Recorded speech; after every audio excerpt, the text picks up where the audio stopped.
Look, I'll be honest. I died because I was texting while crossing the street. Not my proudest moment. If I ever get a third chance at life, I'm keeping my eyes up. But here I am, 16 years into my new life in a fantasy world, standing in a fancy church waiting for my turn at the big talent awakening ceremony. Every kid gets one at 16. Some cosmic power decides what your talent is and what job you're best at. Ranks go from S down to E, and most people land somewhere around D or E, which is basically the universe saying, good luck being average. My body won't stop shaking, and the girl behind me, Julia, my one and only friend in this entire world, thinks I'm nervous. She pats my back all gentle and says, "Don't worry, your parents are barons. You'll get something good, sweet girl." Completely wrong, though. I'm not shaking from fear. I'm shaking from pure excitement. Because once you awaken, noble kids get shipped off to the Royal Academy. And that means I finally escaped my absolute trash fire of a family. 16 years of suffering in that house. And today is my ticket out. Next, Clan Gasa. I practically sprint up to the bishop. This guy looks at me with zero expression. Fair enough. I look like a skeleton someone dressed in bargain bin noble clothes. A strong breeze could probably snap me in half. I close my eyes, relax, feel some warm energy flowing into me, and then, C-rank talent. Attribute point allocation. Best profession, knight. C-rank. Not bad, not great. The talent explanation goes like this. Every year, I get one random stat point added to a random attribute. If I'm lucky and it hits my main stats, this talent could rival B rank, maybe even touch A rank. If I'm unlucky, it's basically an E rank talent wearing a C rank disguise. And historically, most people with this talent, unlucky. Cool. But then, right after the ceremony ends, a blue holographic screen pops up in front of my face. An attribute panel, like a full RPG status screen, complete with a cold system voice in my head going, "Congratulations, host. Today you received Strength 1, I almost choke. My stats are all over the place. Strength 5, Agility 5, Constitution 4, Spirit 8. But the real gold mine is the elemental affinity section. Wind, a pathetic one, which explains why my family's wind sword technique has been going nowhere for me. But thunder? A solid 6. Water? A 4. I've been training the completely wrong element this entire time. Oh, and my charm stat is 64. Out of what? I have no idea, but I'm choosing to believe that's impressive. And there's more: sword talent, 9, magic talent, 4. So basically, I've been handed a cheat sheet to my own body that nobody else gets to see.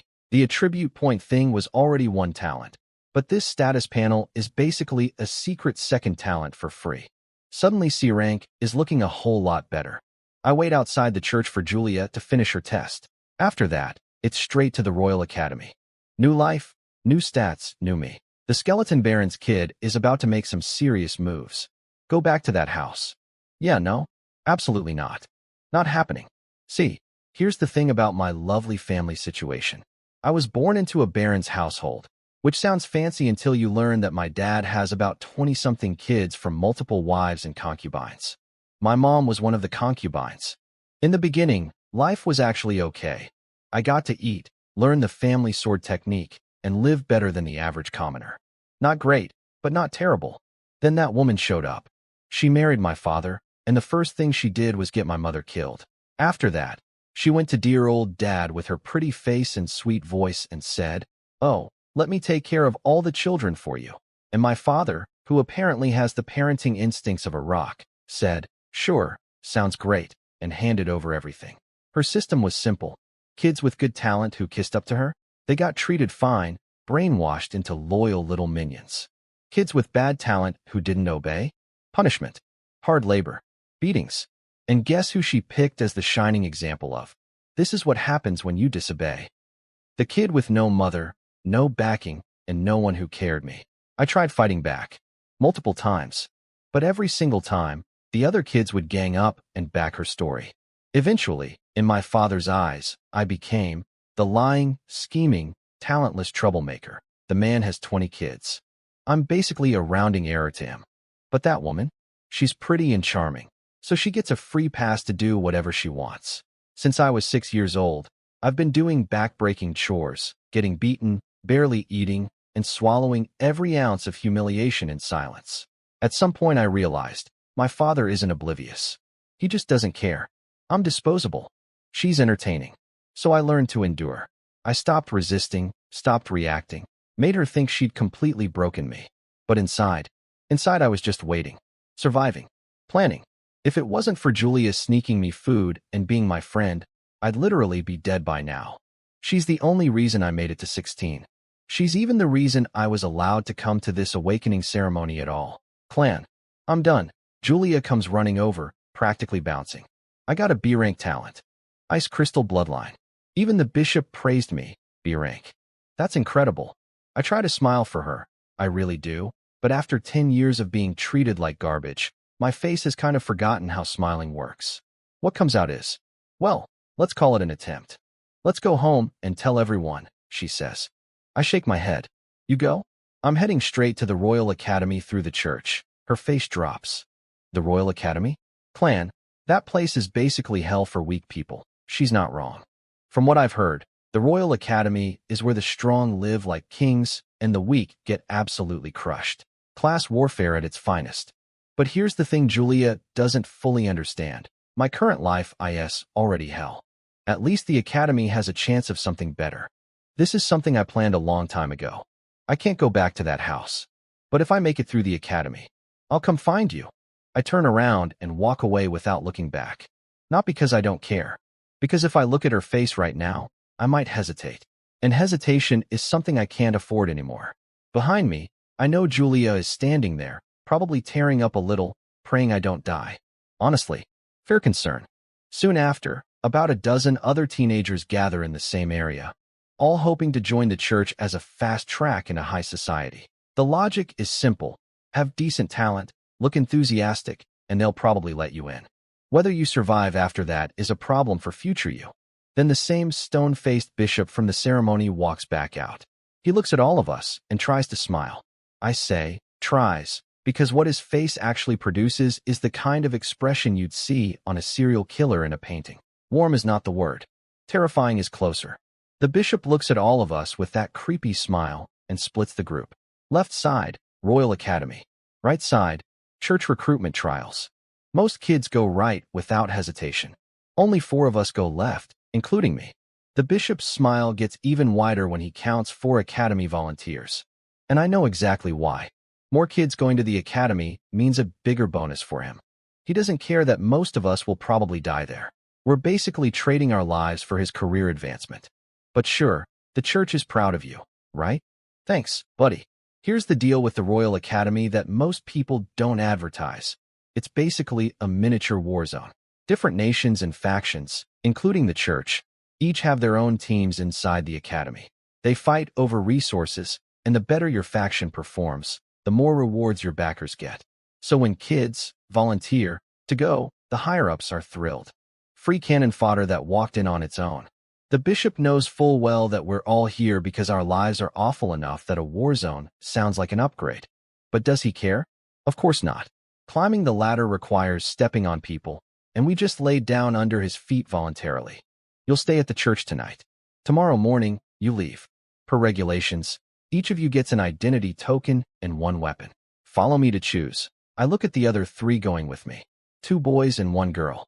Their clothes are patched up. They're all skinny as sticks, basically mirror images of me. No way these kids are here because life was going great for them. Meanwhile, the kids heading for the church trials? Clean clothes, healthy weight, clearly from families that actually fed them. Funny how that works. We follow the bishop to a weapons storeroom. The selection is, let's say, humble. Everything in here is bottom-tier basic equipment. The kind of weapons that make you wonder if they were forged or just vaguely threatened into shape. I go straight for the swords. They're all rough and crude, but after comparing for a while, I settle on a one-handed sword that looks slightly less terrible than the others.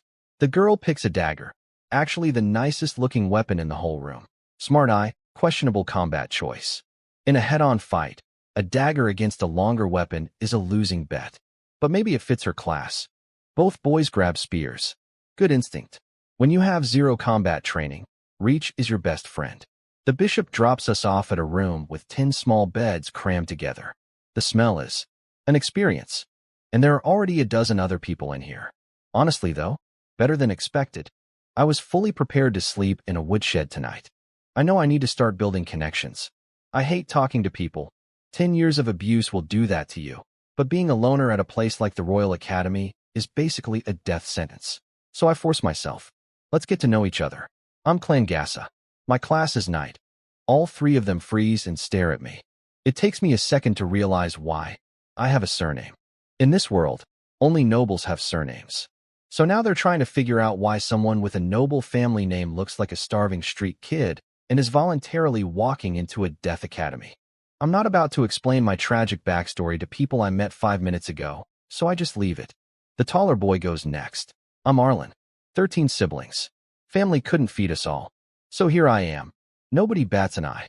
That's just how it is in this world. Poor families have tons of kids, hoping one of them hits the talent lottery and lifts everyone out of poverty. The shorter boy. I'm Mosin. 10 siblings. Same reason as Arlen. Then we all look at the girl. I'm Lena. I joined the church because I'd rather risk death at the academy than be married off as a concubine to some old man 50 years older than me.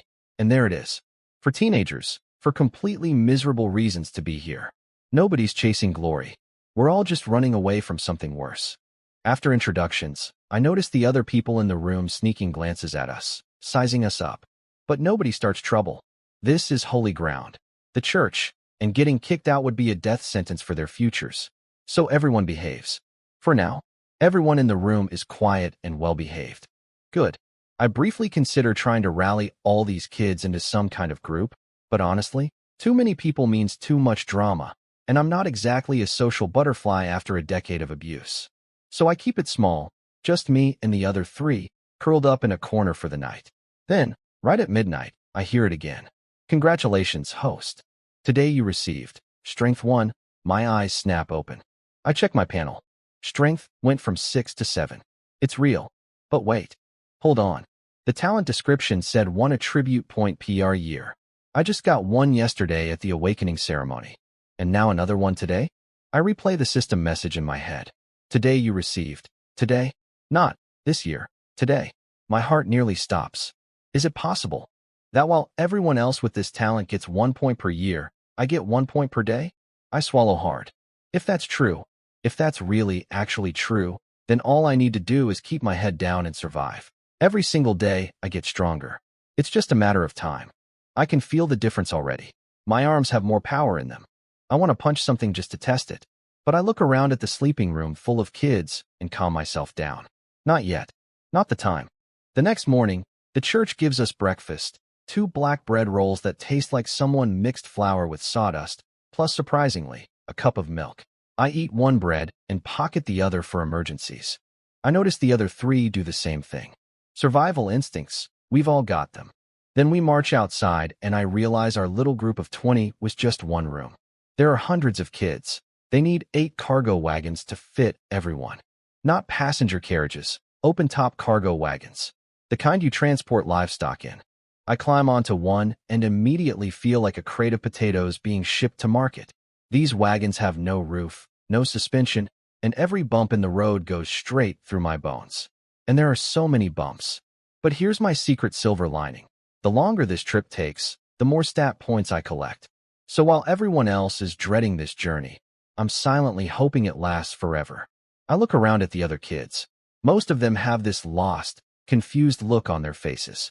They all grew up hearing the Royal Academy's propaganda, a place where dreams come true, where anyone can change their destiny. What a joke. The truth is, out of every 10,000 poor kids who go in, maybe 1 or 2 actually make something of themselves. And those 1 or 2 usually come out as completely different people. Cold, ruthless, nothing left of who they used to be. Meanwhile, noble kids go to the academy with faction protection, financial backing, and connections. For them, it's basically a fancy internship.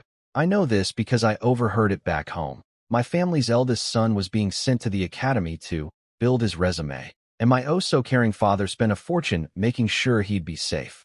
The same father who couldn't be bothered to check if I was eating. My face goes cold just thinking about it. The journey is brutal. The sun hammers us from above with nothing to block it. I end up tearing off part of my shirt to wrap around my head so my skin doesn't burn off. At midday, we finally stop to rest.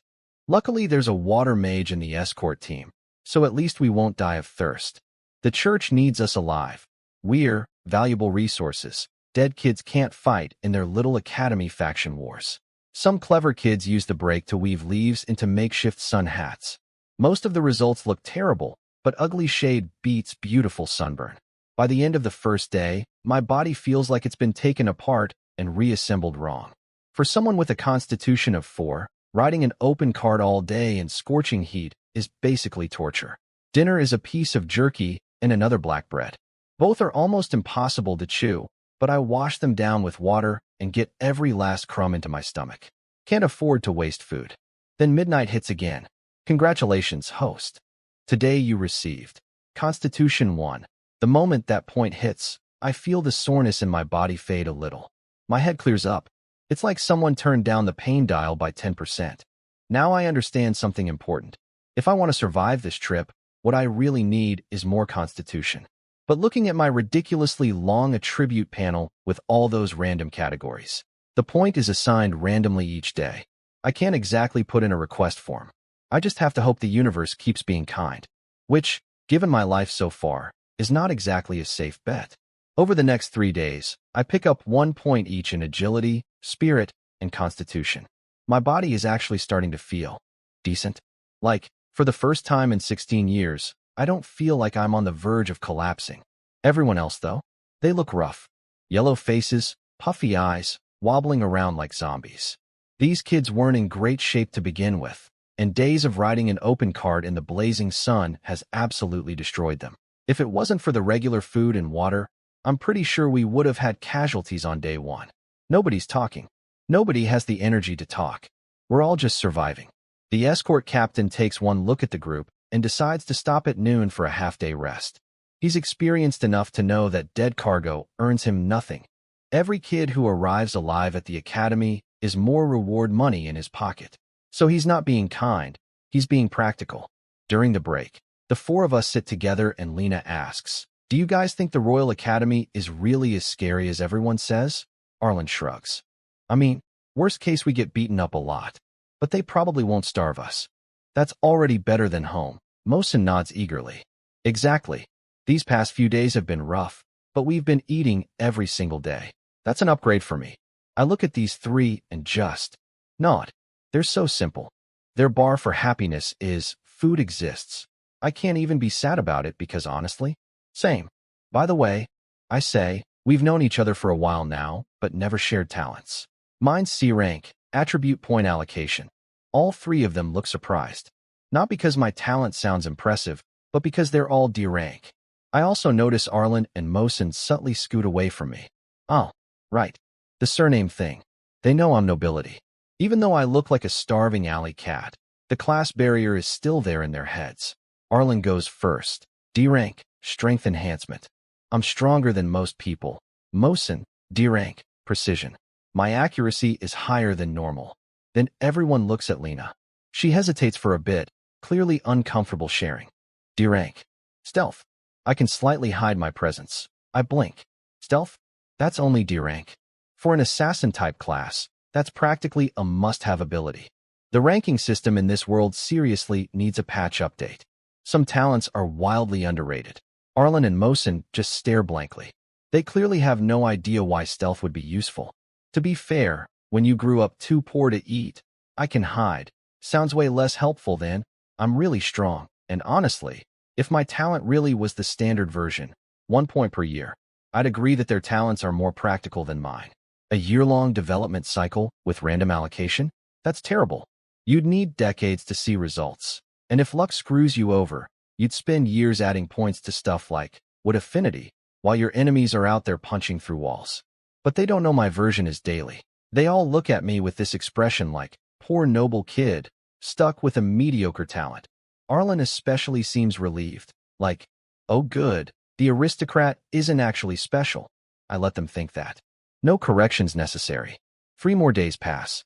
I get another constitution point, another strength point, and then on day 3. Luck 1. My luck stat climbs to 4. I have no idea if that's high or low, but I know luck is basically the destiny stat. the cultivation novel equivalent of heavenly fortune. I start daydreaming about a future where my luck hits 100 and I just trip over legendary swords on my morning walk. But that's future me's problem. Present me needs to keep his head down. Speaking of which, it's been almost a week of travel now.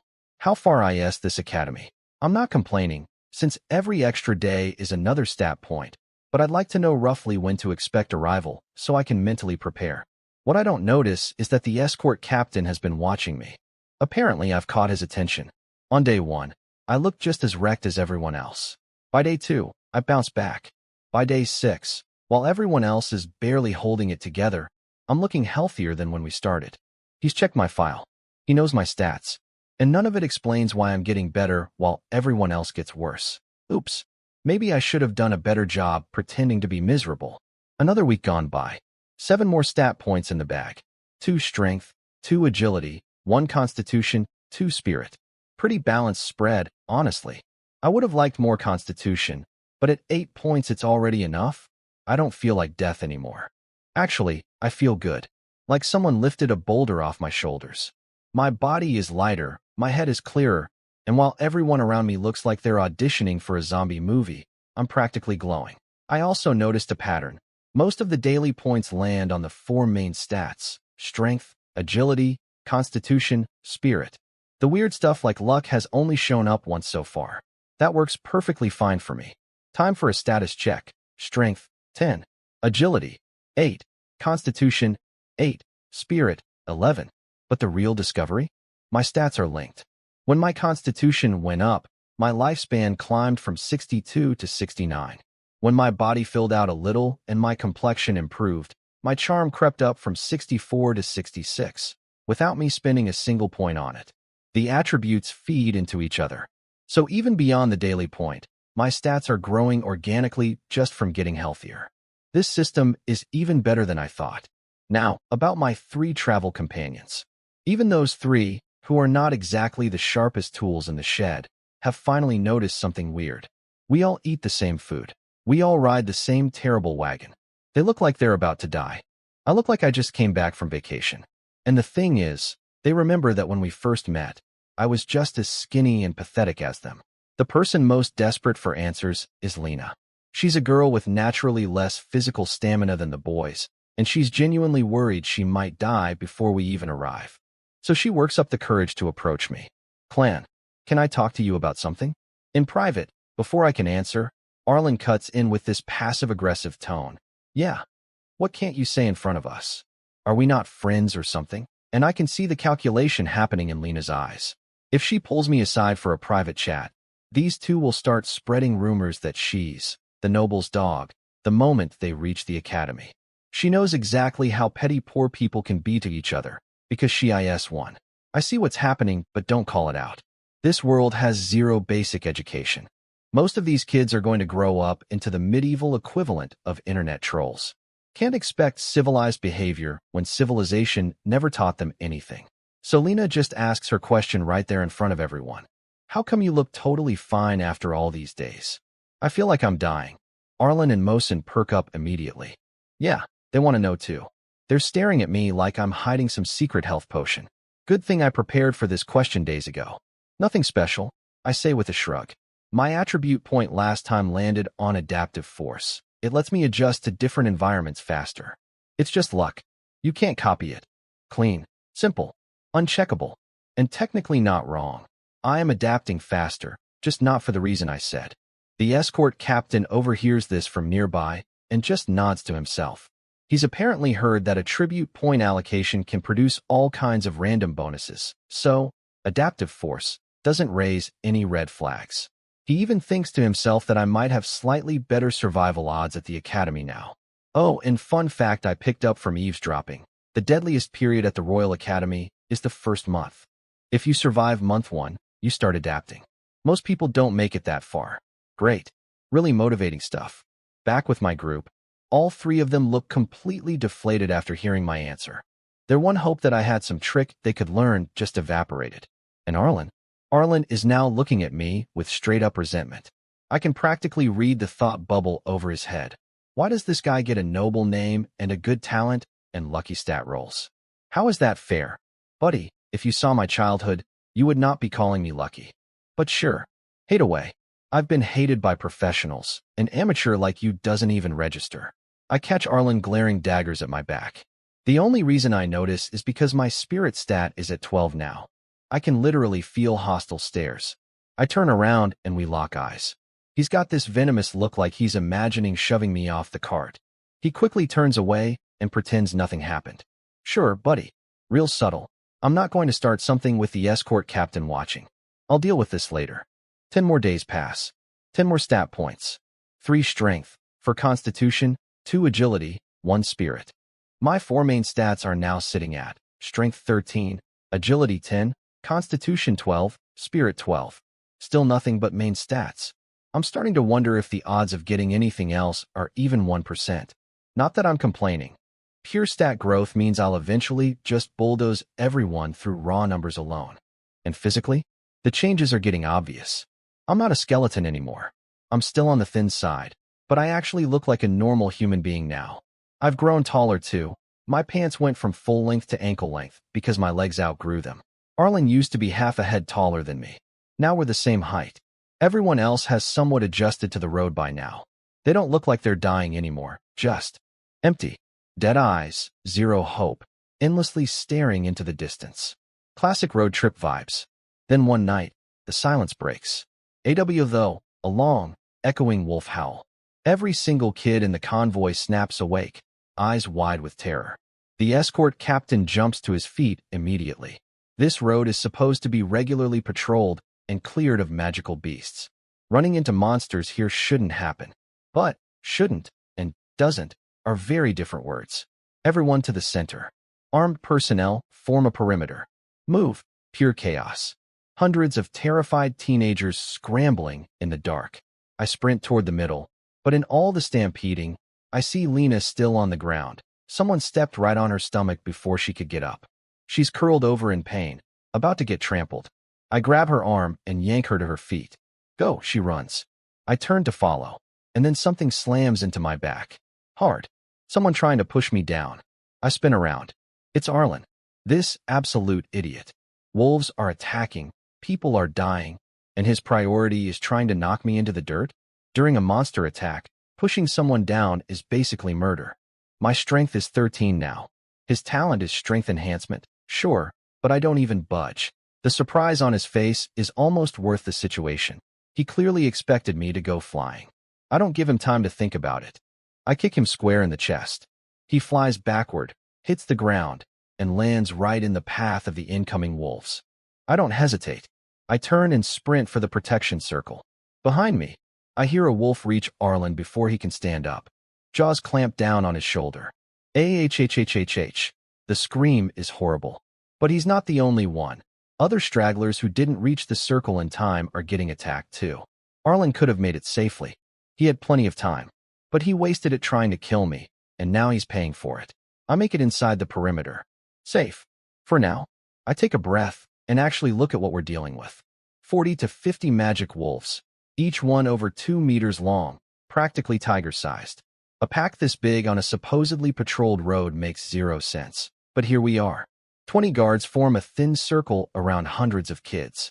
It looks about as sturdy as a paper wall around a candy store. I'm already planning escape routes in case the line breaks.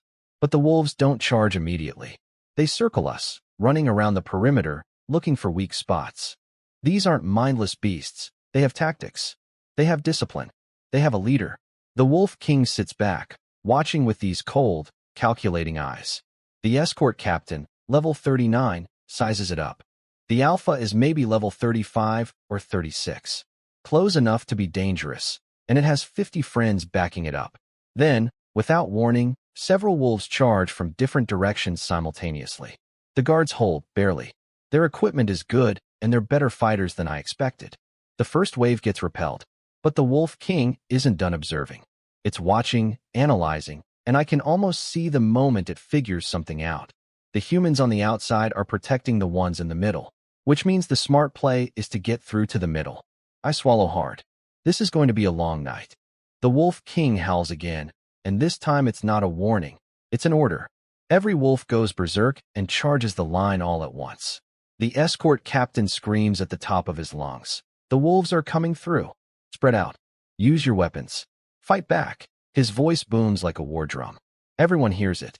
Nobody listens. Most of these kids are frozen solid, packed together in the center like sardines, too terrified to move a single muscle. Which is the worst possible thing to do, because now we're one big clump of easy targets with zero room to swing a weapon. I'm stuck somewhere in the middle, which means I'm not the first course on the wolf buffet. Small comfort, but I'll take it. I know these wolves won't eat on the spot. They kill everything first, drag the meat home, then eat. So, wait for them to get full and leave is not a strategy. The first casualty on both sides happens almost simultaneously. A guard drives his blade straight up through a wolf's jaw into its brain. Incredible kill. Then, while he's trying to pull his weapon out, another wolf tackles him and bites clean through his neck. The scene instantly turns into a horror movie. Blood everywhere.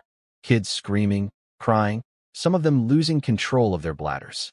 The air becomes this unholy cocktail of blood, urine, sweat, and fear. Then a wolf breaks through the perimeter and charges straight into the crowd.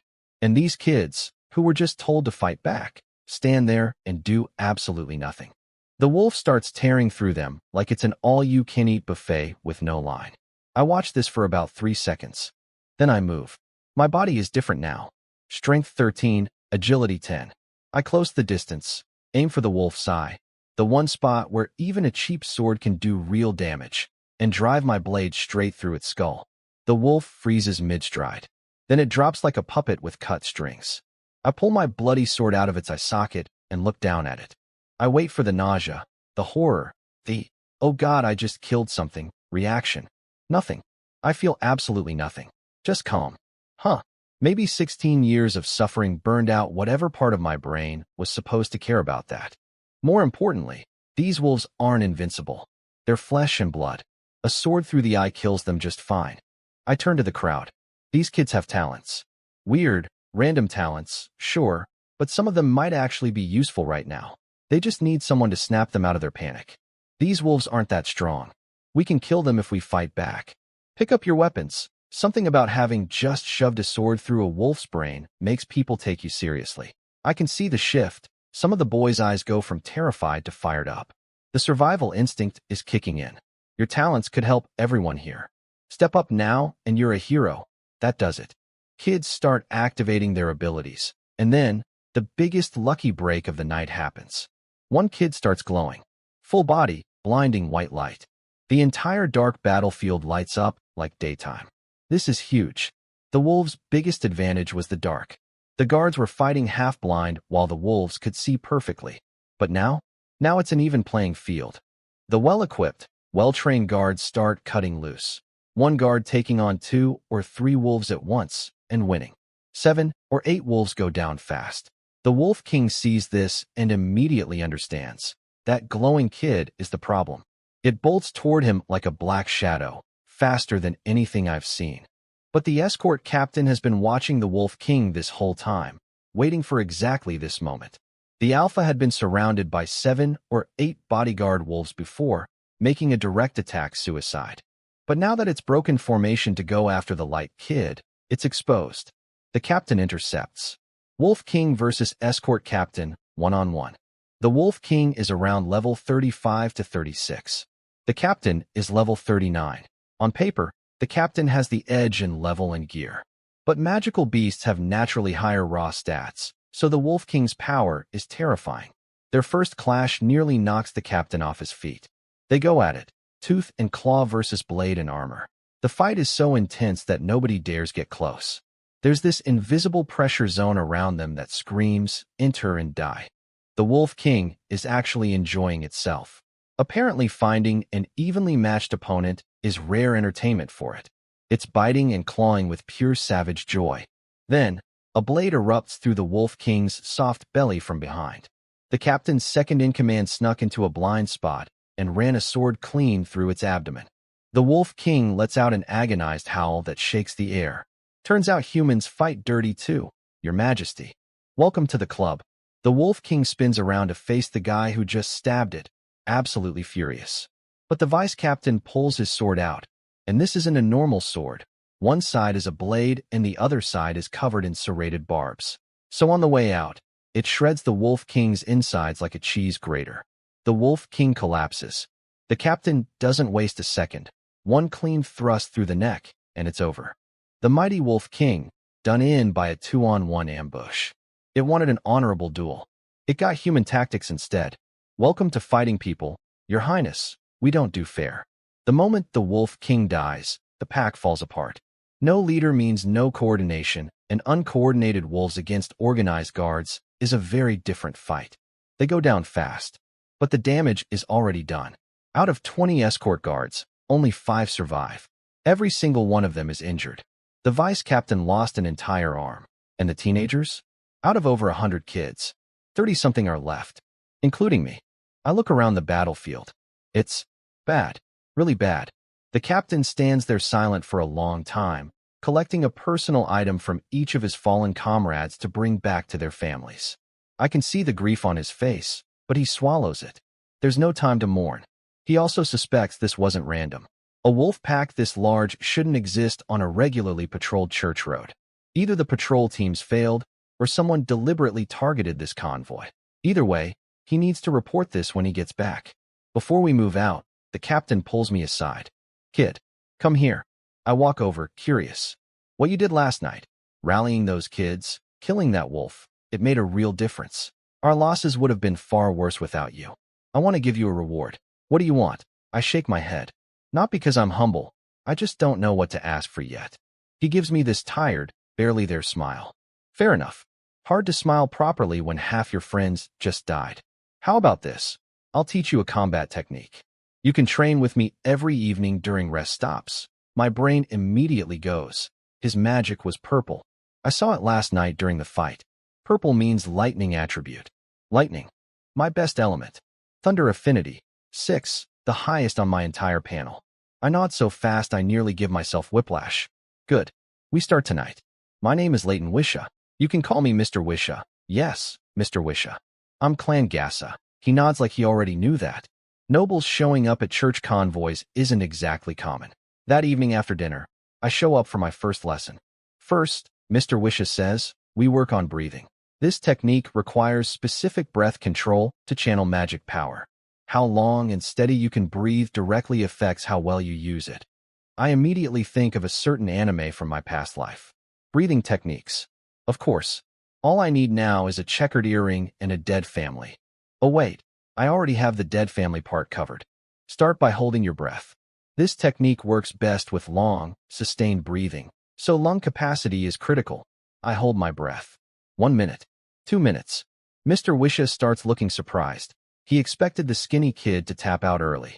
But my constitution is 12 now. That's stronger than most adults in this world, even if my body hasn't fully caught up to show it yet. I make it to 3.5 minutes before stopping. Mr. Wisha's eyebrows are practically touching his hairline. Good. Let's move to the next step. I blink. Already? We just started. Most teachers would have me practice breathing for weeks before moving on. But apparently impressing your instructor with freakish lung capacity has its perks. Our little group of 4 is now 3, by the way. Arlen got exactly what he deserved. Tried to murder me during a wolf attack and got eaten for his trouble. Lena is alive thanks to me pulling her up during the stampede, and she's been noticeably warmer toward me since. Mosin somehow survived too, which honestly might be more impressive than anything I did, considering his talent is precision, and he was in the middle of a wolf melee. 3 out of 4. Could be worse. Could definitely be worse. Mr. Wisha explains the rush.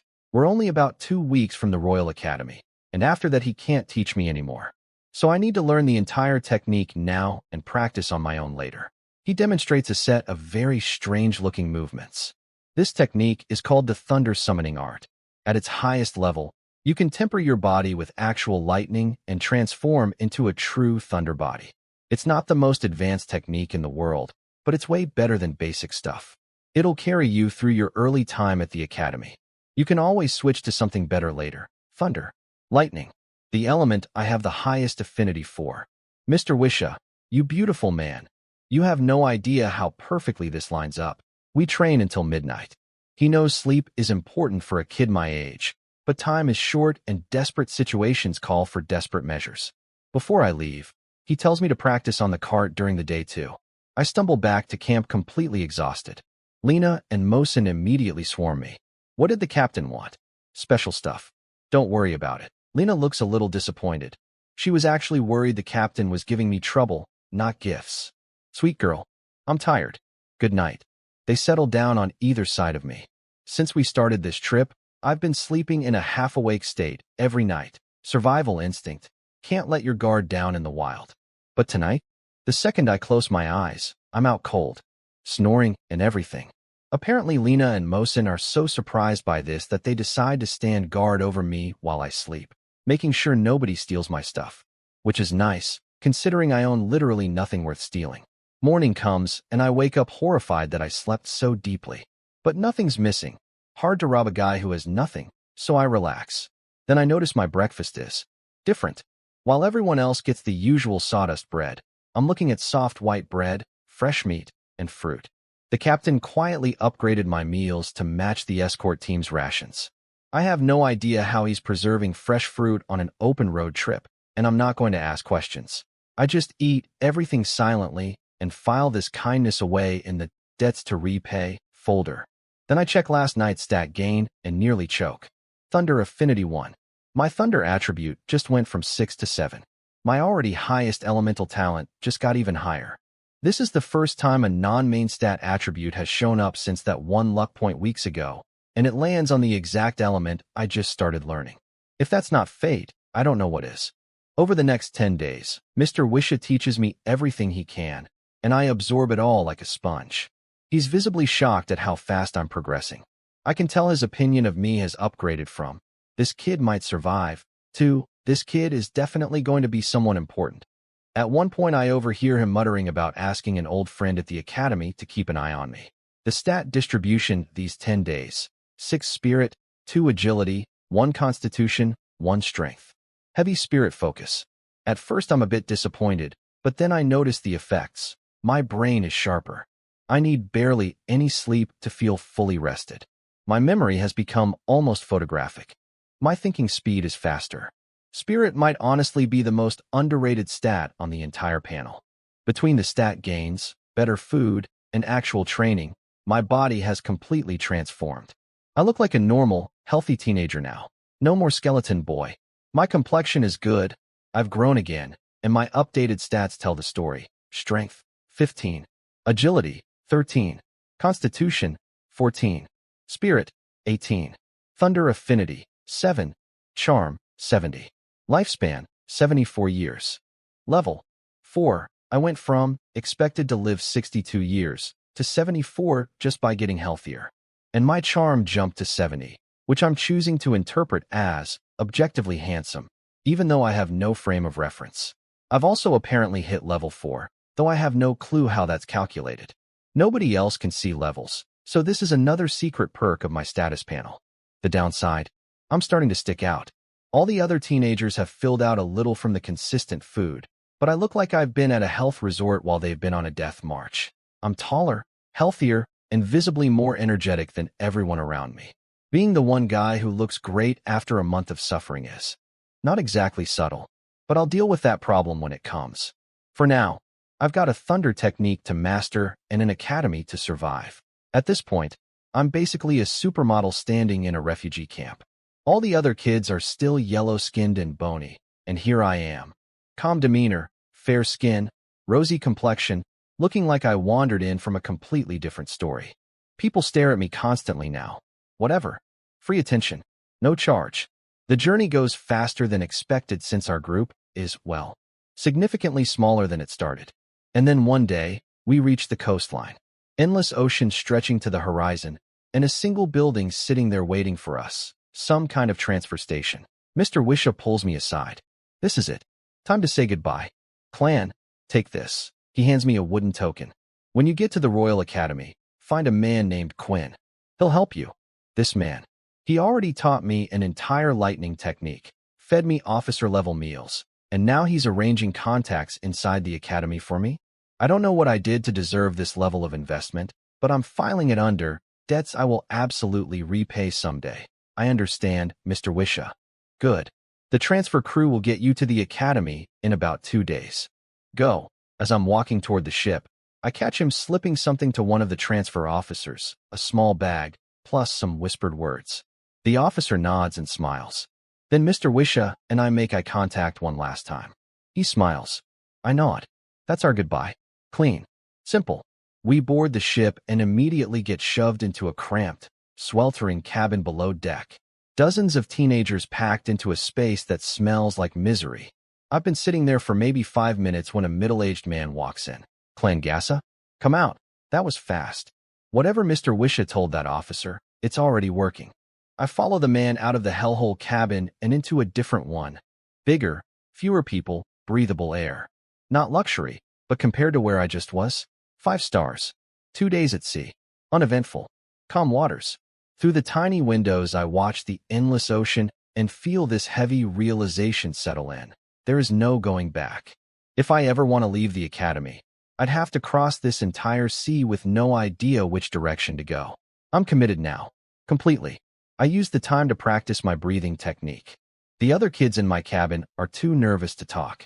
Everyone's locked in their own dread. Fine by me. Meanwhile, somewhere behind us, Mr. Wisha is already heading home, apparently thinking about how I'm not the most talented kid he's ever met, but definitely the most steady, hard-working, and intelligent one. He thinks my survival odds at the academy might actually be higher than the so-called geniuses. That's flattering. I hope he's right. 2 days pass. 2 more constitution points in the bank. We've arrived. Follow me out. Hearing those words feels exactly like a death row prisoner hearing. It's time. Everyone drags their feet toward the exit.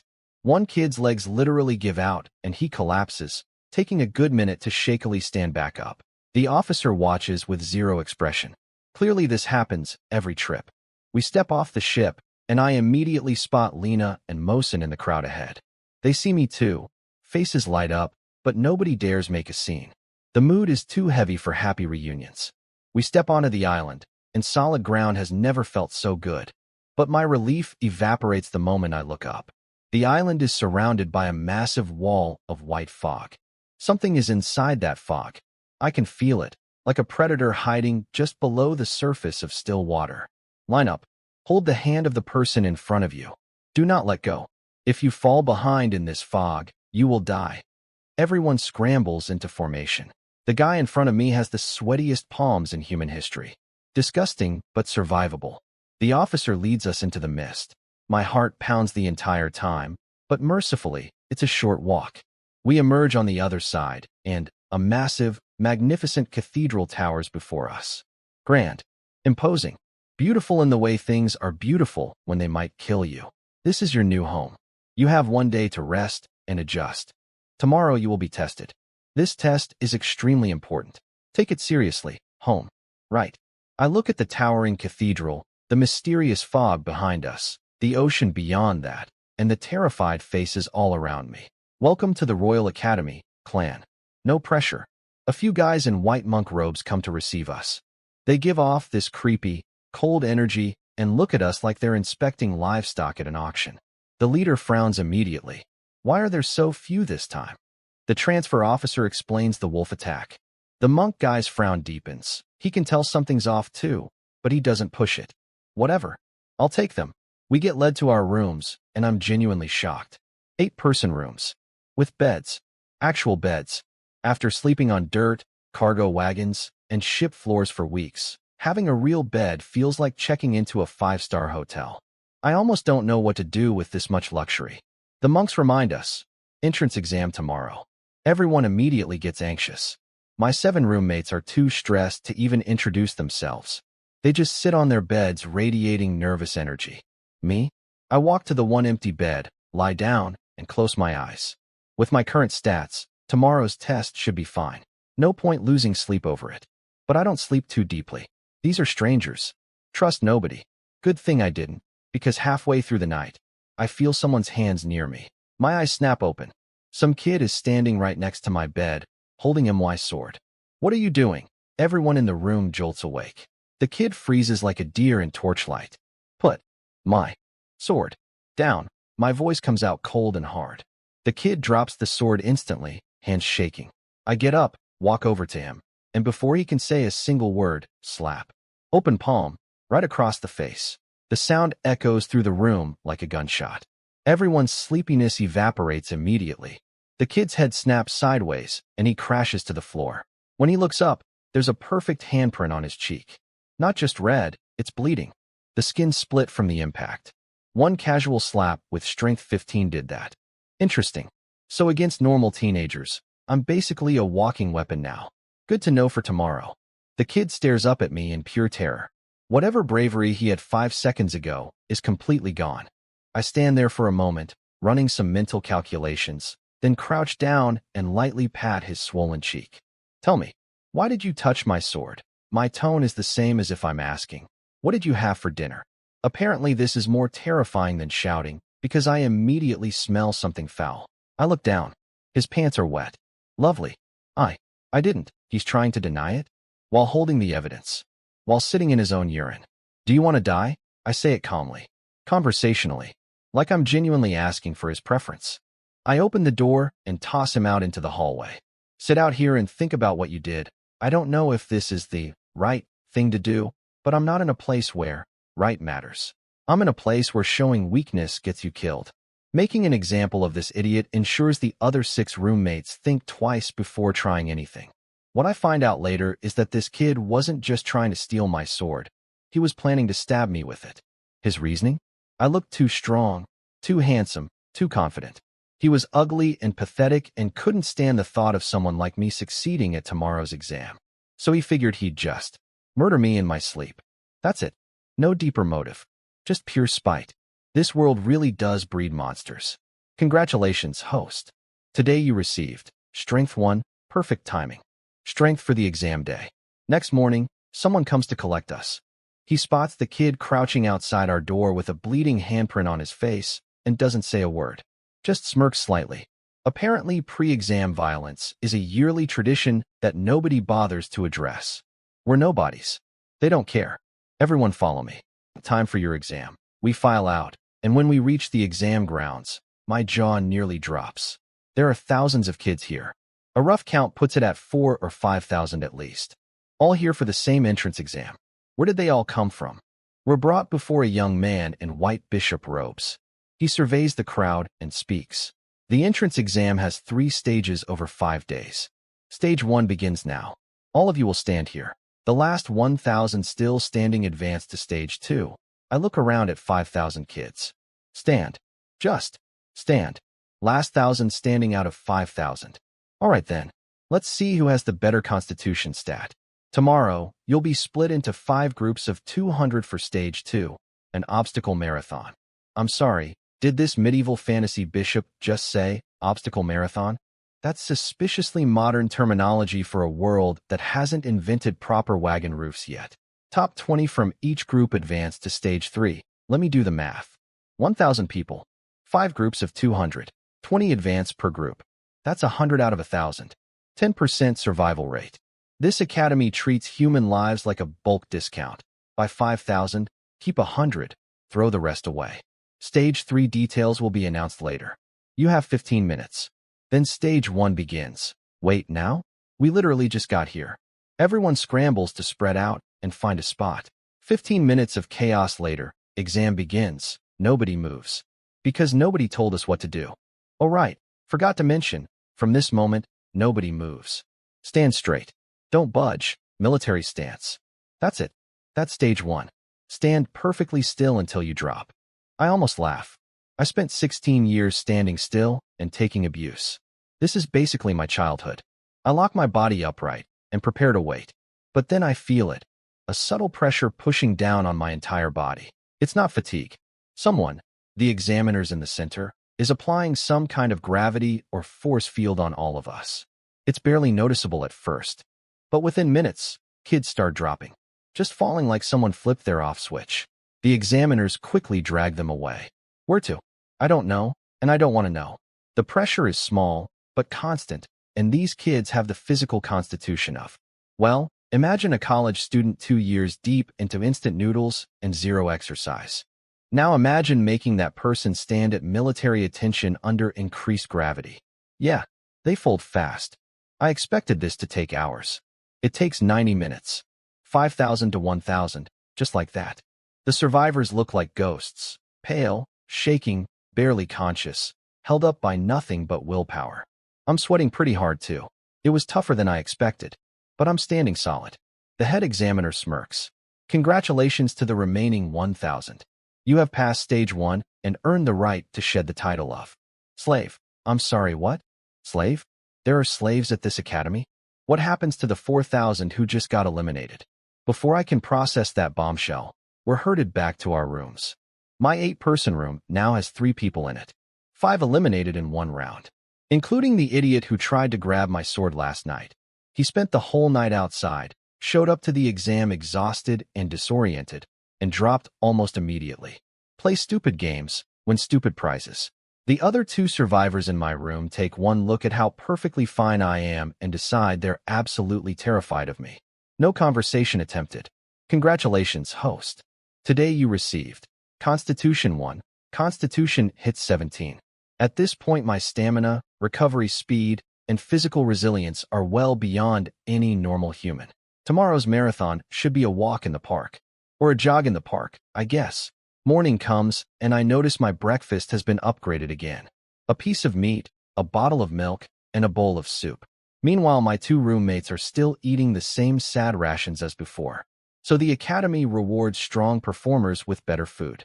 Brutal meritocracy, but I'm on the right side of it for once. After 16 years of starvation, being the privileged one feels nice, actually. Now, the obstacle marathon. I debate whether to bring my sword.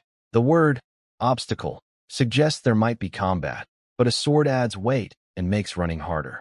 Tough call. Then I see the group assignments. I'm in group 2, which means group 1 goes first, and I get to watch. Beautiful. Free intelligence gathering. Group 1 launches, and immediately the standout is obvious. A girl with actual wings growing from her back.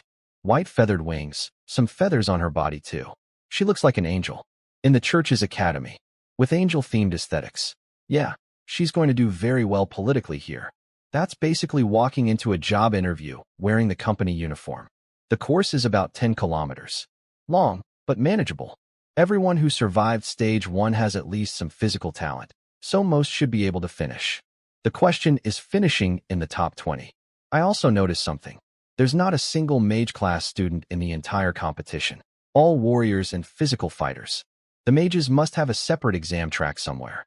Makes sense. Testing a wizard's endurance through a marathon is like testing a fish's ability to climb trees. Time to watch Group 1 finish and figure out exactly what obstacles means. Then Group 2 is mine. After watching Group 1, I've got the whole course mapped out. It's not really a marathon. It's more like an Iron Man triathlon designed by a sadist. Stage 1, a 1,000-meter mud pit. Stage 2, a 2-kilometer straight road, basically a breather. Stage 3, a 1,000-meter track with enhanced gravity pressing down on you. Another straight road. And the finale, a track filled with small magical beasts that you either fight or outrun. 10 kilometers total, plus mud, gravity, and monsters. Fun. I watched the last obstacle carefully. Those little beasts are fast. If you can't fly like Bird Girl, there's no outrunning them. And their claws look like they'd leave nasty wounds that would wreck your performance for stage 3. Decision made. I'm bringing the sword. Bird Girl finishes first in Group 1 without breaking a sweat. Obviously, she has wings. The second tier is all body enhancement types, raw physical stats carrying them through.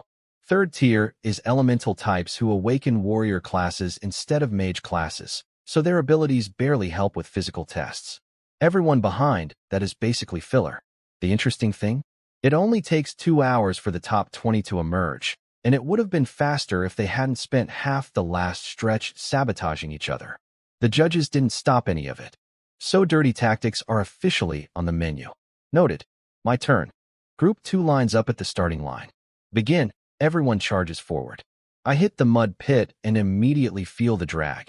Every step requires real effort to pull my legs free. I deliberately slowed down to conserve energy. No point burning out in the first obstacle. Around me, some idiots are already fighting each other in the mud. Their strategy is apparently eliminate nearby competition early. Crude, but I can see the logic. Sure enough, two guys start creeping toward me. They probably see a guy who's not sprinting and think I'm an easy target. They think wrong. I don't wait for them to make the first move. I draw my sword, channel that tiny bit of magic power I've learned from the thunder summoning art, and swing. A flash of purple lightning. Two arms hit the mud. Ahawk! My arm! My arm! I turn around and keep walking. Zero hesitation. Zero remorse. Behind me, every single person who was eyeing me as a potential target suddenly finds somewhere else to look. Nobody wants to be the third guy to test the lightning sword kid. The thunder summoning art is only at beginner level, but even that gives my attacks a boost. A jolt of electricity that numbs the target, burns the wound, and dramatically increases my swing speed. Against people at this level, it's absolute overkill. Up in the observation area, the examiners are apparently chatting about me. Told you yesterday, this kid's good. Attribute point talent, and his luck with the roll seems excellent. Not bad. Should pass the exam easily. Might even climb out of the commoner tier. Nice to know I have fans. Would be nicer if they give me better breakfast instead of just watching. I exit the mud pit and realize I'm in third place. I was deliberately going slow, and I'm still third. My constitution at 17 is doing serious work. I barely feel winded while everyone behind me is gasping. I shake off as much mud as I can. The gravity section is coming up, and dried mud is just extra weight. Can't get it all off, but every bit helps. 2 kilometers straight road. Easy. I close the gap with the two guys ahead of me, both body enhancement types. One is clearly a speed specialist.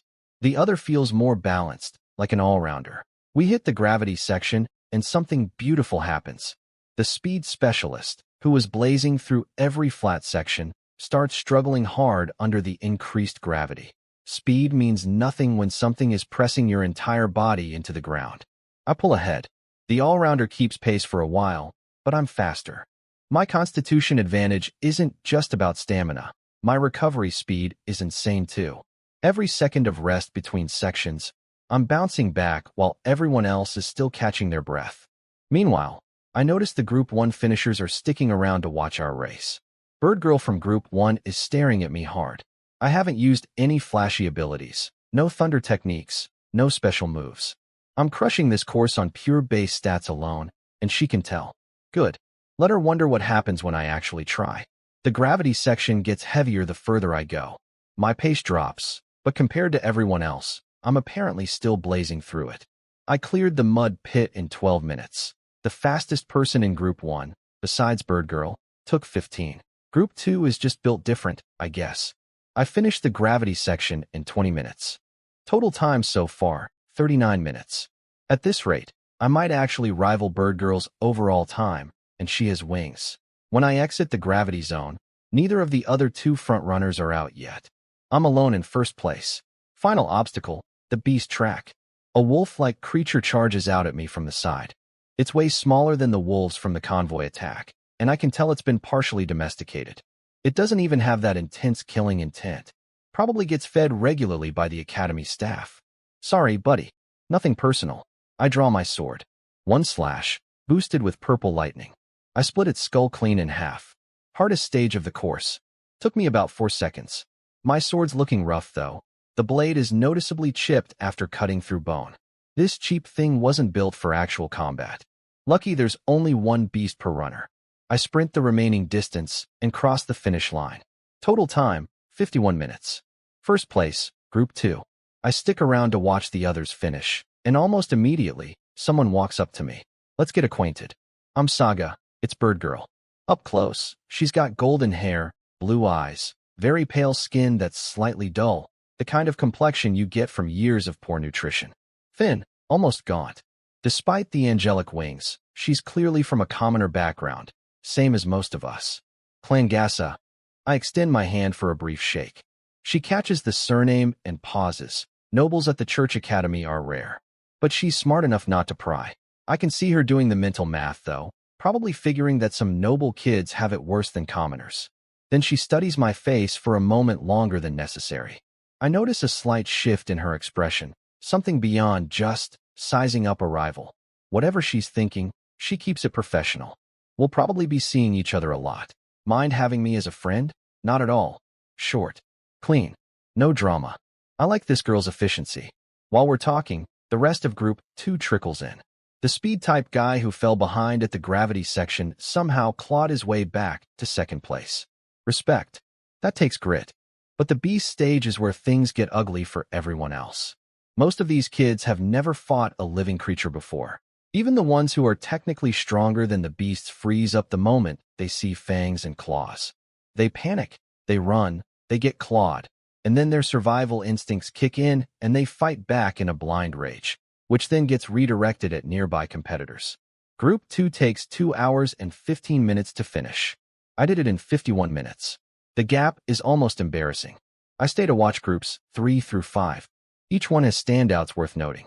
Group 3 has a guy who can transform into a stone giant. Full body transformation, massive boost to strength and defense, plus he gains the ability to control earth elements. That's easily B rank or above, possibly on Saga's level. But the real eye-catcher in Group 3 is the runner-up. His speed isn't special, but his swordsmanship is terrifying. He one-shots his beast just like I did, but his technique is leagues above mine. That level of precision takes years of dedicated training. Either he's nobility with access to a proper sword instructor, or he grew up in a martial family. Either way, that's someone I need to keep on my radar. My raw stats can overpower most people here, but a guy with superior technique and decent stats? That's an actual threat. 5 groups done. 100 finalists selected. Stage 3 still unknown. The Academy is getting interesting. Group 4's winner can transform into a giant bat. His bloodline ability is probably on par with Saga's, but his look is, well, let's just say angelic church aesthetic and giant bat monster don't exactly overlap. He's going to have a PR problem here. Group 5's winner is a werewolf. Full wolf transformation. So let me take inventory of the top 5 finishers. Angel Girl, Stone Giant, Bat Creature, Werewolf, and me. A regular human with good stats and a cheap sword. I'm starting to feel a little underdressed for this party. All 5 of us end up gravitating toward each other after the races. Quick introductions all around. Everyone's sizing everyone else up while pretending to be friendly. Standard competitive socializing. With all 5 groups done, exactly 100 survivors remain. The examiner addresses us. Congratulations. You've left the commoner tier and entered the noble class. Stage 3 is direct combat. You'll be paired through a structured drawing system. Each group's first place fights another group's last place. Second fights another's second to last, and so on. 3 days of matches. The final top 10 will receive another status upgrade and a completely different starting position than everyone else. My expression hardens. The other group winners all have transformation abilities that basically turn them into superhuman monsters. I'm just a guy. A really strong guy, sure, but flesh and bone versus someone who becomes a literal stone giant? That's a math problem I'm not sure my stats can solve yet. Back at the dorm, I'm alone now. Both roommates got eliminated today. The entire 8-person room is mine. Silver lining, unlimited training space. I immediately start practicing the thunder summoning art. Congratulations, host. Today you received Sword Talent 1. Wait, Sword Talent? That's a rare attribute. My sword talent jumps to 10. I grab my sword and run through some forms, and immediately I can feel the difference. New insights are flooding in. Angles I never considered, timing adjustments, more efficient movements. 1 single talent point, and my swordsmanship just leveled up noticeably. Next morning, day 1 of combat rounds. 80 people get eliminated today. All 100 of us arrive at the arena. 50 examiners are waiting. Everyone fights simultaneously. Efficient and terrifying. I get matched against Group 1's 20th place, last qualifier from his group. If I remember correctly, his talent is Earth Element Manipulation. Decent ability, honestly C-rank worthy, but these kids are all still beginners with limited control. The guy sees me and visibly relaxes. Of course, out of all 5 group winners, I'm the one without a flashy transformation. I look the most beatable. Clan, I know you're strong, but that was just against beasts. You might not beat me. I don't respond. After today, I'll never see this guy again. Why waste words? My silence makes him angry. Good. Angry fighters make mistakes. No killing. Everything else is permitted. Begin. We both draw swords. He immediately activates his earth element. A thin yellowish film wraps around his body, boosting his defense and strength slightly, but slowing his movement. Textbook Earth-type behavior. More armor, less speed. I close the distance before he can react and drive my sword into his abdomen. Not deep enough to kill, but deep enough to end this fight instantly. Opponent incapacitated. Clan wins. He's lying on the ground, and I walk over.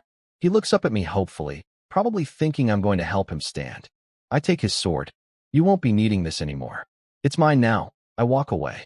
Behind me, he's practically choking on his own rage, trying to get the examiner to do something about the robbery. The examiner doesn't even glance back. Law of the jungle, buddy. Welcome to the Royal Academy. I check on the other group winners. All finished just as quickly. First place versus last place is barely a contest. Round 2 starts soon. The bracket system is blatantly designed to favor the strong. Top fighters always face the weakest remaining opponents. It's not fair, and nobody pretends it is.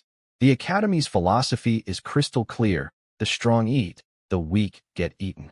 After this round, we go from 50 to 25. Then the bottom 10 fight for 5 spots. Only the top 25 matter. My round 2 opponent, Group 1's 10th place. A real step up in difficulty. Let's see what he's got. Round 2. My opponent takes one look at me and goes stiff. He knows he can't win, but he's come this far, so he's going to try anyway. I respect that. His talent is full-body physical enhancement, and he's using a spear, longer reach than my sword. He sets up in a defensive stance, spear pointed straight at me. Smart. If he'd kept that up, I would have actually had to work for this. But he doesn't. He attacks. The second he lunges, he's wide open. I sidestep, grab his spear shaft with one hand, and hold it still. He pulls. He yanks. He throws his entire body weight into getting that spear back. It doesn't move. My hand might as well be welded to it. His face goes through about 5 stages of confusion in 2 seconds. The man cannot comprehend how a guy with attribute points, as his talent has this kind of grip strength. While he's still processing that, my sword tip is already pressed against his throat. A tiny red line appears on his neck. He swallows very carefully. I surrender. Good choice. I sheath my sword and walk out. I'm not staying to watch the remaining fights. The skill gap is too wide, and I'd rather spend the time training. I can feel it in my body. The thunder summoning art is right at the edge of a breakthrough. Something is building up, like pressure before a storm. On my way out, I catch a glimpse of Saga's fight. She wants to finish fast so she can follow me, apparently. She holds up her palm, generates a golden ball of light, and hurls it at her opponent. Boom. The guy gets blasted across the arena. Not dead, but absolutely shredded. Fight over in one move.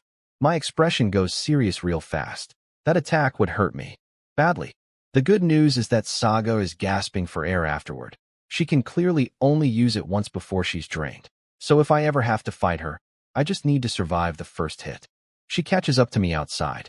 Clan, why'd you leave so early? Nothing worth watching. Going to train? Oh. Want to train together? No. I don't like having people around when I practice. Oh. Okay then. She looks a little deflated, but doesn't push it. Good. Back in my room. My room now. Since all 7 roommates have been eliminated, I immediately start practicing the thunder summoning art. The breathing patterns, the special movements, the channeling. I've been doing this for weeks now, but today feels different. The energy is responding faster, building higher. An hour in, I'm drenched in sweat. My body is burning through stamina just from the cultivation alone. I can normally only manage 2 full cycles per day before it starts damaging my body. Then it happens. My eyes snap open. Tiny purple arcs of electricity crackle across my entire body. The energy surges outward. I reflexively slash my sword forward, and the bed in front of me gets cut clean in half. Level 2. The thunder summoning art just broke through. I stare at the destroyed bed. I practiced the family's wind sword technique for years with 0 progress. I've been learning the thunder summoning art for less than a month and just hit a breakthrough. Choosing the right technique for your elemental affinity isn't just important, it's everything. But the best part? The breakthrough sends lightning coursing through my entire body, and my base stats get a permanent boost from the tempering. Strength, 18. Agility, 15. Constitution, 19. Spirit, 19. 3 stats approaching 20. If you exclude the transformation freaks, I'm probably the strongest person here in raw numbers. And I unlock a new ability. I can now coat my body in lightning, what I'm calling Thunder Body mode. It boosts my strength and agility by about 20%. The catch? It absolutely devours my stamina and magic power. I can only maintain it for a short burst, so if I activate it, I need to end the fight fast or I'll collapse from exhaustion. High risk, high reward. My kind of move. Then comes the downside of the breakthrough. Hunger. Absolute, devastating, hollow hunger. Like my body just burned through a week's worth of calories in an hour. I tear through my food stash in seconds. Still starving. The food is being digested almost instantly.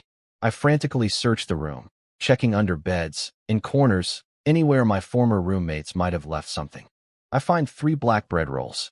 Thank you, eliminated strangers. Your loss is my dinner. I choke down all 3 with water.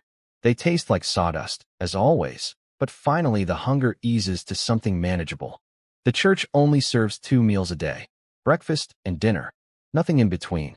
After a cultivation breakthrough that just restructured my entire body at a cellular level, 2 meals is not going to cut it. I'm going to need to figure out a food situation, or my own growing strength is going to eat me from the inside out. I barely survive the hunger until dinner, but when the food arrives, oh my, a huge slab of meat, 5 white bread rolls, a bottle of milk, a bowl of soup, and an apple for dessert. I just stand there staring at it like a caveman seeing fire for the first time. The delivery guy laughs. Eat up. You performed excellently today. Congratulations, you've reached the noble tier. The Royal Academy will be your paradise from now on. Noble tier? Huh? I'm starting to piece together how this place works. Perform well, eat well. Perform badly, disappear to wherever the eliminated kids go. Simple, brutal, effective. He leaves and I attack that food like a starving wolf. Every last crumb. For the first time since the breakthrough, I actually feel full. Bliss. Congratulations, host.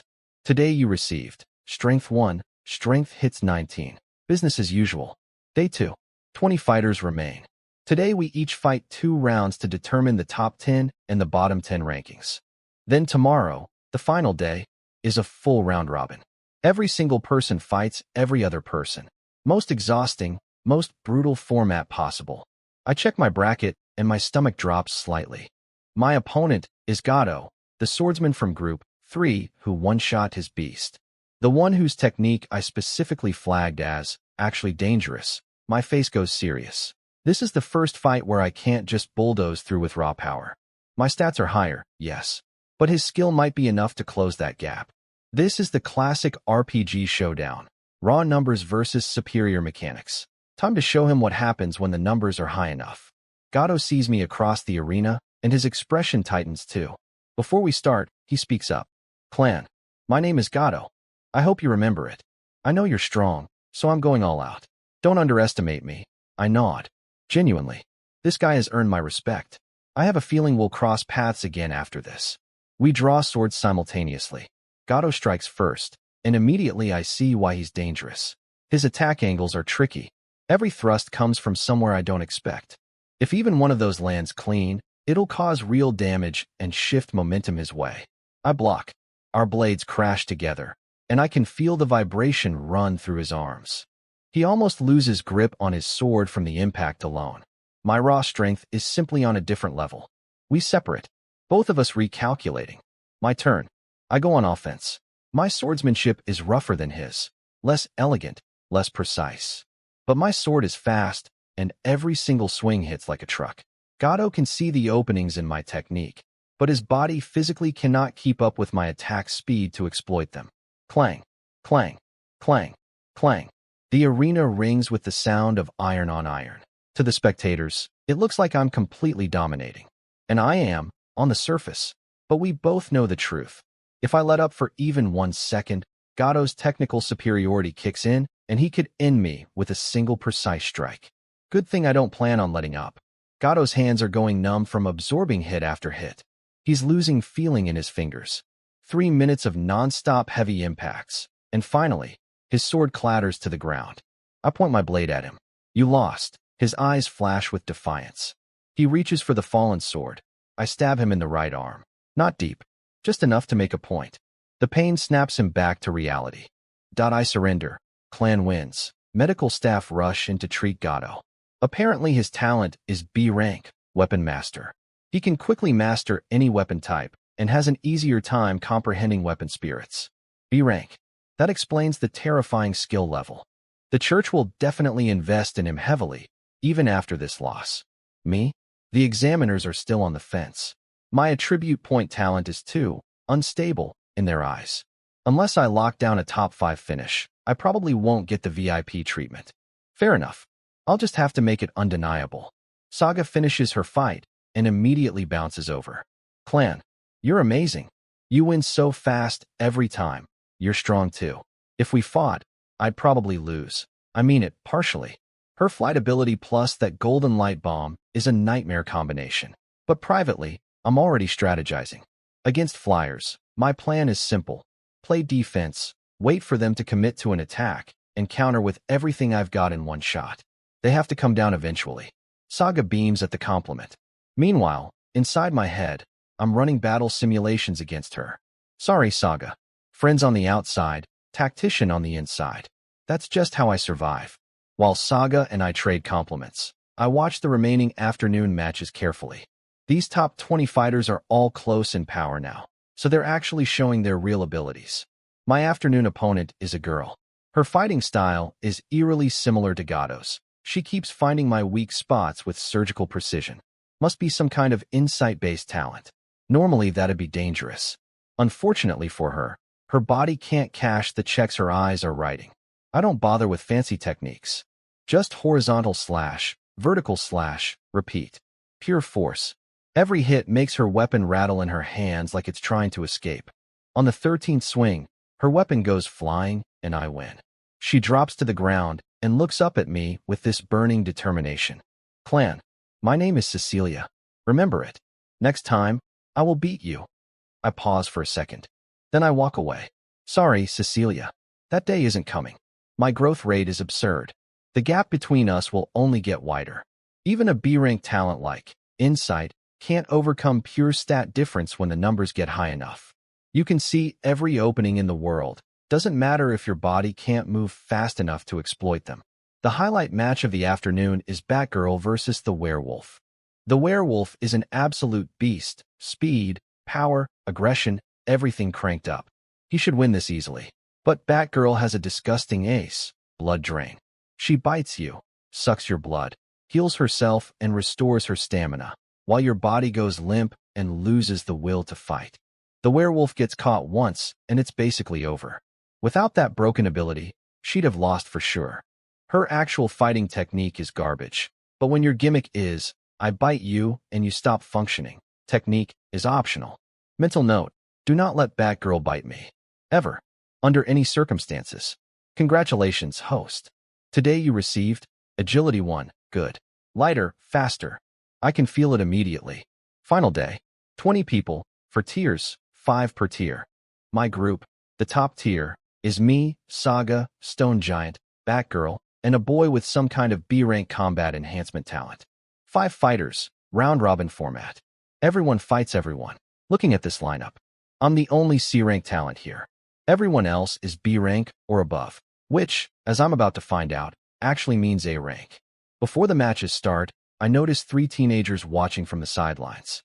About my age, but completely different vibe. Expensive clothes, perfect posture, and expressions that scream, "You're all beneath me." The examiners practically trip over themselves running to greet them.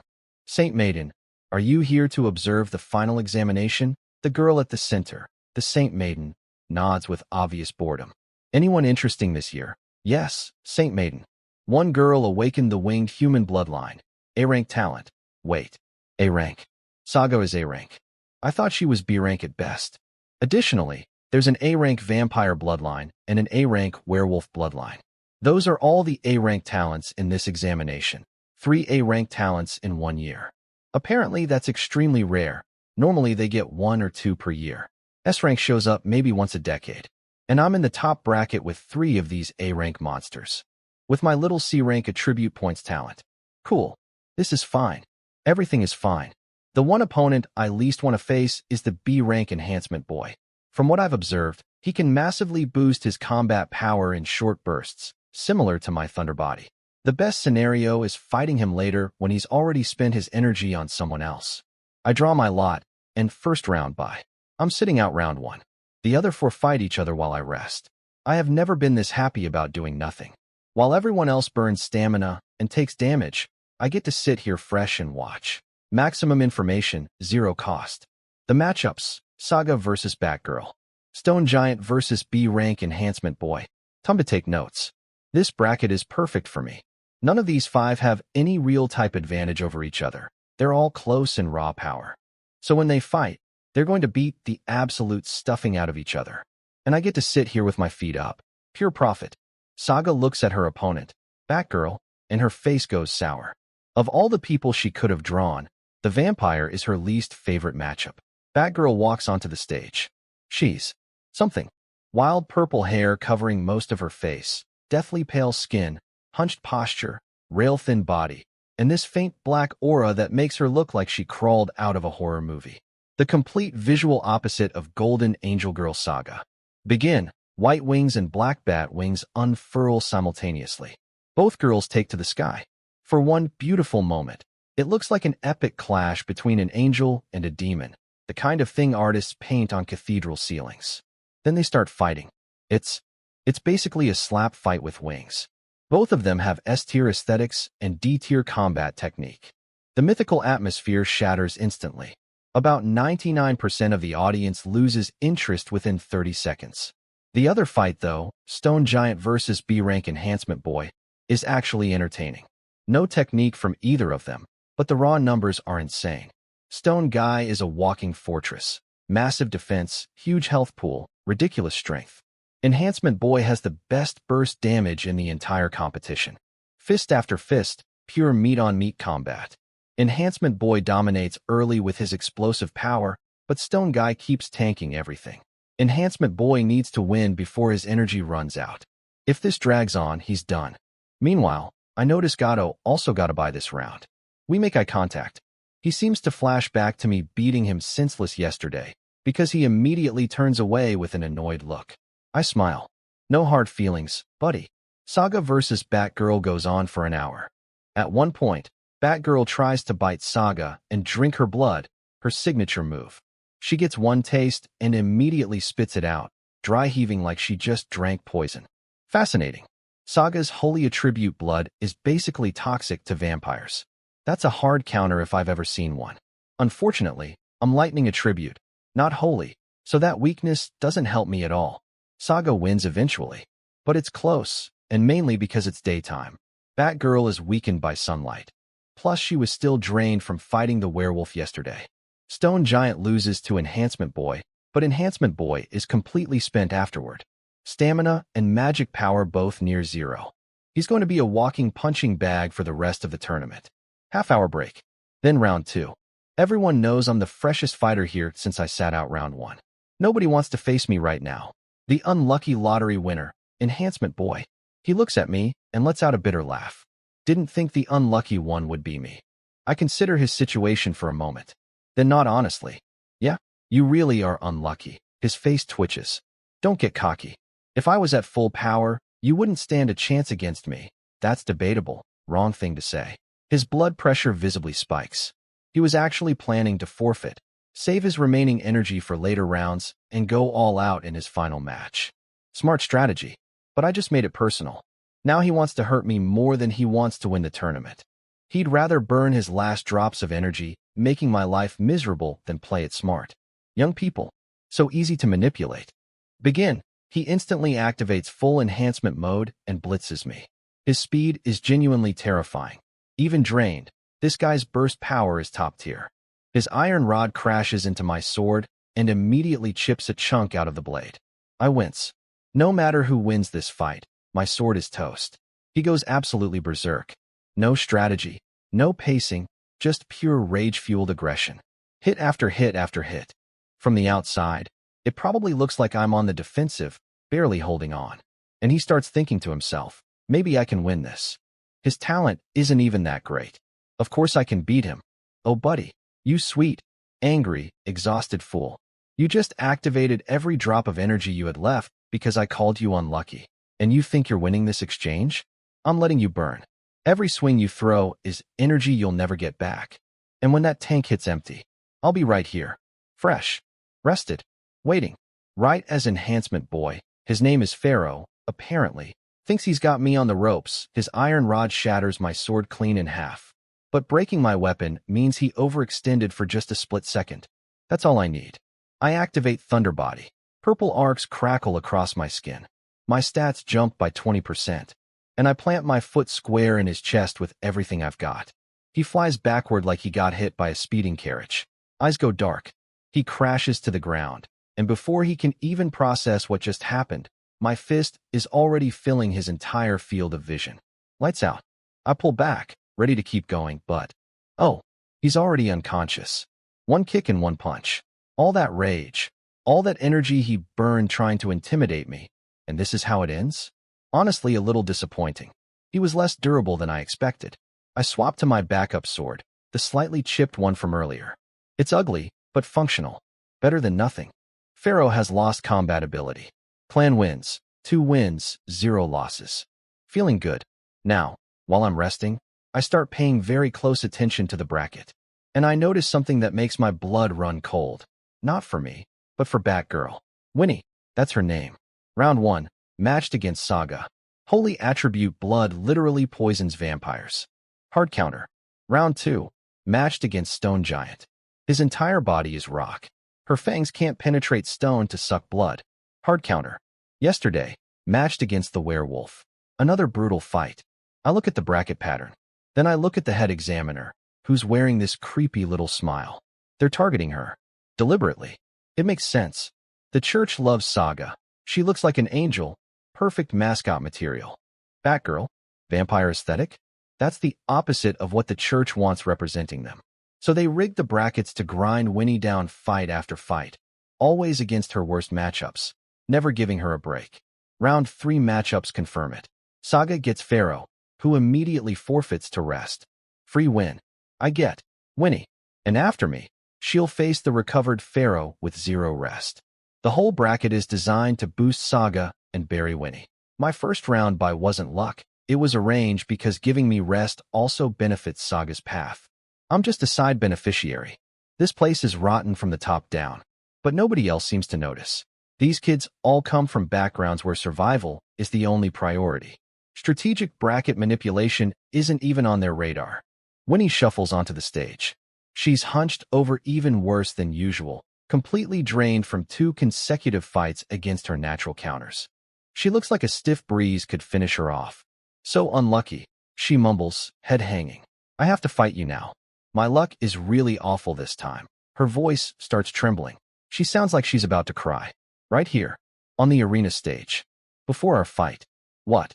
What am I supposed to do with this? Do I comfort my opponent? Is there a protocol for this? That's just how the bracket works. Nothing we can do about it. I keep my suspicions about the rigged matches to myself. Telling her won't help. It'll only create problems for both of us. And honestly, it's just a theory. A very convincing theory backed by extremely suspicious evidence, but still technically a theory. She nods softly. Okay, well, be careful. I'm going to give it my all. Despite looking like a gothic horror character, Winnie is genuinely polite and sweet. I actually like her, which makes what I'm about to do feel a little bad. Begin. Before she moves, I speak up. Winnie, if you want your later matches to go better, you should surrender this one and save your energy. It sounds harsh, but it's the best advice I can give her. Based on the rigged pattern, she's the only person who won't get a bye round. If she rests now, she might beat Pharaoh next round. If she fights me exhausted and loses anyway, she'll face Pharaoh with nothing left and lose that too. She looks confused. I can see her trying to figure out why I'd suggest this. She can sense I'm being genuine, but she's not strategically minded enough to understand the bracket manipulation. And because she can't see the bigger picture, she's going to fight me anyway. I respect the determination. I really do. But sometimes stubbornness and bravery look exactly the same. Winnie's not surrendering. All right then, let's do this.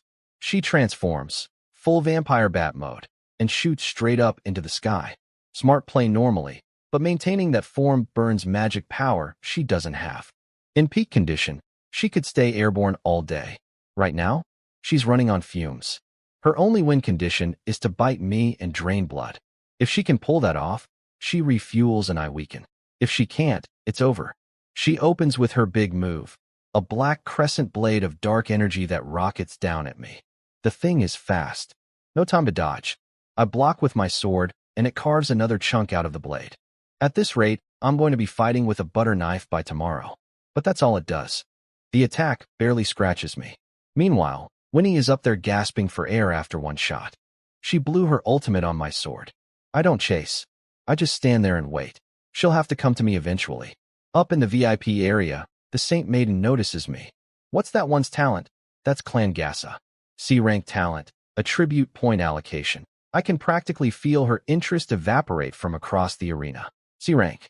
In her mind, I'm already categorized as noble kid with a head start who'll get overtaken eventually. Dismissed. Just like that. Whatever. I've been underestimated my whole life. One more person on the list changes nothing. Back on the stage, Winnie finally commits. She dives straight at me like a black hawk. Full speed, claws extended. It's actually a terrifying sight. For a normal person. The moment she gets within range, I reach out and grab her by the throat. My arms are longer than hers. So when my hand closes around her neck, her claws are still inches from touching me. She weighs maybe 30 kilograms. I lift her with one hand like she's a stuffed animal. Then I slam her into the ground. Hard. Like swinging a hammer. Winnie's eyes go wide.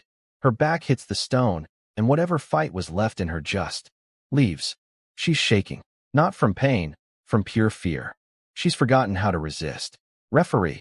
She's done. The judge walks over, takes one look at the trembling girl who's clearly given up, and calls it. Winnie has lost compatibility. Clan wins. 3 wins, 0 losses.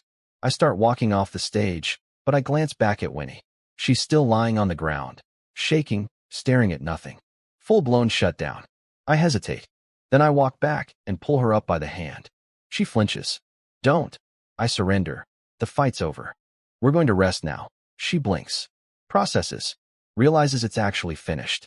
Then her face crumbles into this look of total defeat. 3 fights, 3 losses. A-rank talent, 0 wins. She follows me down from the stage like a kicked puppy. Clan. Am I useless? I pause. This girl just got systematically destroyed by a rigged bracket, and now she thinks it's her fault. She's about to fight Pharaoh next in this condition, which she'll almost certainly lose too. For fights, all against bad matchups, no rest rounds. And she thinks she's the problem. No. You just had bad luck? Bad luck? She looks up at me, and for the first time I actually see her face clearly. Without the curtain of purple hair in the way, she's actually really pretty. Pale, sure, but delicate features, big eyes, and right now those eyes are brimming with tears, which gives her this fragile look that's honestly kind of. Before my brain finishes that thought, my hand is already on her head, ruffling her hair. Yeah, bad luck. If your first opponent hadn't been Saga, if you hadn't fought the werewolf yesterday, the results would be completely different. You're not weak, you're just undertrained. Give it time and you'll be fine. Winnie's expression shifts. The despair lifts a little. Someone finally told her it's not her fault, and she needed to hear it. For the record, I still think the brackets were rigged against her. I still didn't tell her that. Some truths would only make things worse. But at least I can make sure she doesn't walk away from today thinking she's worthless. Because she's not. She's an A-rank talent with a broken ability who got sabotaged by the system. Once she gets proper training and rest, she's going to be terrifying. Just, hopefully not aimed at me. Winnie nuzzles into my hand like a cat. I freeze for a second, then pull my hand back. All right, go rest. You've got another fight coming. She nods, looking noticeably less miserable than 30 seconds ago. Amazing what one head pat can accomplish. Then Saga marches over with an expression that's trying very hard to look casual and failing completely. Great fight, clan. You're so amazing. I just got lucky with the bracket. No. You definitely win everything even without the bye. Winnie nods in agreement. Okay, I'm not going to argue with 2 people who both decided I'm invincible. Clan, our fight is next. I'll go all out, so watch yourself, Saga warns me with a competitive smile. Then, after a pause, she adds in a joking tone, but if you want a perfect record, I could maybe let you win. She says it like it's a joke. It's not a joke. She would absolutely do it. This girl awakened an A-rank talent, and she's still operating on commoner instincts. trying to buy friendship by being a pushover. It's honestly kind of sad. No, fight me for real. If you throw the match, the examiners will notice and we'll both be in trouble. Oh, okay. Also, Saga says, trying to sound casual, when did you and Winnie get so close? I saw you patting her head. I don't answer. Why does she care? Uncomfortable silence. Saga pivots to Winnie. Haha, Winnie, you two look pretty intimate. You don't like Clan, do you? Winnie answers without hesitation. I think Clan is very gentle. Being near him feels safe. Saga's face goes through about 7 emotions in 2 seconds, none of them happy. She clearly regrets asking. I glance at Winnie. These girls are both incredibly straightforward. No games, no manipulation. One head pat and a few kind words, and they're ready to pledge loyalty. It's the kind of simplicity that comes from growing up with nothing. No one's ever been nice to them. So the first person who gets their whole heart. It's kind of heartbreaking, honestly. Half-hour break ends. Round 4 matchups, exactly as I predicted. Winnie, who has not gotten a single rest round, faces Pharaoh. She's exhausted. She's injured from me slamming her into the ground. And Pharaoh has been resting since round 2. She's going to lose.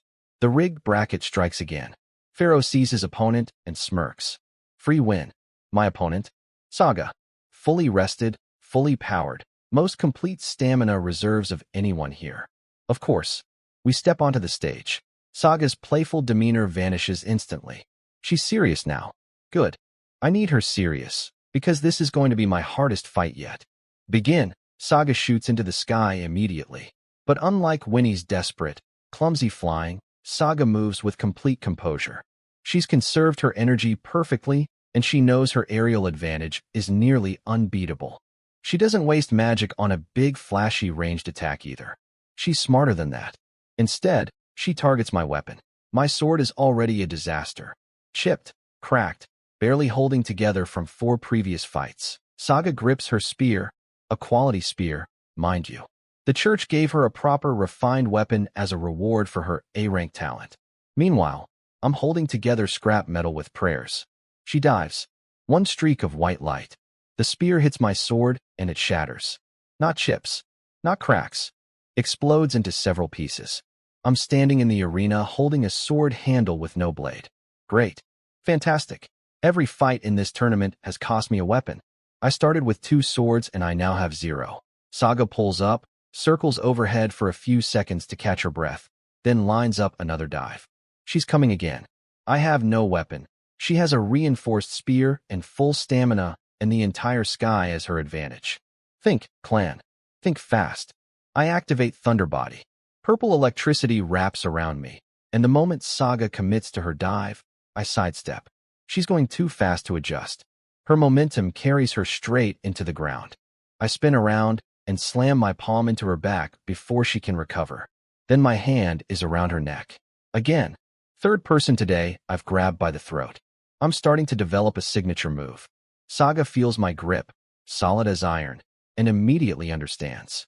If I squeeze, her neck snaps. Simple math. I surrender. The arena goes dead silent. Nobody expected this.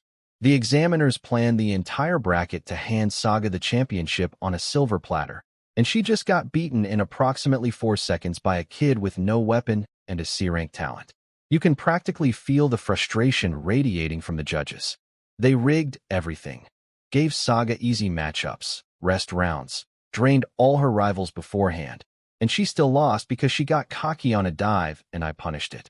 They're not mad at me. They're mad at her for wasting their carefully constructed plan. Up in the VIP section, though, the Saint Maiden leans forward. Interesting. The head examiner catches that reaction and mentally recalculates my value. One word from the Saint Maiden, and suddenly, I'm not worthless anymore. Politics. What she's apparently noticed is that I don't fight like these other kids. They're having sparring matches. I'm trying to kill people as efficiently as possible. Every move calculated, 0 hesitation, maximum damage. In a world where nobody our age has real combat experience, that mindset is basically a cheat code. She calls me a natural-born killer. I'd argue with that, but honestly, after 16 years of survival in that household and a wolf attack on the road, yeah, maybe she's right. 4 wins, 0 losses. 1 fight left, Stone Giant. Problem, I have no weapons. My last sword got obliterated by Saga's spear. I look at the scattered metal fragments on the ground and briefly consider my options. I glance at Winnie. She has those claw weapons, but they're custom fitted to her tiny hands. My fingers wouldn't even fit. Plus, asking would be awkward. Forget it. Bare fists it is. Let's see if a month of daily stat points can punch through rock. Winnie's final match against Pharaoh goes exactly as the rigged bracket intended. She loses. For fights, for losses. She's sitting in the spectator area, looking like someone canceled her birthday. The werewolf from Group 5, who ranked 6th, stares at her results in disbelief. The girl who beat him went 0-4. It's honestly humiliating for both of them. Final match. Me versus Stone Giant. He's in rough shape. Torn clothes, unhealed wounds, exhausted eyes. Even after his rest round, he's clearly running on fumes. His stone armor, when he activates it, is visibly thinner and smaller than before. I see that and immediately know, this is mine. I don't activate Thunderbody. Don't need it. The fight turns into something almost beautiful. Instead of my usual grab throat and fight approach, I play it like a matador. High mobility, constant evasion, picking him apart piece by piece. He knows he needs to end this quickly before his magic runs out, but the arena is too big and I'm too fast. He can't catch me. He chases. I dodge. He swings. I weave. Every missed attack drains his magic further. His stone armor gets thinner with each passing minute. Cracks start appearing. All he can do is watch his power slowly bleed away, unable to land a single hit on the guy casually jogging circles around him. The moment his stone armor cracks and falls away, I activate Thunderbody.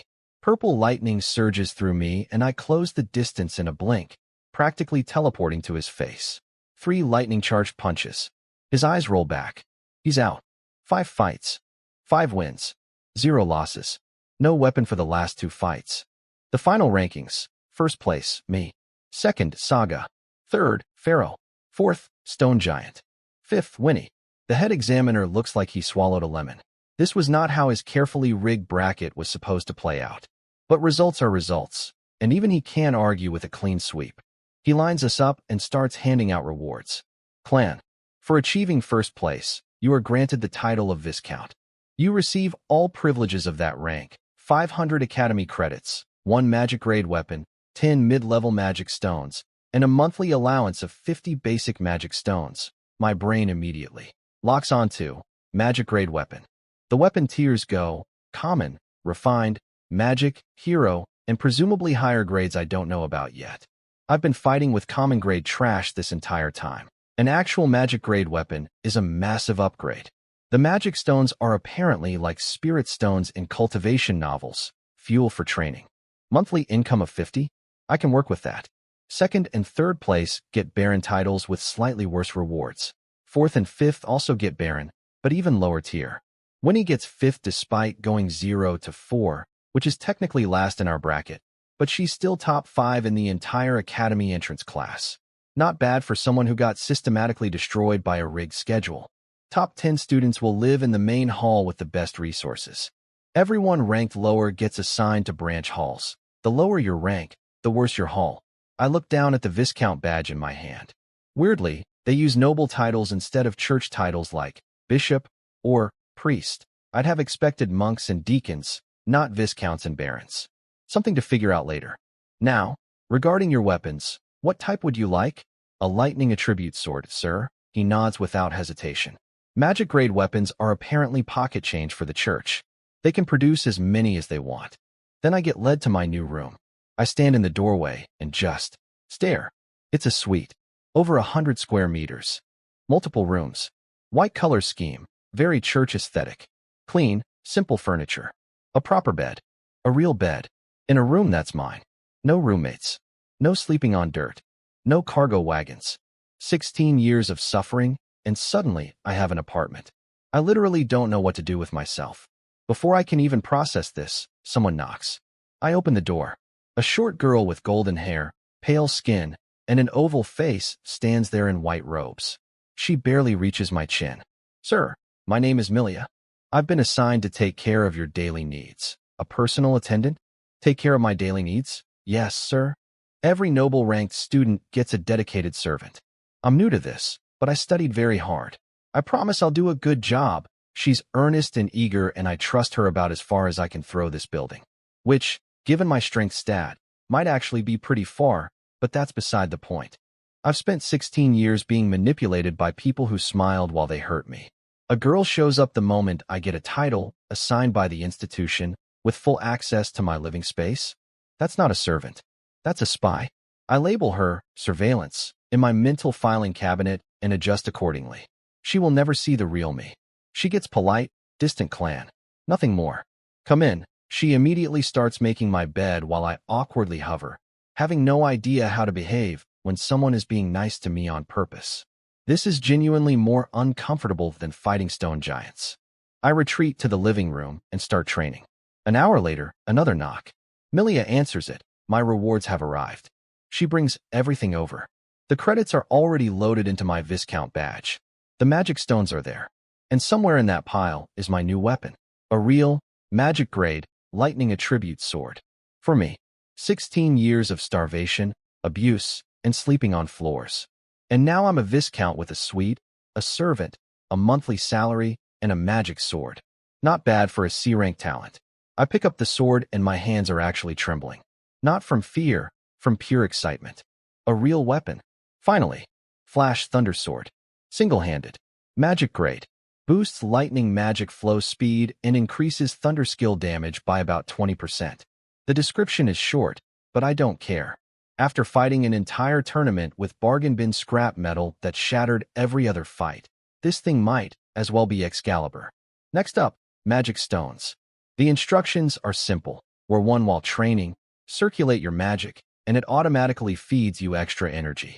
I strap a mid-level stone around my neck and start practicing the thunder summoning art. The difference is insane.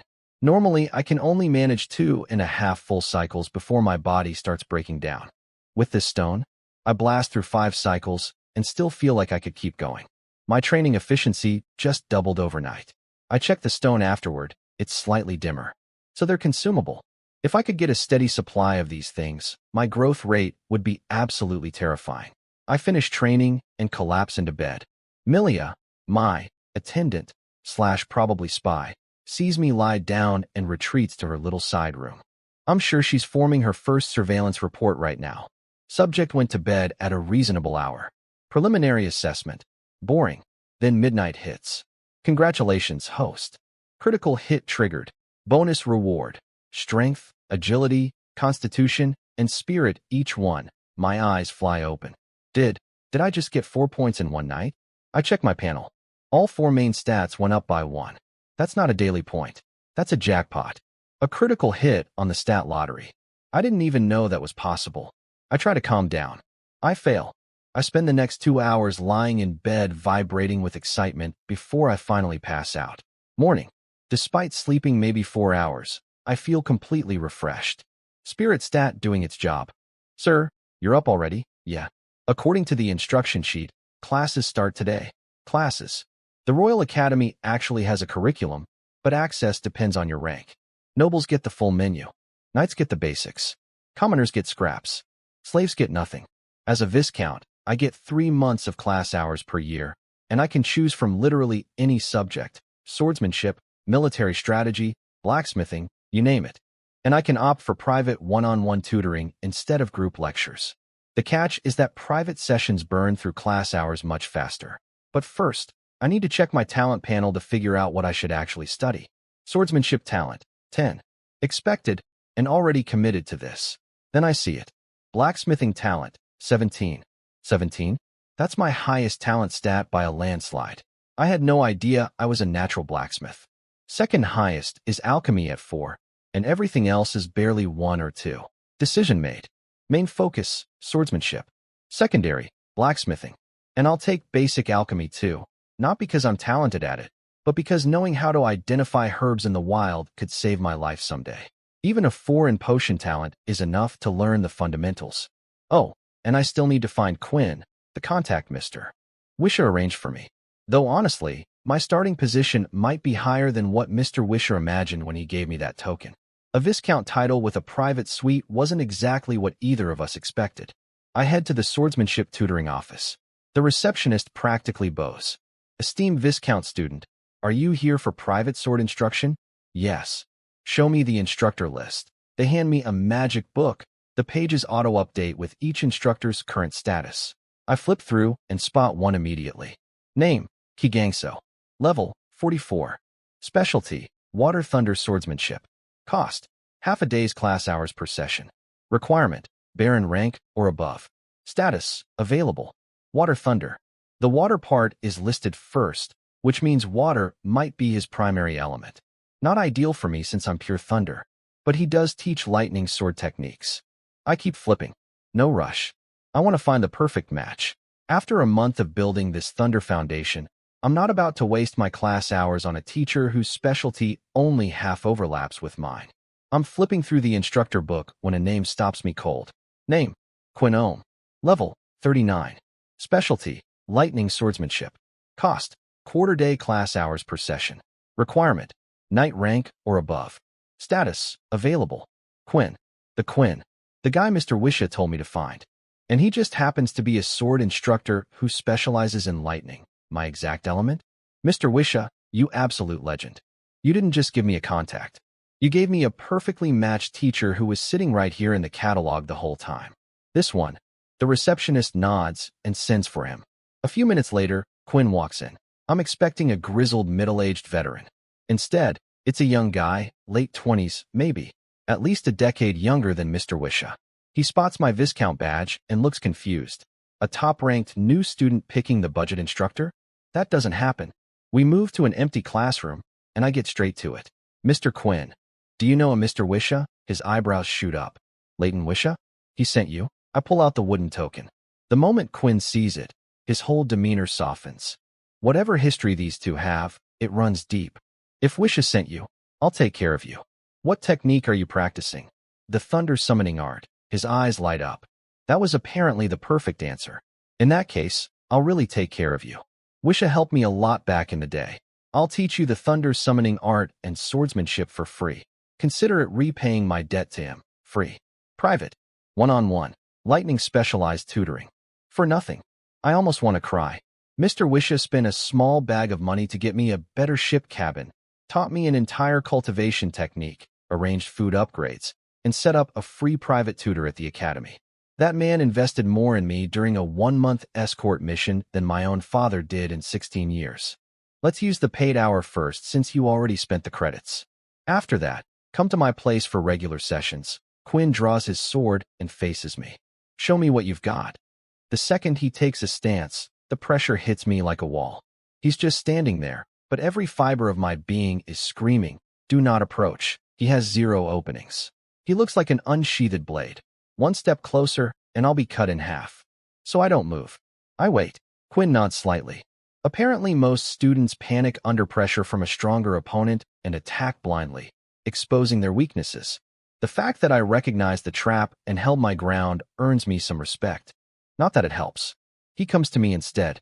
One casual, almost lazy thrust, and my sword goes flying out of my hands like it was spring-loaded. Can't even hold your sword, and you want to learn swordsmanship? Pick it up. Again, I grab the Flash Thunder sword off the floor. Round 2. Same result. Sword goes flying. Round 3. Flying. Round 4. Flying. Round 5. He's identified my problem. Incredible speed and strength for my age, but my fundamentals are garbage. Makes sense. I learned sword technique from a family that hated me, using an element I had 0 affinity for. My foundation is basically non-existent. Every time he disarms me, he throws in a verbal jab too. Physical and psychological pressure simultaneously. Most kids would be mentally broken by now. I won't lie, my brain feels like it's been put in a blender. But I keep going. Every single time I get disarmed, I'm analyzing why. What angle did he attack from? Where was my grip weak? What was my positioning error? Round 6. Flying. Round 7. Flying. Round 8, 9, 10. Flying, flying, flying. Round 11. Quinn flicks his blade at my weak point, expecting the same easy disarm. My sword stays in my hand. He blinks. Tries again. My grip holds. He hits a different angle. Still holding. It takes him 4 more attacks before he finally knocks it loose. His eyes go wide. He just watched me go from, can't survive 1 hit, 2. Survives 4 hits in the span of 11 exchanges. That's not normal learning speed. That's not even abnormal learning speed. That's, what the hell am I witnessing speed. He looks at my eyes. Still sharp. Still focused. No frustration. No self-pity. No quitting. Same determination as round 1. A long pause. Then, some improvement. Not enough? That's Quinn speak 4. I'm genuinely shocked, but I'll die before I admit it. I can tell. I pick up my sword. Again. That one rare compliment from Quinn, some improvement, tells me everything I need to know. I'm on the right track. Keep doing exactly what I'm doing.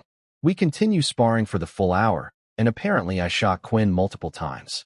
I went from, can't survive a single exchange, to consistently blocking 4 or 5 strikes within 60 minutes. His face keeps doing this thing where he tries to stay stoic, but his eyebrows betray him. I can feel him reevaluating me in real time. Not as a charity case for Mr. Wisha, but as an actual investment opportunity. And when a teacher starts thinking about return on investment regarding a student, that student is about to get very good training. All right, class time's up. Follow me. He takes me to his house. His house. The living room alone is bigger than my entire suite.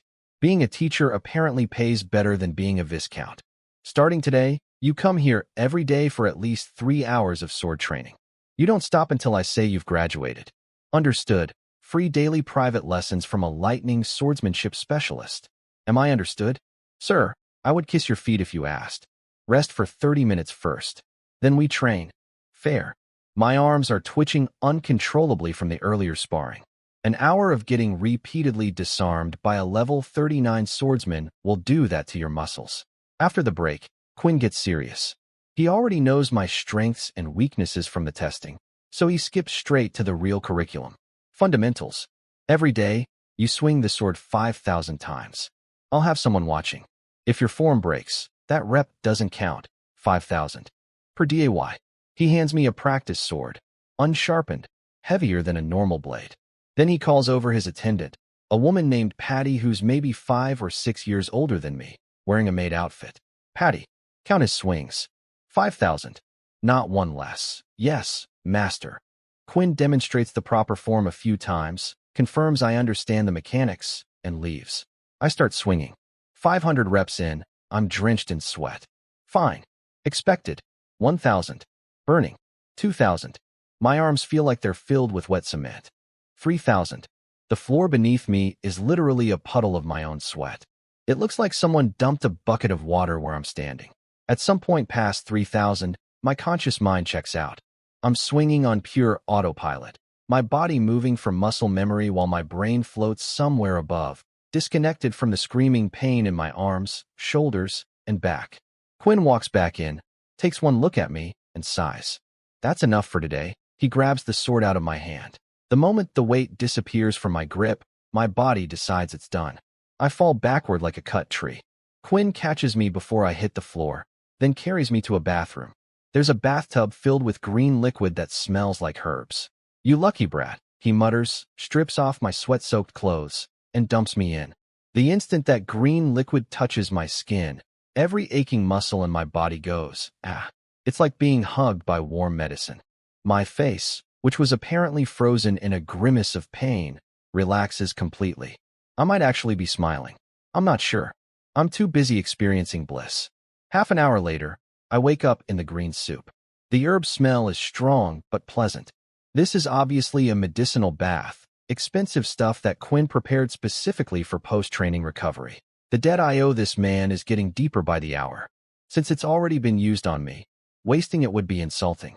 So I soak for another full hour until every drop of medicine has been absorbed into my body. Quinn walks back in right on cue. Clean water's over there. Wash up and come out. I rinse off, change into some old clothes of his, way too big, but functional, and step out. Then he points at a bed. Get on. Face down. I freeze. Excuse me? Quinn. Sir, I need to confirm something about your preferences before I stop staring and just do it. He looks annoyed, not anything else.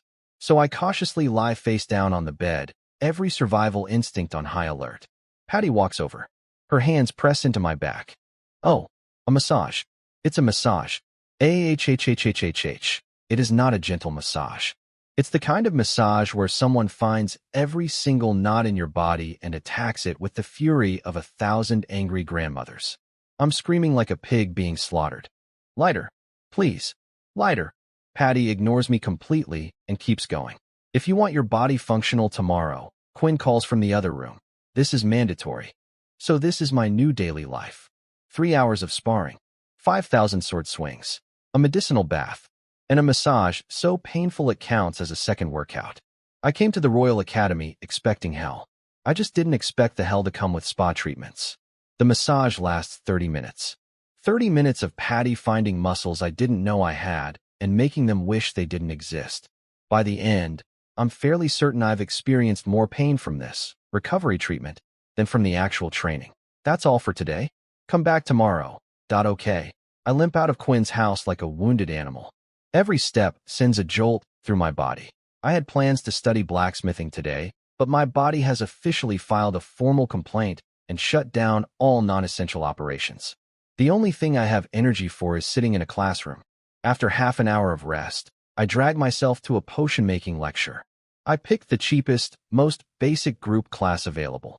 I'm starting from absolute zero in alchemy, so wasting expensive tutoring hours on "this is what a plant looks like" would be criminal.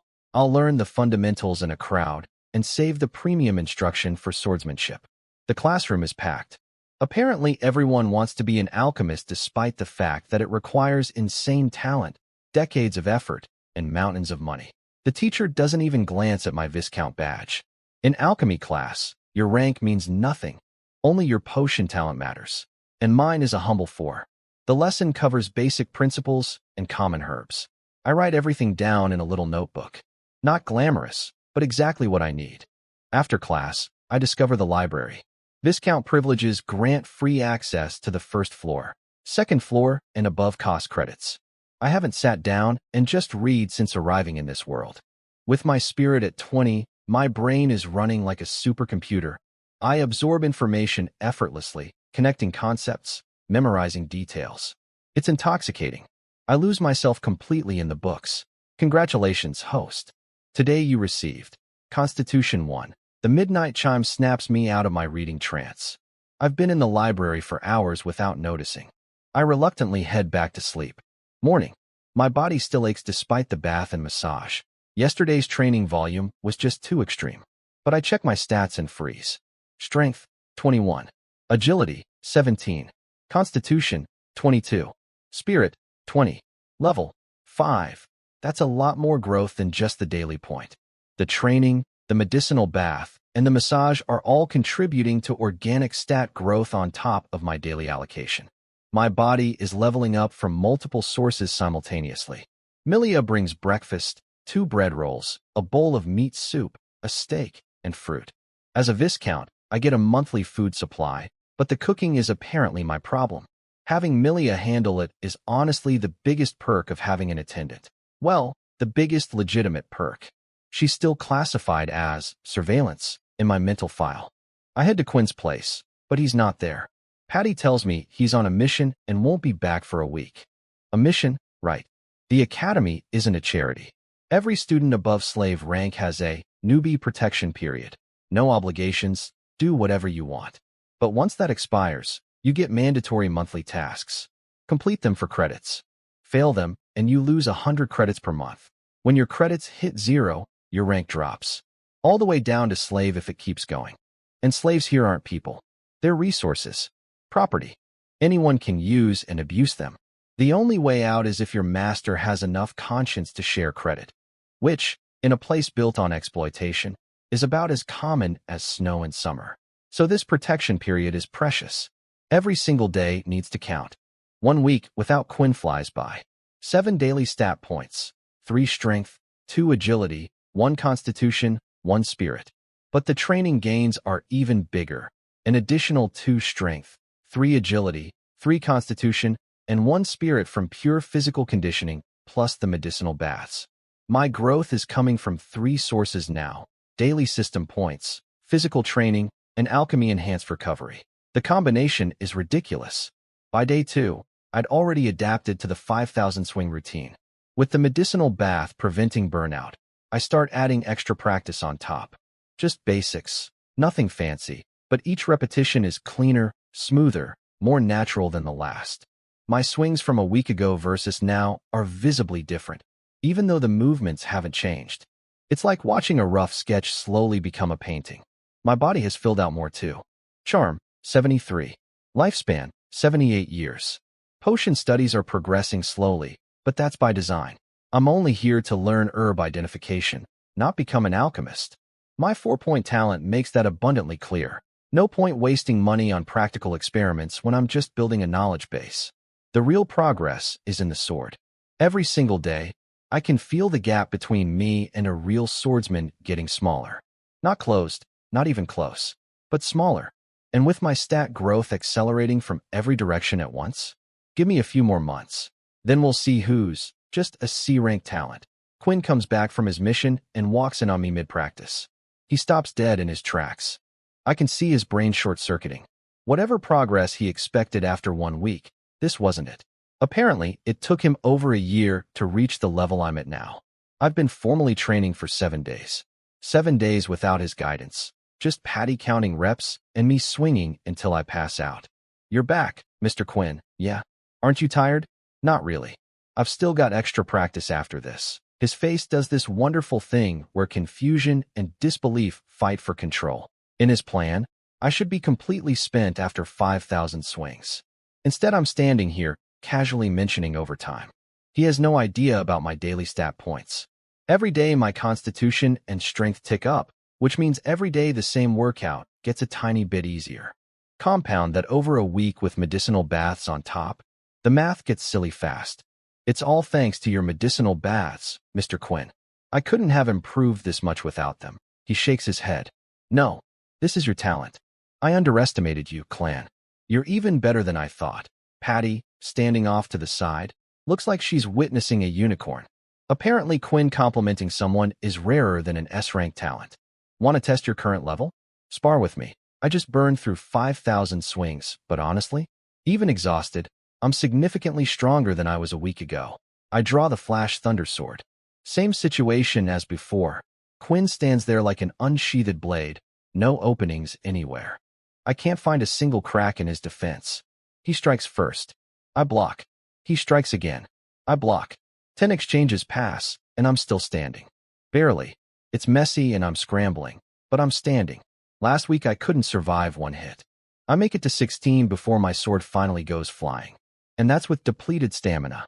Fresh, I'd have lasted longer. Quinn's satisfaction is practically radiating off him. We go for the full hour, sparring over and over, and I keep improving in real time, just like last week. Fewer openings each round, better reactions, tighter defense. I pass out again at the hour mark. Quinn catches me, carries me to the bath, dumps me in the green soup. Standard Tuesday at this point. After recovering, I head to potion class. And there's Saga, sitting in the front row, looking noticeably healthier than a week ago. Skin less dull, more color in her cheeks. A week of proper food and care is doing wonders for her. Her face lights up when she sees me. Clan, it's been so long. How have you been? Busy. You. That opens the floodgates. She tells me about everything that happened this week. The food, having someone take care of her, the classes she's taking. She talks nonstop until the teacher walks in. She shuts up instantly. Apparently, she learned the hard way what happens when you interrupt these instructors. Smart girl. Then the lecture begins and Saga's eyes glaze over within 5 minutes. She's never had any formal education. Reading, writing, basic science, she has none of it. Potions class might as well be advanced quantum physics for her. She's not alone. The werewolf, the other combat types, none of them can handle academic content. They all skipped anything culture-related because they literally cannot process it without a baseline education. Saga starts sneaking glances at me. She watches me take notes, actually engage with the material, and clearly cannot comprehend how I find this interesting. The only thing keeping her in this classroom is the fact that I'm in this classroom. Honestly, though, this teacher is awful. He just drones on in the most monotone, lifeless delivery possible, repeats old material, and has zero teaching ability. Half the class is asleep. Even with my high spirit stat, sitting through this is genuine suffering. I'm seriously considering dropping this class and just self-studying in the library. My potion talent is only 4, I'm not trying to become an alchemist. I just need to recognize herbs in the wild. A few books would probably teach me faster than this guy. I'll give it a couple more sessions. If he keeps recycling the same content, I'm out. After class, I need to have a talk with Saga about actually paying attention instead of staring at me for an hour. But that can wait. Right now, I've got a sword to swing 5,000 more times. And a bath full of green medicine waiting to put me back together afterward. This is my life now. And honestly, compared to the first 16 years, this is paradise. Want to come to the library with me? Saga's feet literally stop moving. The word, library, hits her like a physical force field. Actually, I just remembered I have something to do. Bye. She vanishes faster than she fled from Batgirl. Incredible. The girl who can fly at the speed of light is somehow even faster when running away from books. I spend the rest of the day in the library. No regrets. Another week passes. Combine gains from daily points and training. 3 strength, 3 agility, 2 constitution, 2 spirit. Growth is slowing down compared to those early explosive weeks, but that's natural. I've hit level 7, and I've figured out that levels are tied to total magic power, not stats. More mana equals higher level. Quinn has noticed the change too. When he suppresses his own stats to match what he thinks is a fair training level, I can now fight him to a draw. Actually, my raw numbers are slightly higher than his suppressed state, which is why I can keep up. His technique is still leagues above mine, but technique can't fully compensate when your opponent just has more of everything. He's starting to worry though, not about my progress, but about resources. I learn too fast. I grow too fast. The amount of supplies I burn through keeps increasing daily. A talent like mine should get top-tier institutional support, but C rank. On paper, I'm not worth the investment. Quinn knows this, and it frustrates him. It frustrates me too. I've already used 2 of my 10 mid-level magic stones, and I can feel my consumption rate accelerating. 8 stones won't last. My monthly allowance of 50 basic stones starts next month, but 100 basic stones only equals 1 mid-level stone, and the efficiency isn't even comparable. I'm going to need income soon. Students can take on missions voluntarily even during the protection period, and completed missions can offset future mandatory requirements. For my Viscount rank, only D-grade missions or above count as a full offset. E-grade missions take 10 completions to count as 1.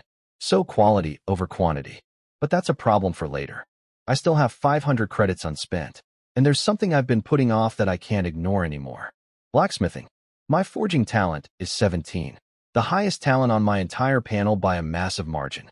And every fight in the entrance exam reminded me why this matters. I went through 3 weapons in one tournament. If I can forge my own equipment, I never have to worry about that again. After morning training with Quinn, I skip potion class and head to the forging department. I spend some class hours on a private instructor, a mid-level blacksmith named Gangralso. Blacksmith rankings go: beginner, intermediate, advanced, forge master, grand forge master, forge grandmaster, divine smith. 7 tiers. Mid-level isn't high, but for teaching a complete beginner, it's more than enough. Well, complete beginner, with a caveat. I've been reading forging textbooks in the library for weeks. I'm basically a walking encyclopedia of blacksmithing theory with 0 practical experience. Gangralso leads me to his workshop. Why do you want to learn forging? It's a dead-end side profession. Can't compare to alchemy or enchanting. I'm interested. That's enough reason. He shakes his head, clearly thinking I'm some noble kid who'll quit after 1 session when he realizes forging involves actual physical labor. But money is money, and apparently forging students are rare enough that he can't afford to be picky. Have you ever actually forged anything before? No. Just read about it. He raises an eyebrow. A student who studied theory first but never touched a hammer? That's a new one. All right. Start by removing the impurities from this block of scrap iron. Show me what you can do. He hands me a chunk of raw iron ore and points at the forge. I recall everything from the books. Heat the ore until it's glowing red.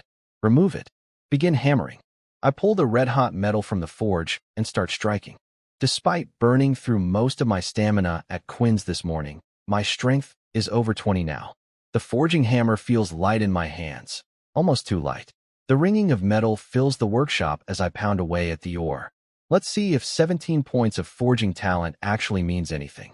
Gangralso watches me hammer for about 30 seconds before stopping me. What are you doing? This isn't a strength contest. You're just smashing randomly. You'd ruin a perfect ingot with this approach. You need to observe the ore structure. Feel its condition with each strike. Work with the metal, not against it. Fair criticism. I was basically treating the iron like it personally insulted me. He demonstrates properly. Now Gangralso is. Let's say he's got a generous build. Watching a chubby blacksmith swing a hammer isn't exactly elegant. But the sound his hammer makes when it contacts the ore? Beautiful. Like a musical instrument. Every hit rings clean and clear, completely different from my graceless pounding. I watch his movements carefully. The exact points of impact, the precise amount of force, the rhythm. Something clicks in my brain. I can't fully describe it, but it's like looking at a puzzle and suddenly seeing where all the pieces go. Did you catch that? I nod. Try again. He turns away, clearly expecting me to struggle for the next hour. Then, ting, a clear, crisp, musical note rings out from my hammer strike. Gangralso whips around and stares at me like I just performed a miracle. Ting, second strike. Same perfect sound. His mouth opens, closes, opens again. How? You just washed once, and he can't even finish the sentence. I keep hammering, and most of my strikes land correctly. Clean contact points, proper force distribution, consistent rhythm. For a first-timer, this is apparently supposed to be impossible. I'm honestly as surprised as he is. It just feels right. Like my hands already know what to do. Every strike sends feedback through the hammer and into my palms, telling me exactly where the next one should land. The impurities in the metal are practically announcing their locations. Maybe I really was born to be a blacksmith. 5 minutes of hammering, and I've cleared most of the surface impurities. Gangralso stops me, his voice noticeably softer than before. Good. Surface impurities are mostly gone. Now I'll show you the deep purification process. He demonstrates the folding technique. Heat the metal in the forge, pull it out, hammer, fold, repeat. Multiple cycles until every last impurity is expelled. Then he casually mentions that forge temperature control requires extensive experience. On my next attempt, I put the ore in the forge and pull it out at exactly the right moment. The same glowing red-orange I saw him use. Gangralso stares. You said you've never done this before? I can see him mentally questioning everything he knows about teaching. 2 hours of folding, heating, and hammering later, I produce a completely purified iron block. 0 impurities remaining. From scratch. On my first day, Gangralso goes quiet for a long time. He teaches me shaping and quenching next. Same thing, 1 demonstration, and I've basically got it. For hours total, and I've forged an actual iron sword. It's rough and crude, but it's a sword that I made. On day 1, Gangralso looks like a man experiencing a religious awakening. Teaching me, he says later, is a joy. Every step only needs to be shown once.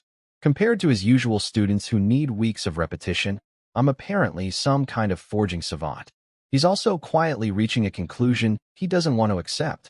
I might have already outgrown him. A mid-level blacksmith teaching a student with a forging talent of 17 is like a middle school teacher trying to mentor Einstein. He can cover the basics, but after that, Clan, you said you're interested in forging.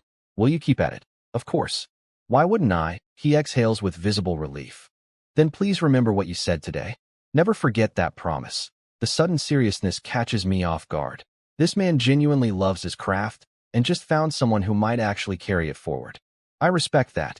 Let's continue to the next step. Sorry, Mr. Gangralso. I need to leave. I can only dedicate 4 evening hours to forging. I'll be back tomorrow. He opens his mouth to protest, then closes it. I can see the question he wants to ask. Will you still come to me tomorrow? But he doesn't have the courage.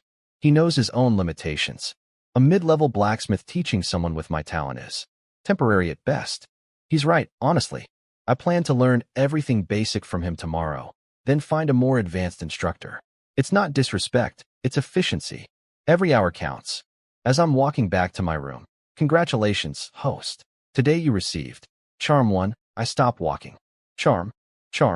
The universe looked at my situation, surrounded by enemies, training to survive, racing against time, and decided what I really needed was to be slightly more handsome. My charm hit 74.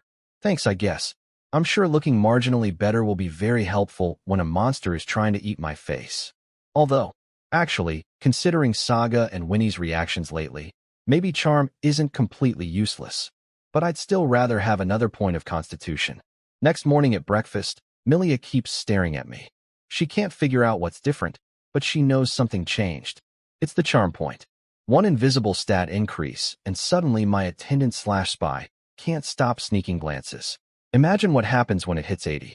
I spend my second day with Gangralso asking every question I can think of. How to salvage a cracked billet. Best quenching methods. Temperature control tricks. Timing for different or types. Everything he knows, I'm extracting and writing in my notebook. He can feel what's happening. He answers every question thoroughly and patiently, but there's a sadness behind his eyes. He knows this is the last time. And he's right. After that session, I've learned everything he can teach me. I move on to an advanced blacksmith the next day. Congratulations, host.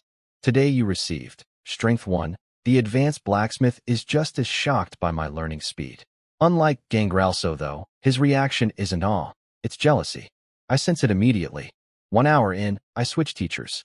No amount of begging changes my mind. The beauty of this system is that I can swap instructors anytime. If your teacher resents you for being better than them, just click Next. Very convenient.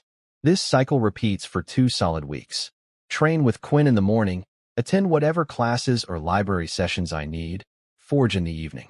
Every blacksmith I work with has roughly the same reaction, shock, then either admiration or jealousy. I stay with the admiring ones slightly longer. 2 week stat gains, Strength 9, Agility 6, Constitution 5, Spirit 3. That's over 15 points, but it includes both daily system allocation and training bonuses. Spirit has fallen behind everything else. It was my highest stat when I started, and now it's my lowest. Funny how that works. Then today happens. I'm deep in cultivation when I feel it. The thunder summoning art pushing against its ceiling again. That familiar pressure building, the lightning inside me searching for somewhere to go. Quinn is standing nearby, watching. 2 hours of intense channeling. My body is a lightning rod, purple arcs dancing across every inch of skin. Then, my eyes snap open. A flash of lightning flickers in my pupils. Level 3. The breakthrough hits like a tidal wave. Electricity surges through every cell, activating something deep in my genetic code. Every stat jumps. My whole body reconfigures itself. Updated status, Strength, 46. Agility, 39. Constitution, 41. Spirit, 34. Level, 11. Charm, 77. Lifespan, 86 years. 46 strength. 1 month ago I started at 5. My stats haven't just doubled, they've nearly tenfold. And at level 3, the Thunder Summoning Art now lets me maintain Thunder Body as a permanent state instead of a short burst. Plus I've unlocked a new move. I can concentrate all my magic power into one massive lightning strike. A finisher. At my current level, it'd be devastating. Quinn walks over with this look on his face, half proud, half melancholic. How do you feel, clan, mister? Quinn, I'm really hungry. Food's ready. Eat first, then we test your combat level. Patty rushes out with an enormous platter of roasted meat and a jug of milk. I demolish most of it in minutes. Quinn and Patty watch me eat, and somehow get hungry too. Breakthrough hunger is apparently contagious. After a short rest, Quinn pulls me into the training room. He's been gradually increasing his suppressed stat level during our sparring sessions over the past weeks. We've been staying relatively close in power. Use the Flash Thunder Sword this time. He's serious. The practice sword can't handle my output anymore. I need the real thing. I draw the Flash Thunder Sword and attack first. My blade becomes a storm. Thrust after thrust, each one leaving after images. The room fills with the sound of ringing steel. Quinn is genuinely shocked at my speed. He can still read my attacks, but barely. He blocks, parries, deflects, but he can't find a window to counterattack. At his current suppressed level, he literally cannot beat me anymore. The realization hits him mid-fight. I can see it in his eyes, this sudden awareness that the student is about to surpass the teacher. He knew this day would come. He just didn't expect it this soon. For one moment, his focus wavers. Just a heartbeat of distraction. My sword slips through his guard. Quinn explodes with his real power, no suppression, and blasts me back. But here's the thing. I block it. Completely. Not a scratch. He stares at me, speechless. Clan, you're really something. I couldn't have gotten this far without you, Mr. Quinn. He shakes his head slowly. At this rate, in 3 months, you might catch up to me entirely. You're joking, Mr. Quinn. No way that happens. But he's not joking. I can see it in his eyes. He's doing the math, and the math is terrifying him. He watches me leave and reaches out like he wants to say something, then drops his hand. I think he's realizing our teacher-student relationship has an expiration date. A short one. After lunch and a quick nap, I head out for my afternoon forging session. But I don't make it to the workshop. Because SHE appears. A girl about my age, walking toward me with the confidence of someone who owns the planet.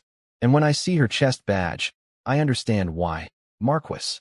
The highest rank I've seen on any student. It's the Saint Maiden from the examination. The one who watched our fights from the VIP section and dismissed me as just a C rank. She got Marquis status without taking a single exam. Just walked in and received it. Meanwhile, I nearly died 5 times to earn Viscount. Life is fair, said no one ever. She spots me and squints, clearly trying to remember where she's seen my face before. You? Come here, she says it the way you'd call a dog. Every instinct in my body screams, walk away, but my brain does the math. She's a Marquis. She could crush me politically, socially, and probably physically without breaking a sweat. I've endured 16 years of humiliation from people with far less power.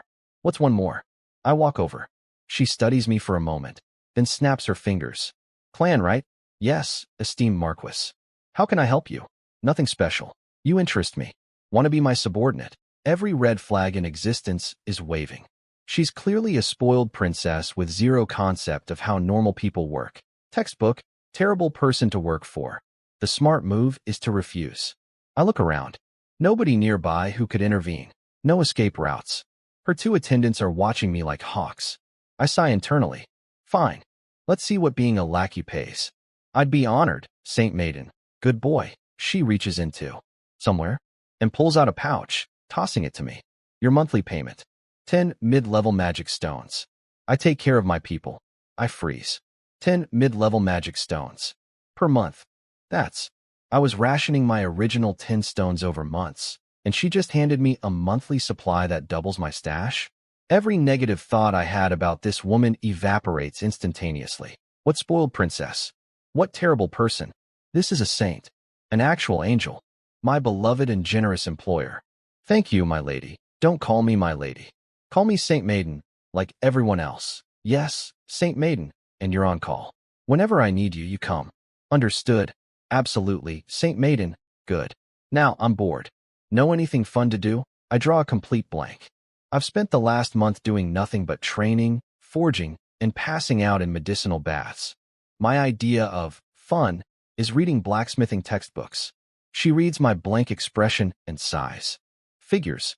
Follow me. She leads us to a massive circular building. The moment I see it, I recognize the architecture. It's a coliseum. A fighting arena. The church has a gladiator pit. We walk in, and a pretty receptionist immediately bows. Saint Maiden. Welcome. I'll arrange your seating immediately. Thanks. Oh, and get this one, an opponent. She points at me. Wait, an opponent? For me? Excuse me, Saint Maiden. This is my first time here. What are the rules? No rules. This is the beast arena. You fight a monster. Kill it or don't. Simple. She wants me to fight a monster. For her entertainment. I've been her subordinate for approximately 4 minutes. Saint Maiden, I've only been at the academy for 1 month. Isn't fighting magical beasts a bit early for? Her eyes narrow. The temperature drops about 10 degrees. Right. Nobody says no to the Saint Maiden. I forgot that rule during the brief window where she was giving me free magic stones. Okay, clan. You've got strength 46 and a lightning sword. How bad can one arena beast really be? Are you defying my orders? With respect, Saint Maiden, it's too dangerous. I'd rather not. Out of nowhere, a whip materializes in her hand, and she cracks it straight at my face. My reflexes kick in before my brain does. I catch the whip midair with my bare hand. The leather burns my palm like fire, but I don't let go. Everyone freezes, including her. She tries to yank it back. It doesn't move. She pulls harder. Nothing. My strength is 46. She might as well be trying to pull a sword out of a mountain. Will the Saint Maiden be swinging again? I say it calmly. Politely, even. But in this moment, the power dynamic between us has completely flipped. Here's the thing about the Saint Maiden, Saintess, whatever her name is. Turns out it's Xingxin. She has an S-rank talent, yes, but she's barely trained. Without activating her ability, she's just a spoiled girl with a whip and an attitude. Physically, she's nowhere near my level. She keeps pulling. I let go, because she was yanking with everything she had. The sudden release sends her stumbling backward, and she lands flat on her backside in front of everyone in the arena. Well, that's done it. I'm officially a dead man walking. Xingxin's face goes crimson with humiliation and rage. What are you all standing around for? Her 3 attendants snap out of their shock and surround me. 3 A-rank talent holders. Her personal bodyguard squad. Grab him. All 3 attack simultaneously. And look, under normal circumstances, A-rank talents are scary. But these are my classmates. Same generation. Same age group. And I've been stacking stat points every single day for over a month while training with a level 39 swordsman. I activate Thunder Body. Purple lightning crackles across my skin. 3 kicks. 3 stomachs. Almost simultaneous. All 3 go flying and hit the ground screaming, clutching their midsections. Minimum 2 broken ribs each. They're done for weeks. Xingxin's jaw drops. She was told I'm C-rank. C-rank. And I just dismantled 3 A-rank fighters in about 2 seconds. I walk up to her. We lock eyes. She swallows. What? What are you going to do? Nothing. The question is, what does the Saint Maiden want to do? I don't want to be your enemy. But if you insist on making my life difficult, I can be your enemy. Your choice. I mean every word. I've tolerated a lot in my life. 16 years of abuse taught me patience. But dragging me to a death arena without asking? That's not being a subordinate. That's being treated as disposable. And that crosses my line. Do you understand what you're saying to me? She screams. Perfectly. And if it comes down to it, I'll trade my life for yours right here. Your call. The arena manager rushes over, desperately trying to defuse things before his venue gets destroyed. Saint Maiden, what's happening? Get lost. This doesn't concern you. She could ask him to restrain me. He'd probably do it. But her pride won't allow that. She challenged me. I challenged back, and now she has to answer personally or lose face. So she activates her talent. Behind her, a massive angelic phantom materializes, radiant, beautiful, heartbreakingly pure, 2.5 meters tall, glowing with holy light. The crowd gasps. S-rank talent, soul of the angel. I look at this divine, majestic apparition summoned by the bratty girl who just fell on her butt, and I think, the angels of this world must be blind. How does this person get celestial favor? The arena manager throws up a barrier around us to protect the spectators. Smart. The crowd doesn't leave. They're too busy gawking at a real S-rank talent in action. The angel phantom is incomplete. Xingxin is too weak to summon the full thing. But even at partial power, the pressure is immense. Way beyond what her bodyguards could produce. This is a completely different class of threat. I told you you'd regret this, clan. Now taste what regret feels like. The angel charges. Terrifyingly fast. I barely track its trajectory, block with the flash thunder sword, and get launched across the arena like a rag doll. My arms are vibrating from the impact. 1 hit, and I'm already flying. Okay, so 10 mid-level magic stones per month was nice while it lasted. My back slams into a stone pillar. I slide down to the floor. Blood trickles from the corner of my mouth. So this is S-rank. I was wrong. Completely wrong. I thought that since I could handle A-rank talents, S-rank would be a bit stronger but manageable. No, S-rank is a completely different dimension. It's not a step above A-rank. It's an elevator to a different building. That angel phantom hit me once, and I'm already coughing blood. But then I look at Xingxin, and she's bent over, gasping for air like she just ran a marathon.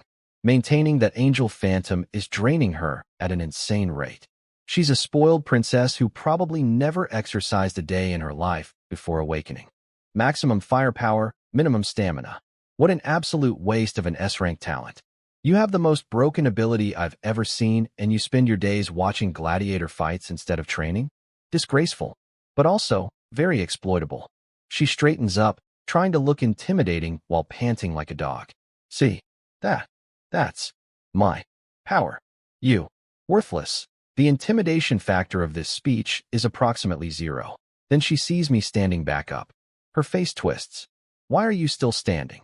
Lady, I spent 10 years getting beaten by professionals. One angel slap isn't going to keep me down. She screams and sends the angel charging at me again. It's gorgeous. Everyone in the arena is mesmerized, staring at the divine beauty of the phantom like they're watching a religious vision. Some of them look like they'd happily die just to be touched by it. Meanwhile, nobody's watching me, which is perfect. I gather most of my remaining magic power into the Flash Thunder Sword. Every last drop I can spare. The blade crackles with concentrated lightning, my strongest attack. The finisher I unlocked from the level 3 breakthrough. The angel reaches me. I swing. Thunder meets divine light. The collision produces a massive explosion. Blinding white light fills the entire arena. Everyone slams their eyes shut. When the light fades and people open their eyes again, the angel phantom is gone. And Xingxin is lying on the ground, blood pouring from her mouth, completely unconscious. I limp toward the exit, every muscle screaming. Magic power nearly empty, but still moving. The arena manager looks like his soul just left his body. The Saint Maiden, got beaten half to death in his establishment. Grab that kid. Now! 2 enormous guards pin me to the ground before I can take another step. Fair enough. I barely have enough energy to breathe, let alone resist. They drag me in front of the manager. Even face down on the floor, held by 2 guards twice my size, I stare up at him without flinching. He looks at my defiant expression and his anger fades. I can see something like respect creeping into his eyes. He doesn't know my talent rank, but he knows I just beat the Saint Maiden. That earns something, even from an enemy. Lock him in my office. He doesn't abuse me or humiliate me further. Just files a report and sends it up the chain. Smart man. Let the higher-ups decide. The news travels fast. The Saint Maiden was beaten by a student at the Beast Arena. The report lands on the desk of the Pope. The actual student Pope of the Royal Academy. He's sitting with the cardinals, the top leadership of the Church's Academy faction. Their first reaction? Stunned silence. Then fury. Someone dared to touch the Saint Maiden? But then they hear the full story, that Xingxin tried to force an unwilling student into a death match, whipped him when he refused, and he only fought back in self-defense. The anger deflates into exasperation. They all know Xingxin. Great talent. Terrible personality. This isn't the first time she's caused problems. But the Pope focuses on something else entirely. Wait, you're telling me the boy actually won? Yes, Your Holiness. Bring me his file. My information lands on his desk. He reads through it and stops at one line. C-rank talent. Attribute point allocation. He stares at those words for a long time. A C-rank talent beat an S-rank Saint Maiden. The test results shouldn't be wrong, but how? Bring the boy to me. And how is Xingxin? Only minor injuries, Your Holiness. She'll recover quickly, minor injuries. Sure, she was unconscious and bleeding from the mouth, but in this world of superhuman bodies, that apparently qualifies as minor. Meanwhile, I'm sitting in an office, waiting to find out if I'm about to be promoted or executed. Honestly, could go either way at this point. I'm sitting in this office, tied up like a criminal, fully expecting to get my teeth kicked in. But the guy in charge just pulls out a pill and goes, "Here, eat this, you'll feel better." I'm sorry, what? Look, I got nothing against you personally, he says. Tying you up is just procedure. Okay, that's surprisingly reasonable. I mean, I did just beat the living daylights out of the Holy Maiden, so I figured the welcome wagon would involve a lot more punching and a lot less medicine. But hey, if he wanted me dead, he wouldn't need to poison me. I'm already half dead from that fight. So I swallowed the pill. And it worked. Pain went down like 3 notches. This guy's all right. Then a couple of guards showed up. Whose clan? I stood up like a gentleman. The officer helped me, so I'm not going to cause problems for him. The guards reached for my arms, and I hit them with the classic. I can walk myself. Thanks. And for some reason, they just let me. I look like I got run over by a carriage twice, but apparently I've still got enough big energy that grown men listen when I talk.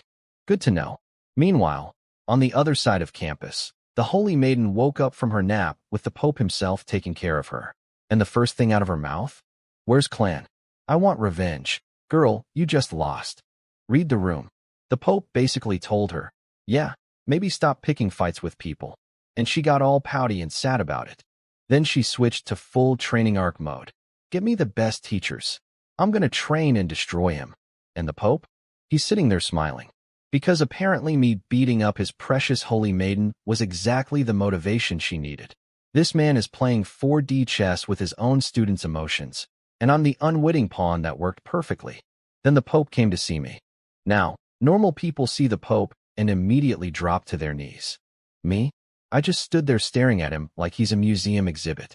And honestly, the man is stupidly handsome. Golden hair, perfect face, this gentle smile that makes you want to trust him with your life savings. But also he's like 2 meters 20 tall. This isn't a Pope. This is a final boss in priest clothing. But here's where things got wild. He waved his hand, and the ropes just vanished. Poof. Gone. Magic Pope powers, I guess. I've heard what happened. It was Xingxin's fault. I apologize on her behalf. I'm sorry. The Pope is apologizing to me? The guy I expected to smite me into next week is saying sorry? This is not how this was supposed to go. I had a whole speech prepared about mercy and being young and foolish. I was ready to be EG. And this golden giant is standing here being reasonable? What is wrong with this school? Ever since I left my garbage family, everyone has been weirdly nice to me. Is King's Academy secretly a daycare run by angels? Your Holiness, I also went too far with the Holy Maiden, so I share the blame. No, you did the right thing. In fact, I want to reward you. You motivated Xingxin to actually try hard for once. I beat up the Holy Maiden, and I'm getting a reward. This is the greatest day of my life. But then came the catch. There's always a catch. Before that, Clan, tell me something. What is your real talent? There it is. What do you mean? My talent is stat points allocation. Everyone knows that. Don't play dumb. If your talent was just stat points, there's no way you could have fought evenly against Angel's Soul, a top-tier talent. What else are you hiding? I went quiet for a second. He wasn't wrong. I'd been reading books about talents lately, and apparently other people with the stat points talent can't actually see their stats. They're just blindly distributing points. But I can see everything. Exact numbers, compatibility ratings, the whole dashboard. So I decided to come partially clean. I can see my talent. Like, literally see it. What does that even mean? It means I can see what I'm best at. Everything has a number attached to it. My best element is lightning. My best weapon is the sword. My best side profession is forging. I basically just pulled up my character sheet and started reading it out loud to the Pope. This is either the smartest or the dumbest thing I've ever done. The Pope listened to me describe my talent, and I could literally see the moment his brain went, "Oh, this is valuable." And yeah, he's right. My talent doesn't make me hit harder or shoot fireballs, but it means I never take a wrong path. I always know exactly what to train, what element to pick, what weapon fits me best. No wasted time. No guessing. According to history books, plenty of strong fighters had mediocre talents but mastered their skills so perfectly they could rival S-rank talent holders. So basically, with my cheat sheet vision, I could absolutely compete with the top dogs. The Pope was clearly excited, but I could see him calculating behind that pretty face. He can't just shower me with resources right after I beat up his holy maiden. That would look terrible. Xingxin would hate him, and everyone else would talk. So he went with the sneaky route instead. Good talent, kid. I'll invest some extra resources in you, but not too much. You'll have to earn the rest yourself. I nodded like a good boy. Honestly, I came in here expecting to die, and now I'm getting sponsored. 0 complaints from me. Then he handed me a token. This token contains 1,000 years worth of class hours. I'm sorry, 1,000 years of class time? That means I can just waltz up to any top-tier teacher and go, "Teach me." And they have to do it? Does this man understand what he just handed me? This is like getting an unlimited platinum membership to the world's best gym. Except instead of treadmills, it's combat training from legends.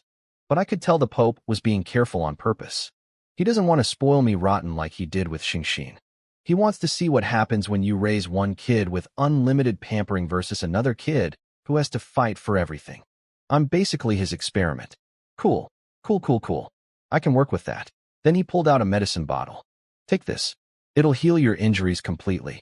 And by the way, Xingxin will come for you again once she recovers.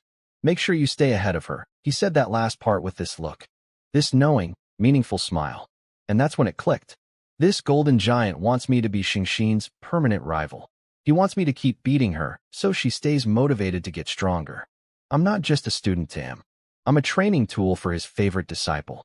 The Pope is playing both sides and somehow making everyone benefit. This man is terrifying.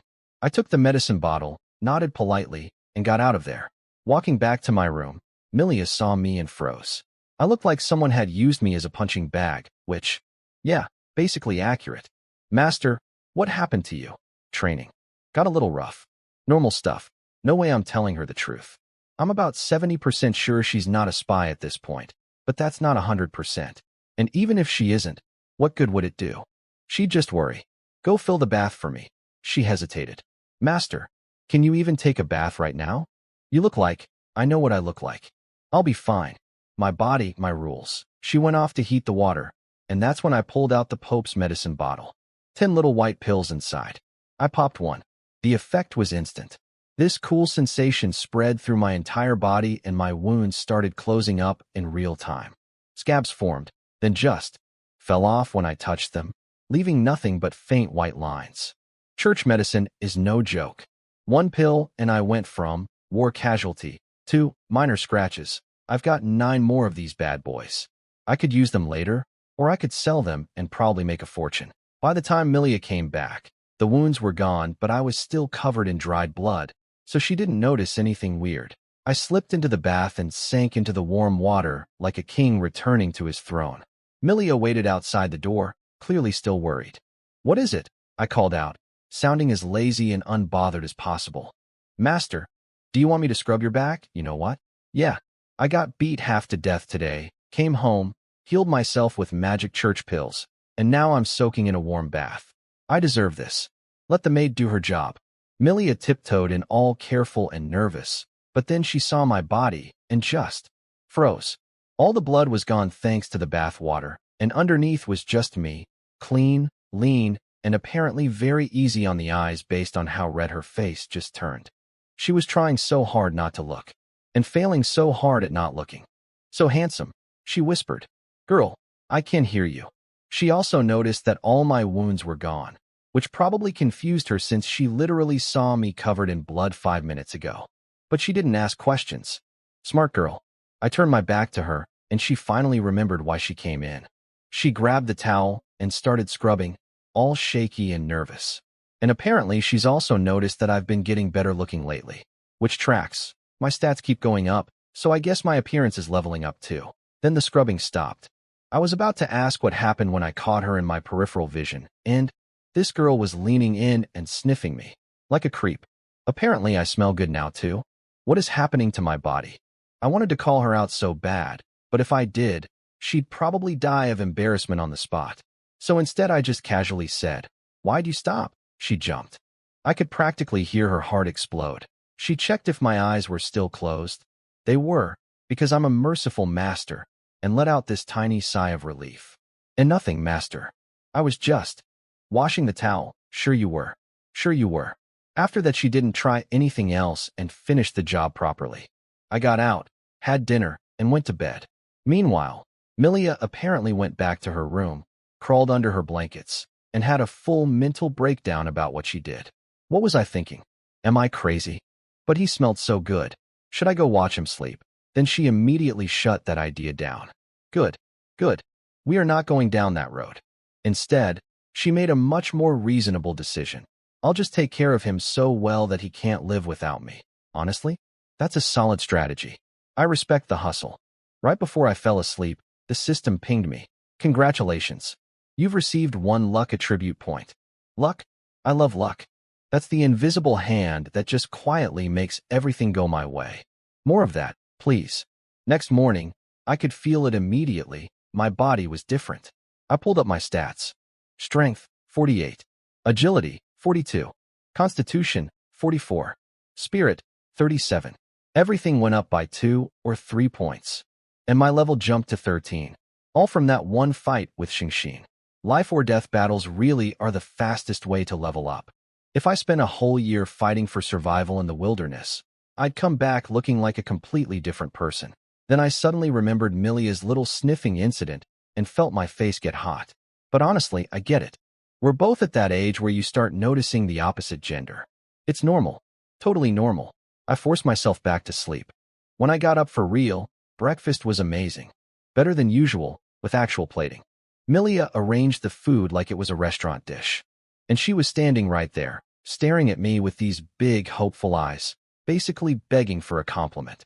Her gaze was so intense I literally could not ignore it. Breakfast is good today. You're improving. The way her face lit up, you'd think I just gave her a medal. She looked like she couldn't believe I noticed. All that effort, totally worth it in her mind now. After eating, I headed to class with Quinn as usual. I'm not switching teachers yet. We've built up a real connection and I don't want to throw that away. But tonight, I'm going to use that token from the Pope to find a proper forging instructor. Nothing too fancy, maybe a mid-level forge master. I've barely started learning, so getting someone too elite would just mean me asking baby questions to a genius. That feels like a waste. During our sparring session, Quinn was making this face like, this kid got stronger again. Poor guy's probably wondering how much longer he can even keep up as my teacher. On my way home after training, I ran into Saga again. She was clearly waiting for me on purpose. And I gotta say, she looked good, way better than before. Her skin was glowing. She'd filled out a little, and she was standing there looking like a painting come to life. Apparently, my face has been getting an upgrade along with my stats, because Saga looked at me and immediately turned into a nervous wreck. Girl came here specifically to find me, but she's acting like she bumped into a celebrity at the grocery store. What's up, Saga? You need something? Clan? Me and Winnie's group are taking a D-rank mission. Want to come with us? What kind of mission? Goblin extermination. We need to wipe out a goblin nest, about 100 of them. 5-person team. It's not that hard. Interested? Obviously I'm interested. First mission ever, and doing it with a team is way safer than going solo.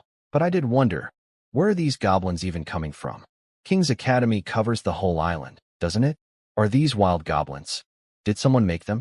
Actually, the island probably has some untouched wilderness areas. That tracks. Sure, I'm in. When do we leave? Tomorrow. Works for me. Saga looked relieved. And also a little too happy. Subtle, girl. Real subtle. I went to tell Quinn about it. What? You're taking a mission? Yes, mister. Quinn. He thought about it for a second. Actually, yeah, you're ready. Your strength is already about half of mine. Half of a teacher's strength, and I'm still a first year. Quinn was looking at me like he was trying to figure out if I had a secret second talent. Which, I do, but he doesn't need to know that. Then, right as I was about to leave, Quinn stared at my face and dropped this bomb. You know? You should consider finding a wealthy marriage partner. I'm sorry, what? I'm serious. Your growth speed is insane. You're going to burn through resources eventually. But if you find a rich spouse, your future gets a lot easier. This man is telling me to find a sugar mommy. Where is this coming from? Quinn suddenly got this faraway look in his eyes. Like he was remembering something painful. Oh no, this man has backstory. He's got regrets. Forget it, forget it. That was dumb of me. I'm just projecting because my own life didn't go so great. You're different. Pretend I didn't say anything. Looking at his face, I could tell. Quinn has been through some stuff. But instead of digging into his trauma, I just said what I actually felt. Mr. Quinn, I won't forget everything you've done for me. I mean that, and I did mean it. Sure, he started teaching me as a favor to Mr. Wisha. But the medicine baths? The expensive herbs floating in those tubs? He didn't have to do that. I've been studying potion courses, and I can recognize some of those ingredients now. They are not cheap. For a guy at Quinn's level, that's a serious chunk of his savings. I'll remember this debt. Kid, stop being sentimental and go train. You've got stuff to do. I nodded and left. But I didn't go to class. Instead, I headed to the shopping district. I've been sitting on my points this whole time and haven't spent a single one. Tomorrow's mission means I need gear. The church's commercial street had 2 types of shops, official stores and student-run shops. Official stores guarantee authentic products with refund policies. Student shops are basically gambling. If you've got a sharp eye, you can find amazing deals. If you don't, you eat the loss and cry alone. I know exactly how sharp my eye is. It's not. So I walked straight to the official store without a second thought. The moment the shop girl saw the Viscount badge on my chest, she was on me like a retail missile. Welcome, esteemed Viscount student. What can I help you find? I'm a freshman, taking my first mission tomorrow, so I need supplies. What do you recommend? When she heard freshman and Viscount, her eyes practically sparkled. She's also a King's Academy student, so she knows exactly how rare it is for a freshman to already have a Viscount rank. That means I got first place in my exam district. Translation: This kid has potential, don't make him mad. A hunting mission? What kind of monster? Goblins. Goblins. Perfect first target. With your strength, they shouldn't be much trouble. Let me recommend some potions. She pulled out a little bottle. This is an energy potion. If you're exhausted from traveling, one sip and you're fully refreshed.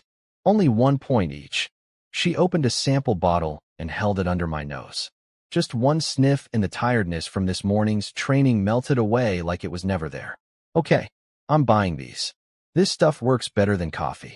Way better than coffee. One sniff and I'm already sold. Good stuff. What else you got? Give me 5 of those energy potions. Certainly.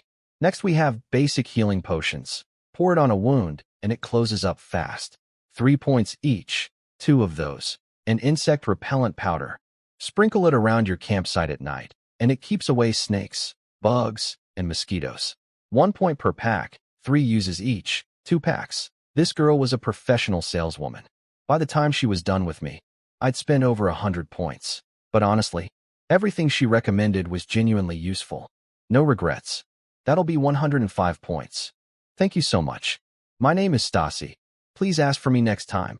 Yeah, I'll definitely be back. Good service, good products. We're cool. After the shopping spree, I headed straight to the forging classroom. I'd booked a session with an actual forge master tonight.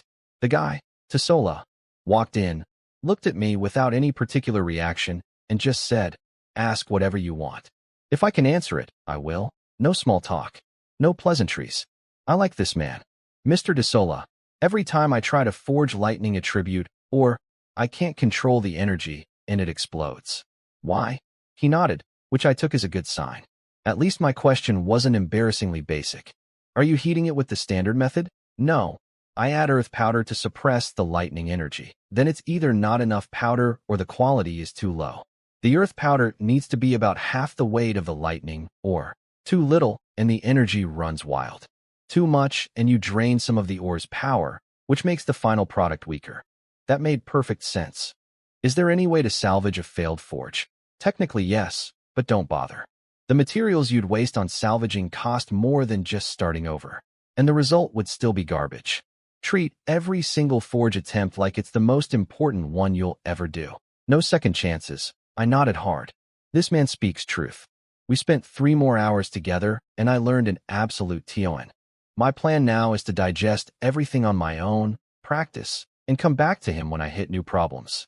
Tasola never actually saw me forge anything, since lessons this expensive are usually just Q&A. You ask your questions, then go practice on your own time. But with tomorrow's mission, I skipped practice and went straight to bed. Congratulations. Constitution 1.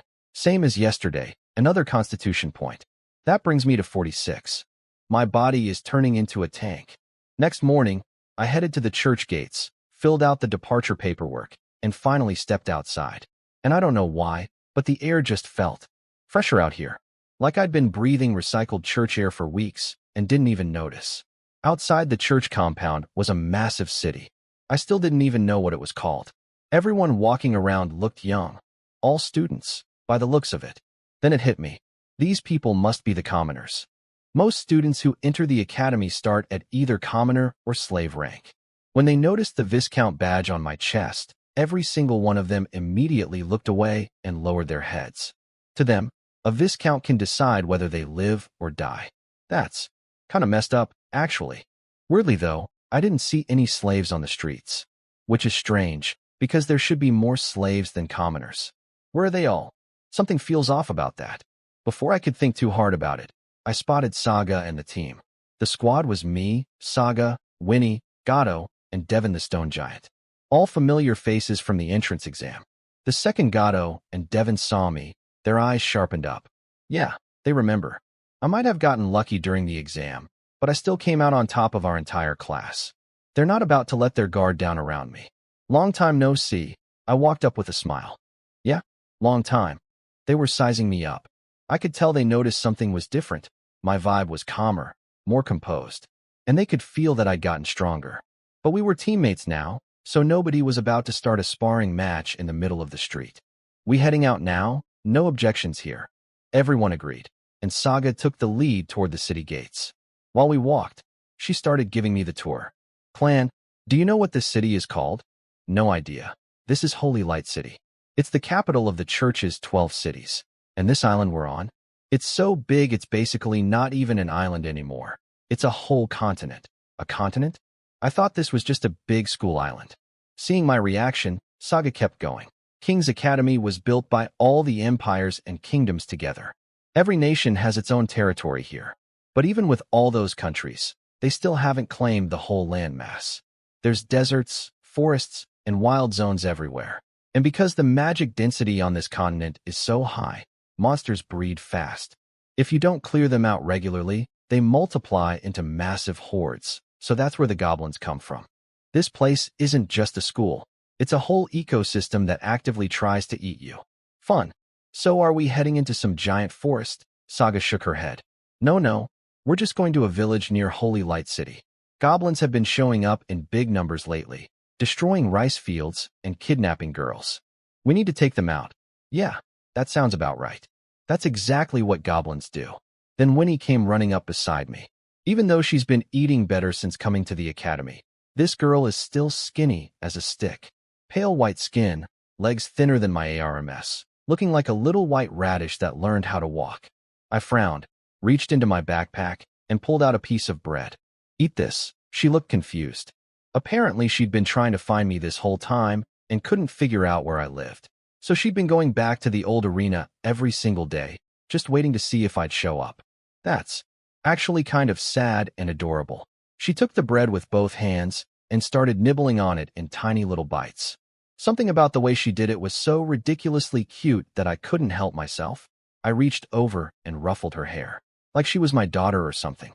She smiled this big, innocent smile and nuzzled her head into my hand like a puppy. This child is going to be the death of me.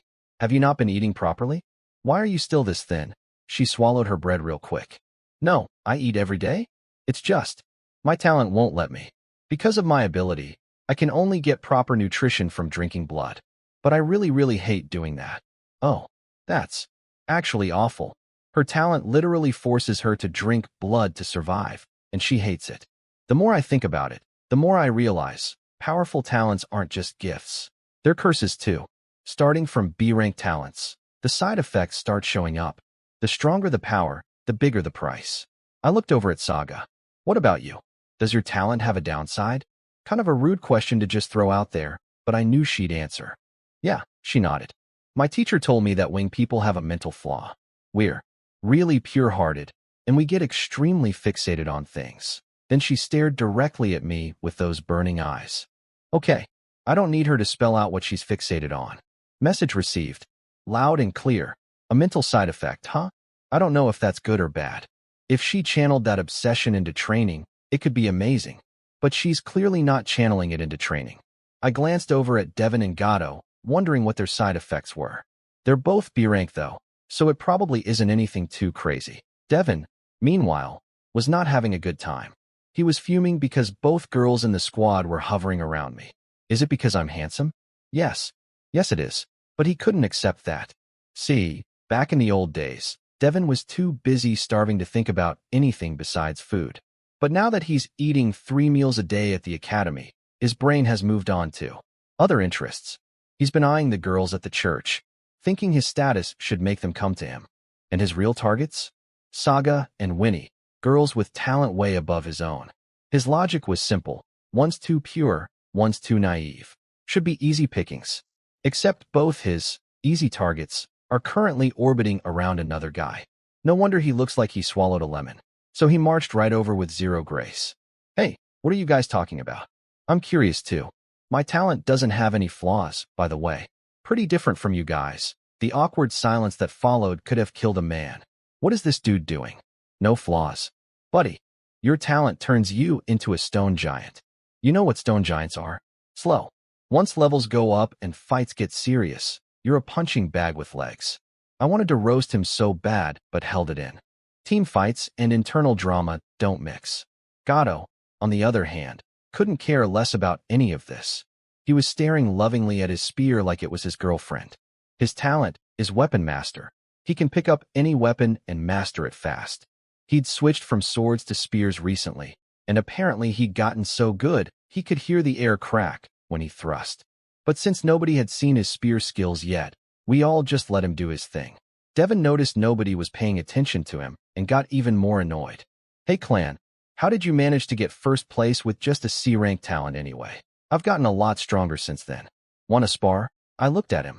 Cold. Even someone with the reaction speed of a brick could tell this guy was picking a fight on purpose. Over on the side, Winnie and Saga were getting ready to play peacemaker. But Gato? Gato's ears perked up. He wanted to see how strong I'd gotten too. I kept my face completely blank. Sure. I'm also curious how much you've grown. Devon looked surprised. He actually didn't expect me to say yes. He probably thought I'd back down, because surely my trash C-rank talent couldn't keep up with him after a whole month of training. Oh buddy, you have no idea. Devon was practically vibrating with excitement. In his little fantasy, he was about to beat me up in front of Saga and Winnie, and both girls would fall madly in love with him. That's adorable. Really, truly adorable. I looked at his goofy, grinning face, and my expression went cold. Some people need to get educated the hard way before they understand where they stand in the food chain. And let me be clear, if this guy doesn't shape up after this, then one of us is leaving this team. And it's not going to be me. Everyone spread out to keep watch while we squared off. Devon transformed immediately. No warning, no countdown. Just boom, giant stone man. He was bigger than before, his rock armor was thicker, and he charged at me like a runaway boulder. But his speed? Barely improved. If anything, the bigger body made him even clumsier. I didn't even bother activating lightning body. Didn't pull out the flash thundersword either. Instead, I grabbed a big heavy iron bar. The second he got close, I swung that bar right into his shoulder. The stone armor shattered on impact, and the force went straight through. Devon dropped to one knee. Then I cracked him across the head. His whole skull twisted sideways. Stone chunks flew everywhere. And then I just kept going. Forehand, backhand, forehand, backhand. Like I was playing tennis, except the ball was Devon's face. Bonk, bonk, bonk, bonk. I could see Winnie and the others staring with their mouths hanging open. This was supposed to be a spar, not a one-sided beatdown. The script was all wrong for them. The only reason Devon's head was still attached was because his earth magic kept regenerating the stone armor. Without it, his skull would be in pieces right now. Thud. Devon's massive body crashed to the ground like a felled tree. He was out. The stone armor crumbled off him and underneath. His face was swollen beyond recognition. Blood everywhere. Couldn't even tell what he originally looked like. I looked down at him, and even I was a little surprised. Those rocks really didn't protect him as well as I thought they would. I think I went a little overboard. So, what now? Gato answered without a shred of emotion. Send him back. He can't do the mission like this. 4 of us should be enough. Cold. Ice cold. But fair. Devon started this fight, and Gato clearly picked up on the fact that Devon's motives weren't about testing my strength. They were about something a lot more pathetic. Winnie and Saga didn't object either. We dropped Devon off and got back on the road. After that little demonstration, the team leadership quietly shifted to me. Nobody discussed it. Nobody voted. It just happened. Gato was staring at me the whole time with this intense look. He couldn't believe how much stronger I'd gotten in just 1 month. And he knew I wasn't even going all out. I didn't use lightning body, didn't use my real sword, and still almost killed Devon, who's roughly the same level as him. The gap between us had gotten bigger, not smaller. I could see him silently making a vow to himself. Once he awakened his spear soul, he'd challenge me for real. But for now, he knew he couldn't win.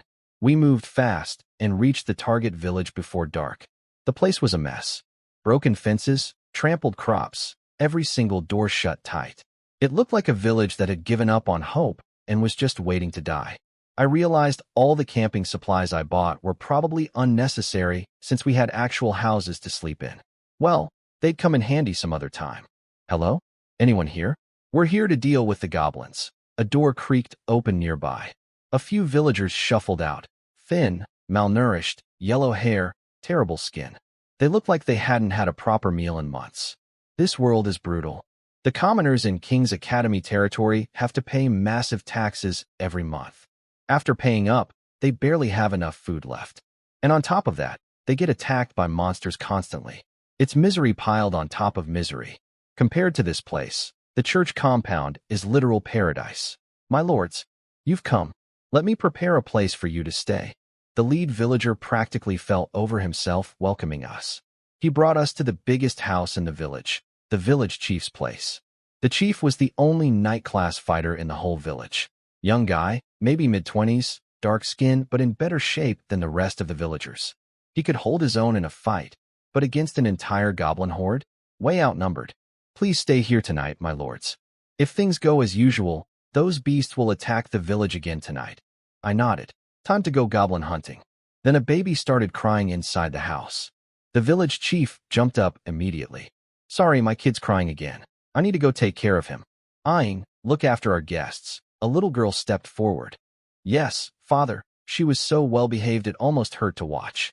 These kids born inside King's Academy territory. What happens to them when they grow up? Do they leave? Do they stay? The academy has only existed for about 40 years, so the oldest person born here would be 39 at most. I couldn't figure it out. Little Eyeing led us to our rooms.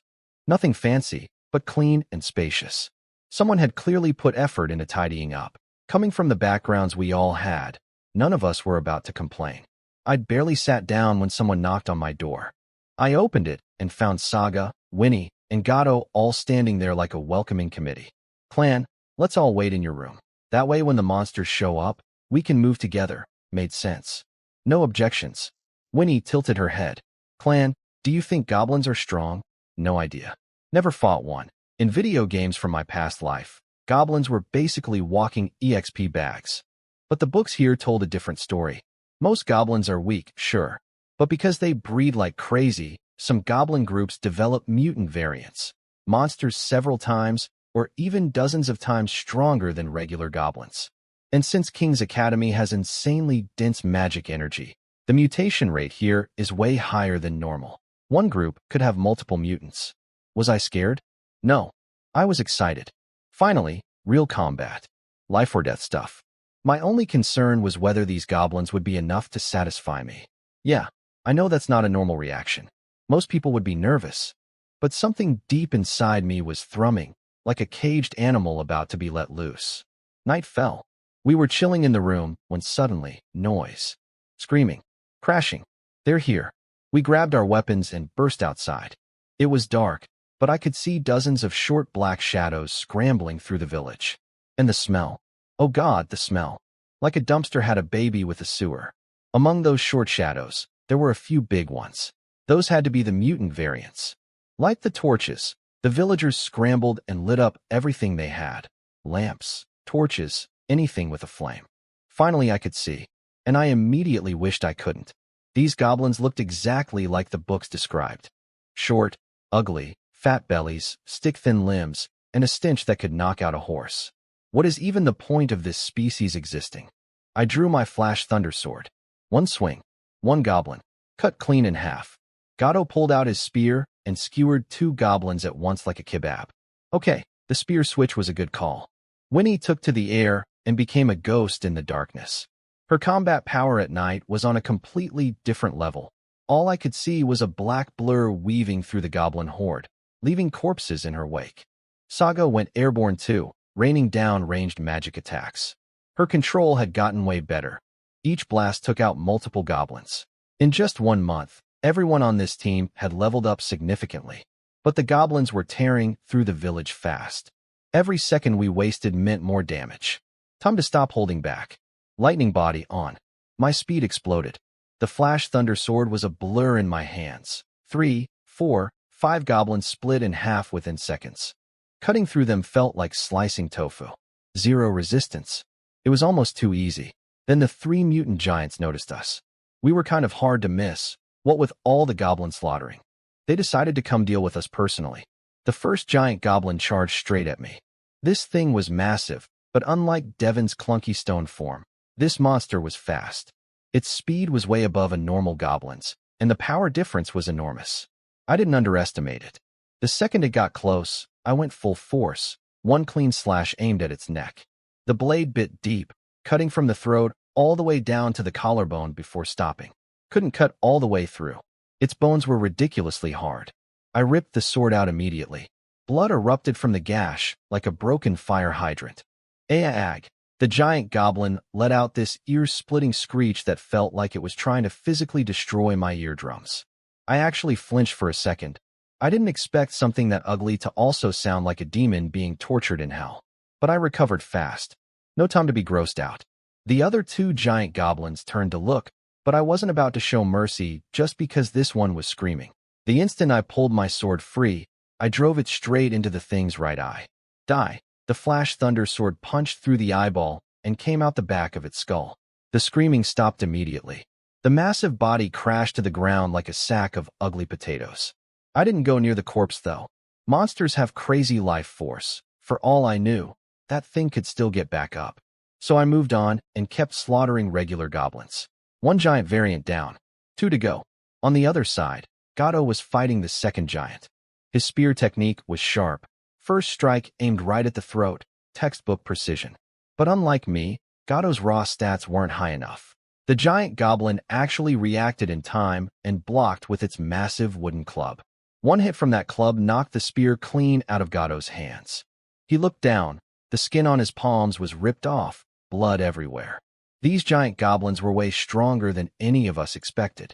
And yet I just killed one like it was nothing. I could see Gato freeze for a second, processing that gap between us. He snapped out of it and dove for his spear on the ground. But the giant goblin was already swinging its club down at his head. When he saw it happening, she could already picture Gato's skull getting crushed like a watermelon. And oh, I didn't think.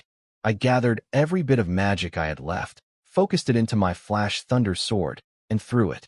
The lightning-wrapped blade flew across the battlefield and pierced straight through the giant goblin's neck. Clean through. The monster's eyes went wide with disbelief, mouth opening and closing, but no sound coming out. Then it collapsed. I exhaled. That was close. Gato turned and stared at me. He'd just been 1 second away from death, and I'd saved him with a thrown sword from across the field. I could see the gears turning in his head. Should he still consider me a rival to surpass? Or does he owe me his life now? The last giant goblin saw its 2 buddies go down and went berserk. It charged straight at me, screaming with rage. One problem, I just threw my sword. I had no weapon, and that throw burned through most of my remaining magic. I had just barely enough to keep lightning body running. This was not great. The thing swung its massive club at me like it wanted to turn me into a pancake. Its mouth was wide open, screeching, and the smell that came out. I dodged the club easily enough, but I could not dodge the breath. That thing's mouth smelled like something died inside another thing that also died. I nearly passed out from the stench alone. But I wasn't panicking. I remembered what Quinn taught me. When fighting monsters, make them angry. A raging beast hits harder, but loses all technique. Every attack becomes predictable. Every swing becomes full of openings. So I did the most dishonorable thing possible. I kicked it right between the legs. AAGH. The giant goblin scream could probably be heard from Holy Light City. It was furious now, completely lost its mind. Good. That's exactly what I wanted. Every swing became wild and telegraphed. Huge motions, no feints, no variation. I could see each attack coming a mile away. After dodging its second wild swing, I drove my bare fist straight into its liver. Even without a weapon, Lightning Body made my stats absolutely insane. The punch hit like a sledgehammer. The giant goblin dropped to its knees, paralyzed by the pain. I didn't stop. Eyes, throat, heart. I hit every weak point I could reach, over and over, barehanded. It was less of a fight and more of a public execution. Gato and the others were staring at me with their mouths open. The regular goblins? They watched their giant leader get slowly dismantled by a teenager's bare hands and decided this was not worth it. They started running. I finished it by ripping the giant goblin's throat out with my hand. I was covered head to toe in sticky, disgusting blood. I looked at the fleeing goblins and dropped out of Lightning Body. What are you standing around for? Chase them. Find the nest. That snapped everyone out of it. They took off after the runners. I went back and pulled my flash thunder sword out of the dead giant's neck, then went around and cut the heads off all 3 giant goblins, just to be safe. Then I followed the team. Behind us, the villagers finally crept outside. They saw the battlefield, goblin corpses everywhere, blood soaking into the dirt. For a moment, everything was silent. Then one person started crying, and then everyone was crying. Not from sadness, from relief. These people had been terrorized every single night. living in constant fear. And now, in one evening, their nightmare was over. I chugged an energy potion and a small mana potion at the same time. Instant recovery, stamina back, magic slowly refilling. These potions were worth every single point I spent. We followed the fleeing goblins at a steady pace. They led us straight to the edge of a forest. A dark, nighttime forest full of who knows what kind of monsters. Nobody hesitated. We walked right in. I drank another mana potion just to be safe, getting my magic reserves back to about 70%. Something in my gut told me there'd be something nastier waiting at the nest. And honestly, that feeling made me more excited, not less. The giant goblins were strong, sure, but way too slow. Zero threat to me. I wanted a real fight. After all that killing back in the village, I wasn't tired at all. I was pumped. Something inside me just wanted to keep going. Kill more. Fight harder. I didn't want to think too hard about what that said about me. We tracked the goblins to a cave entrance leading underground. The tunnel was wide, clearly built to fit the giant variants. But inside was pure darkness. It looked like a giant mouth waiting to swallow us whole. What do we do? Go in. I was about to ask everyone's opinion when I noticed Saga. She was shaking. Every muscle in her body was screaming, I don't want to go in there. She had some kind of fear of dark enclosed spaces. Then I looked at Winnie. This girl's eyes were practically glowing with excitement. Darkness was her element. She was born for this. Here's the plan. Not everyone needs to go in. We should leave someone outside to watch the exit. Saga's flying ability won't work in a tight cave, and she doesn't get any power boost at night. Saga, you stay out here and keep watch for us. Saga froze. She'd already been mentally preparing herself to force her way in despite the terror. And now she didn't have to? I could see the relief wash over her face. She was probably thinking I noticed her fear and was being considerate. And okay, maybe I was a little bit. But mostly I was worried she'd panic inside and become a liability for the team. I won't admit the caring part out loud, though. Gato thought it over. Makes sense. Wing people are strongest in open air. She'd be limited underground. I'm fine with it. Winnie nodded. Me too. I turned to Saga with what I hoped was a reassuring look. You good being out here alone? Yes. And if you guys run into trouble, just yell. I'll come rushing in to save you, I promise. I smiled. Deal. If we're in danger, we'll be counting on you. She stared at that smile like she was trying to photograph it with her brain. Gato noticed and shot me a suspicious look, like I was some kind of dangerous weapon that could capture hearts without even trying. He couldn't tell if I was doing it on purpose. Neither could I, honestly. All right, enough stalling. Let's go. The three of us lit torches and walked into the darkness. I glanced back once and saw Saga watching us until the firelight faded completely and the cave swallowed us up. Inside was miserable. The torches barely cut through the darkness. The air was thick, hot, and smelled like something between a garbage dump and a public toilet. Just breathing in here made me want to gag. The fact that goblins actually lived in this environment proved they were the most disgusting creatures on the planet. We pressed forward slowly. Then Winnie grabbed both my shirt and Gato's shirt at the same time. I immediately understood. She'd spotted something. We slowed our steps and crept forward carefully. The torchlight finally reached what she'd seen. Two bodies. Girls. Naked. They were already dead. Their bodies were covered in bruises and wounds.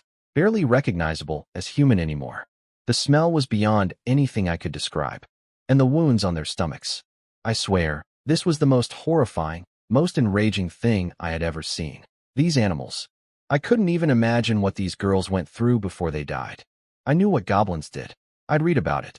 But reading about it and seeing it are two completely different things. A wave of pure fury hit me, so hard my vision almost went red. But I forced myself to calm down. Quinn's voice echoed in my head. The angrier you are, the calmer you need to be.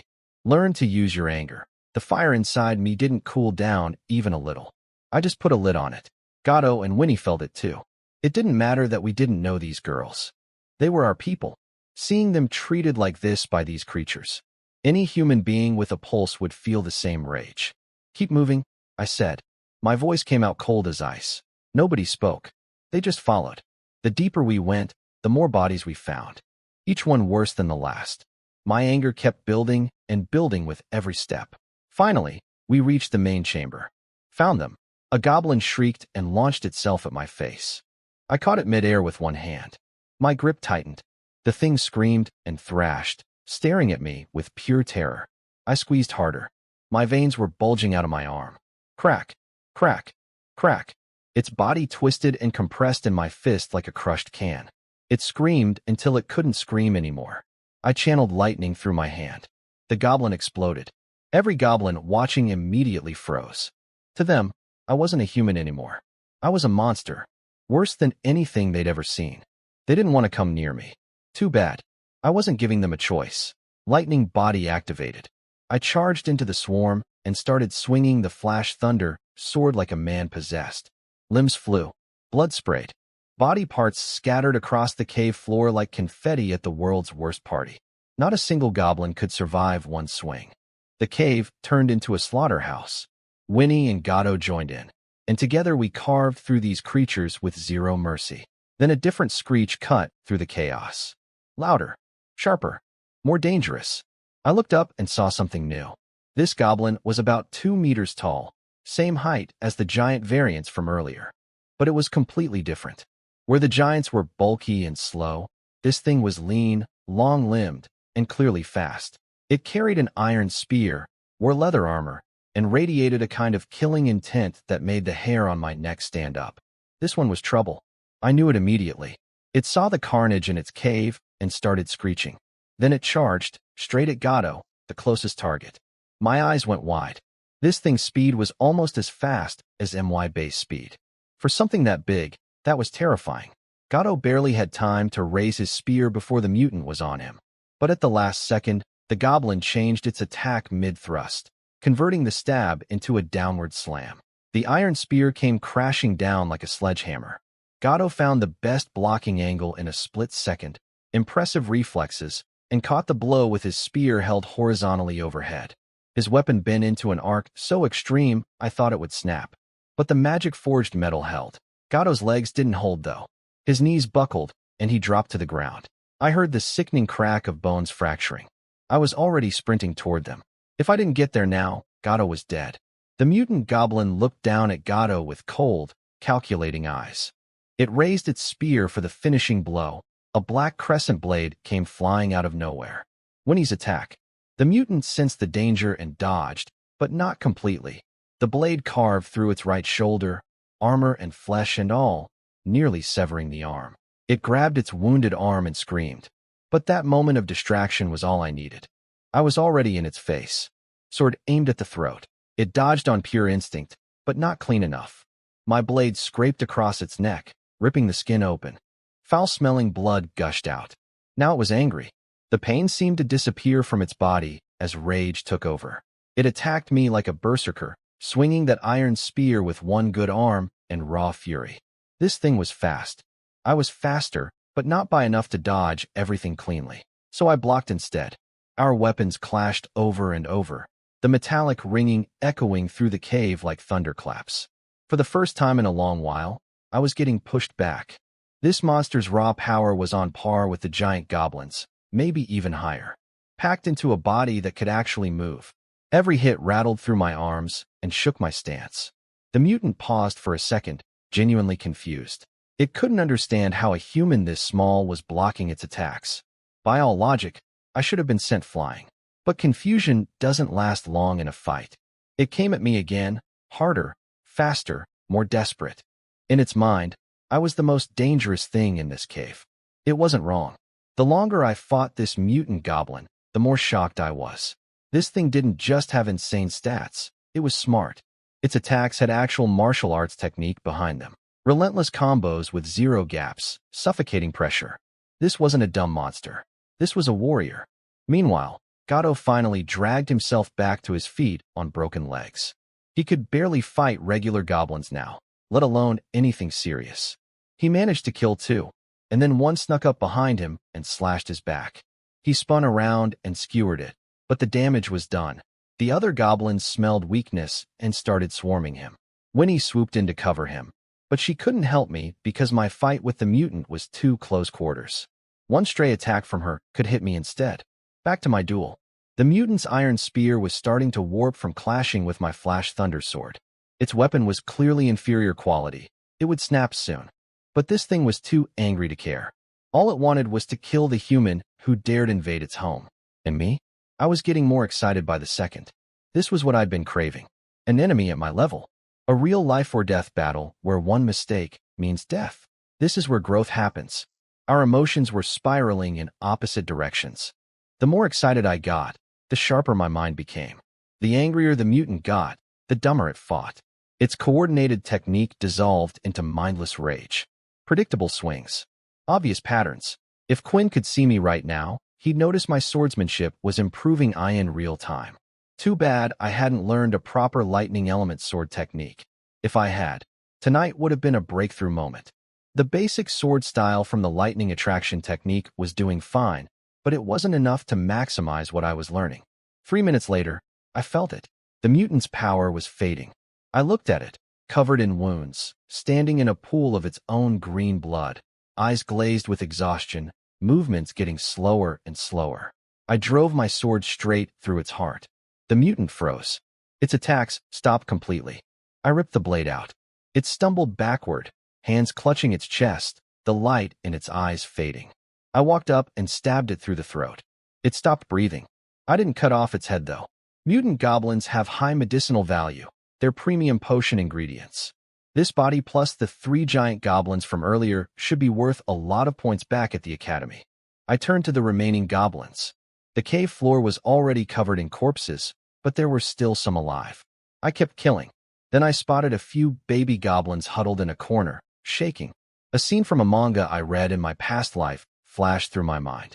What did the main character do in that situation again? I skewered them like kebabs, one after another. Green blood everywhere. They cried and screamed, but I kept going without flinching. Oh right, that's exactly what the main character did too. The only good goblin is one that never shows up in front of people. We killed every single goblin in that nest. Every last one. Then we searched deeper and found 6 girls, still alive. But alive was a generous word. Their clothes were torn. Their expressions were blank. Most of them just stared at nothing, completely broken. Do you want to come outside? I asked, as gently as I could manage. 2 of them looked at me. When they realized I was human, tears started pouring down their faces. The other 4 didn't react at all, like their minds were already gone. I couldn't fix what happened to them. All I could do was get them out of this hellhole and let them decide what to do with their lives from here. The 3 of us carried the mutant's corpse and led the 6 girls out of the cave. Saga was waiting outside, alert and ready. I noticed 2 dead beasts near the entrance. She'd been busy too. Good girl. When she saw us, the relief on her face was obvious. Then she saw Gato, covered in his own blood, limping badly, and her expression shifted to concern. I had some cuts too, but nothing serious. Winnie was basically untouched thanks to her speed. The 6 girls behind us looked heartbreaking. There's no other word for it. It was way too late to travel back now, and Gato was in no shape to walk. I made the call. We camp here tonight. Saga and Winnie nodded. Gato didn't argue. I'd saved his life in there, so whatever I said was law now. The 2 girls who still had some awareness heard sleep near the goblin cave, and their eyes went wide with terror. Hey, it's okay, I said quickly. Every goblin in there is dead. All of them. You're safe now. Just rest tonight. The girls listened to me without question. Good. First things first. I sprinkled insect repellent powder around our campsite, then grabbed my healing potions and walked over to Gato. Lie down. I'm treating your wounds. He hesitated. You're hurt too. Use them on yourself first. Shut up. I popped open the healing potion and poured it directly onto his wounds. Itchin' and NGH. Yeah, that sounded like it hurt. But I didn't stop. I used up every single potion I had on this guy until all his wounds were closed, then wrapped him up with basic bandages. Gato didn't say thank you. He didn't need to. I could see it in his eyes. This man just decided his life belongs to me now. If I told him to walk into a fire tomorrow, he'd ask which direction. That's how it works for kids who grew up with nothing. One act of kindness, and they'll remember you forever. I would know. After patching up Gato, I went over to the girls. I'm terrible at comforting people. Absolutely useless. So I did the only thing I knew how to do. I pulled out some bread. When I used to feel miserable, eating something always helped. The worst pain I ever knew growing up was hunger. Worse than getting beaten. Worse than anything. An empty stomach is a special kind of torture. Eat something. It'll make you feel better. One of the girls looked up at me. Something in her eyes shifted. She took the bread, took a tiny bite, and then started shoving it in her mouth desperately. Then she threw it all up. Of course she did. These girls hadn't eaten in who knows how long. Their bodies couldn't handle food anymore. Looking at the vomited bread on the ground, she started crying. The kind of crying that comes from a place so deep you can't control it. Why did this happen to me? Why is my life this miserable? Why do I have to suffer like this? Was I born just to be in pain? Stop crying. The sound will attract monsters. She looked at me like I'd slapped her. 1 second I'm handing her bread. The next I'm telling her to shut up. Mixed signals much? And crying doesn't solve anything anyway. It releases stress, sure, but we're in a dangerous spot right now. Save it for later. I said it so matter-of-factly that she didn't even know how to react. But something weird happened. She could feel something behind my words. A sadness. Like I wasn't just saying empty tough guy lines. Like I actually understood what it felt like to be at the bottom. And she wasn't wrong. Before I became a Viscount, I was just another starving commoner. I know exactly what people will do to each other over 2 bites of food. She stopped crying. Just like that. Went back to eating, slowly this time. The other girl who still had some awareness just sat there staring at nothing. Nobody slept that night. Not a single person. Congratulations. Agility 1. Yeah, whatever. Not in the mood. That night felt like it lasted 100 years. When the sun finally came up, we got out of that forest as fast as we could. We reached the village around noon. When the villagers saw the 6 girls with us, a few of them came running over with hope exploding across their faces. Those were the families. But some of them saw their daughters empty, broken expressions, and the excitement died instantly. And then there were the ones who came out hoping, and didn't find who they were looking for. The look on their faces was something I'll never forget. The village chief rushed over, practically choking on his own words. My lords, thank you so much. We can never repay. Then he saw Gato and his condition. What happened to him? Just some injuries. It's fine, Gato said like he wasn't held together by bandages and willpower. The chief immediately offered his home for us to rest in. I didn't refuse. We were all running on empty. After a bath, I collapsed into bed and was out, dead to the world. I woke up the next afternoon. I'd been acting tough this whole time, but honestly, I'd hit my limit a long time ago. My body was just running on pure adrenaline and stubbornness. The second I relaxed, I passed out for a full day. Everything hurt when I woke up. My head was foggy. I checked my stats. Strength and constitution each went up by 1 point. Battle rewards. Everyone else was already up. They were tired too, but nowhere near as drained as me. Gato was sitting in a wheelchair now. His legs were going to need at least a month to heal, even with this world's superhuman recovery rates. The village chief came over with food ready. My lord, lunch is prepared. I've also processed the goblin corpses for you to take back. We only need the giant goblins and the mutant. You can keep the regular ones. His face lit up immediately. Even regular goblin corpses have medicinal value once dried. That's real money for a struggling village like this. At least something good came out of all this mess.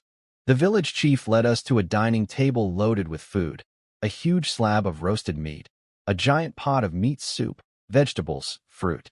For a village this poor, this spread could have fed everyone for days. Saga, Winnie, and Gato all hesitated. They felt guilty eating this much from people who had so little. I sat down and started eating immediately. My body needed fuel. And more importantly, these people prepared this meal with genuine gratitude. Refusing it would be an insult. Besides, those goblin corpses we left them were worth a small fortune. The village would be fine. Better than fine, actually. The others saw me digging in and eventually joined. The chief watched us eat with the happiest expression I'd seen on anyone in this village. We've been gone a while. We need to head back, already? Your injuries haven't fully healed yet. We've got things to do. Really have to go, the chief nodded solemnly. Then at least remember this. You saved our village. If you ever need anything, come to Home Village. A place to sleep and a full belly. That much we can always guarantee. Deal. But fair warning, we eat a lot. Huh? I'd go bankrupt feeding you, and I wouldn't regret a thing. All right. We're off. The villagers prepared a donkey cart for us. The whole village came out to watch us leave, including those 2 girls who still had some light in their eyes. They looked like they'd decided to keep living. Good. As long as you're alive, there's hope. I sprawled out on the donkey cart like I was on a luxury cruise. The fact that I was lying next to goblin corpses didn't bother me one bit. The villager driving the cart glanced back at me lounging there and actually cracked a smile. Winnie was staring at the goblin bodies, lost in thought. Clan, are we going to have to do stuff like this a lot? She was thinking about the moment when the mutant goblin almost killed Gato. That image was still haunting her. Yeah, probably. She went quiet for a bit. Will we die someday? Maybe. How do we not die? Get strong enough. The stronger you are, the less likely that happens. I was barely thinking about my answers. Just tossing them out casually, like talking to a kid asking why the sky is blue. Strong enough. Okay, clan, I'm going to get so strong that none of you will ever die. I promise. I couldn't help but smile at that. Sounds good. We'll be counting on you to protect us then. Winnie, Saga, and Gato both laughed softly. This tiny little girl making a dead serious vow to protect all of us. There was something genuinely healing about it. The trip back was smooth. No ambushes, no surprises. We passed through Holy Light City's gates without issues thanks to my Viscount badge, and the donkey cart dropped us off at the church's side entrance. We dragged the goblin corpses to the church's recycling station. A pale, creepy-looking young man walked over. This guy had zero life force coming off him. He was technically walking and talking, but gave off major, I might actually be dead, vibes. Here to recycle corpses? Yep. These are our trophies. I pointed at the 3 giant goblins and the mutant. He looked them over with dead fish eyes. 3 large goblins and a goblin warrior. Dead about 2 days. Preservation is mediocre.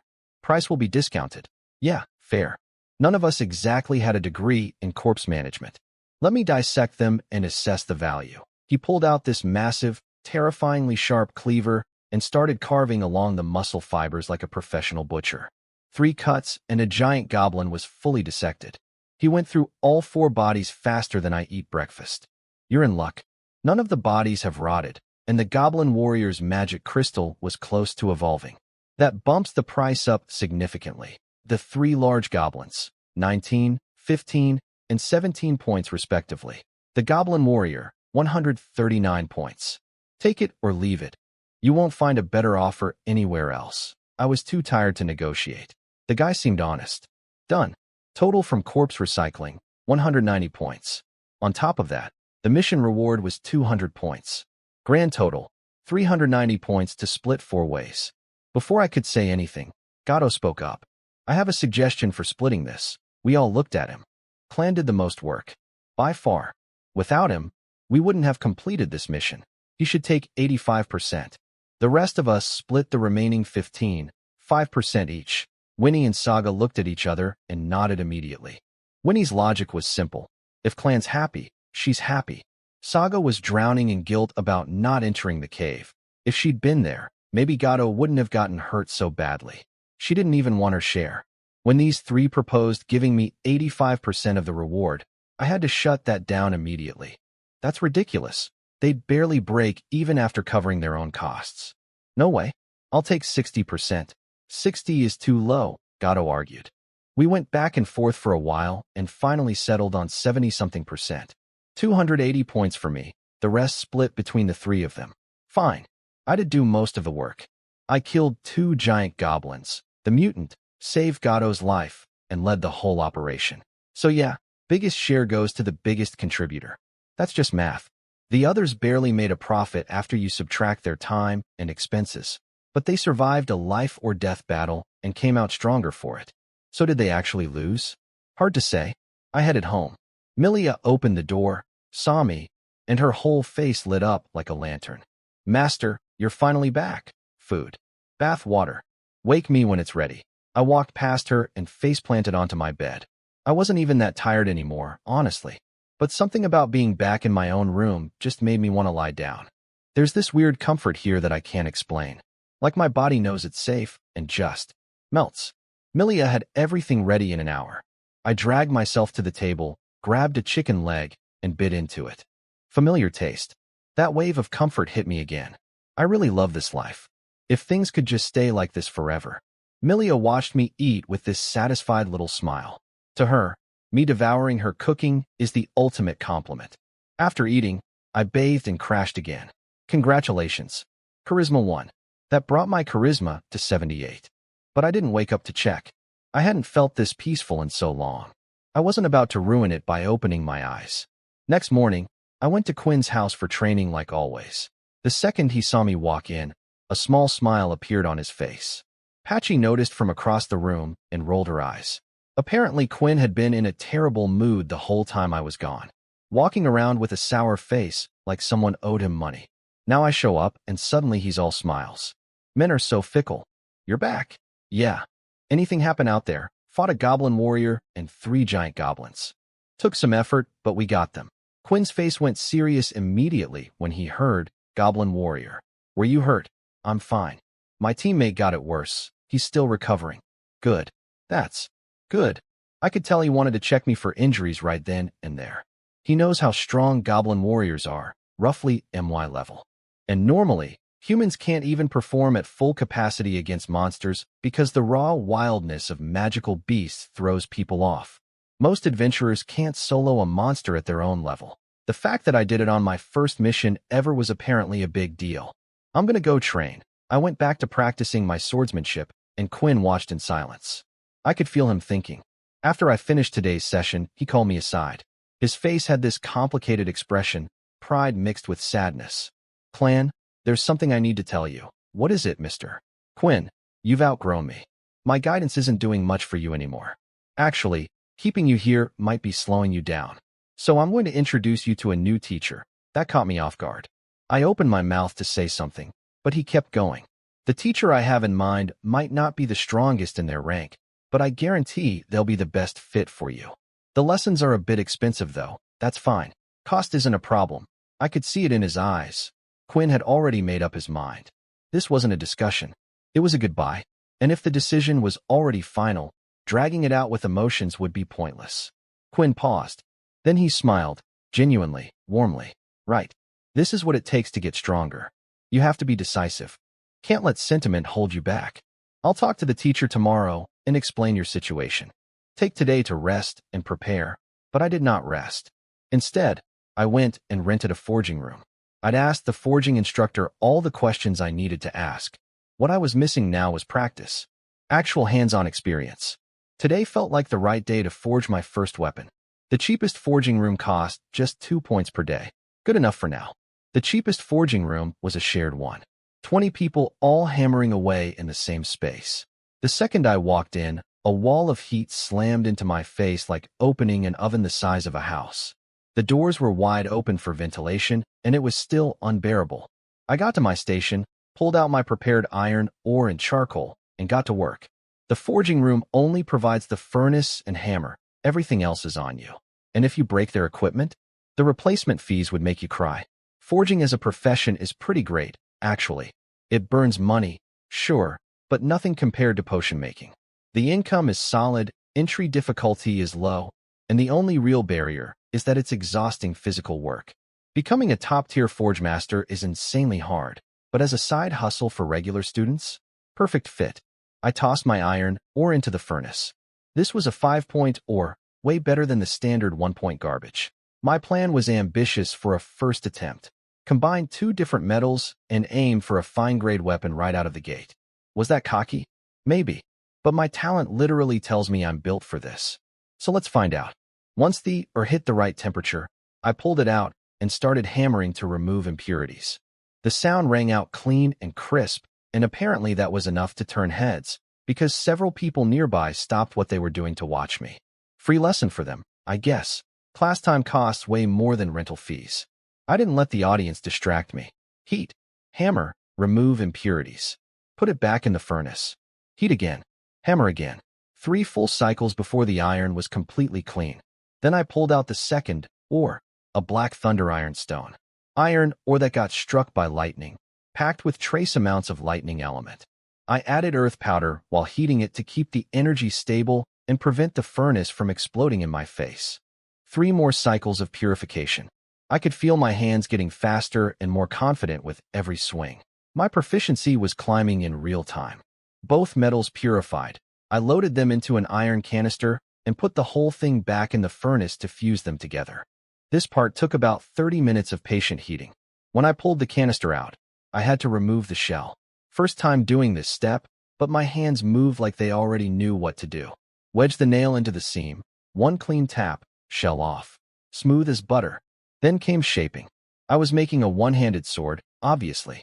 The whole reason I learned forging was to make weapons for myself. I'll branch out eventually, but swords are my main focus. 15 minutes of controlled hammering, and I had a complete blade shape.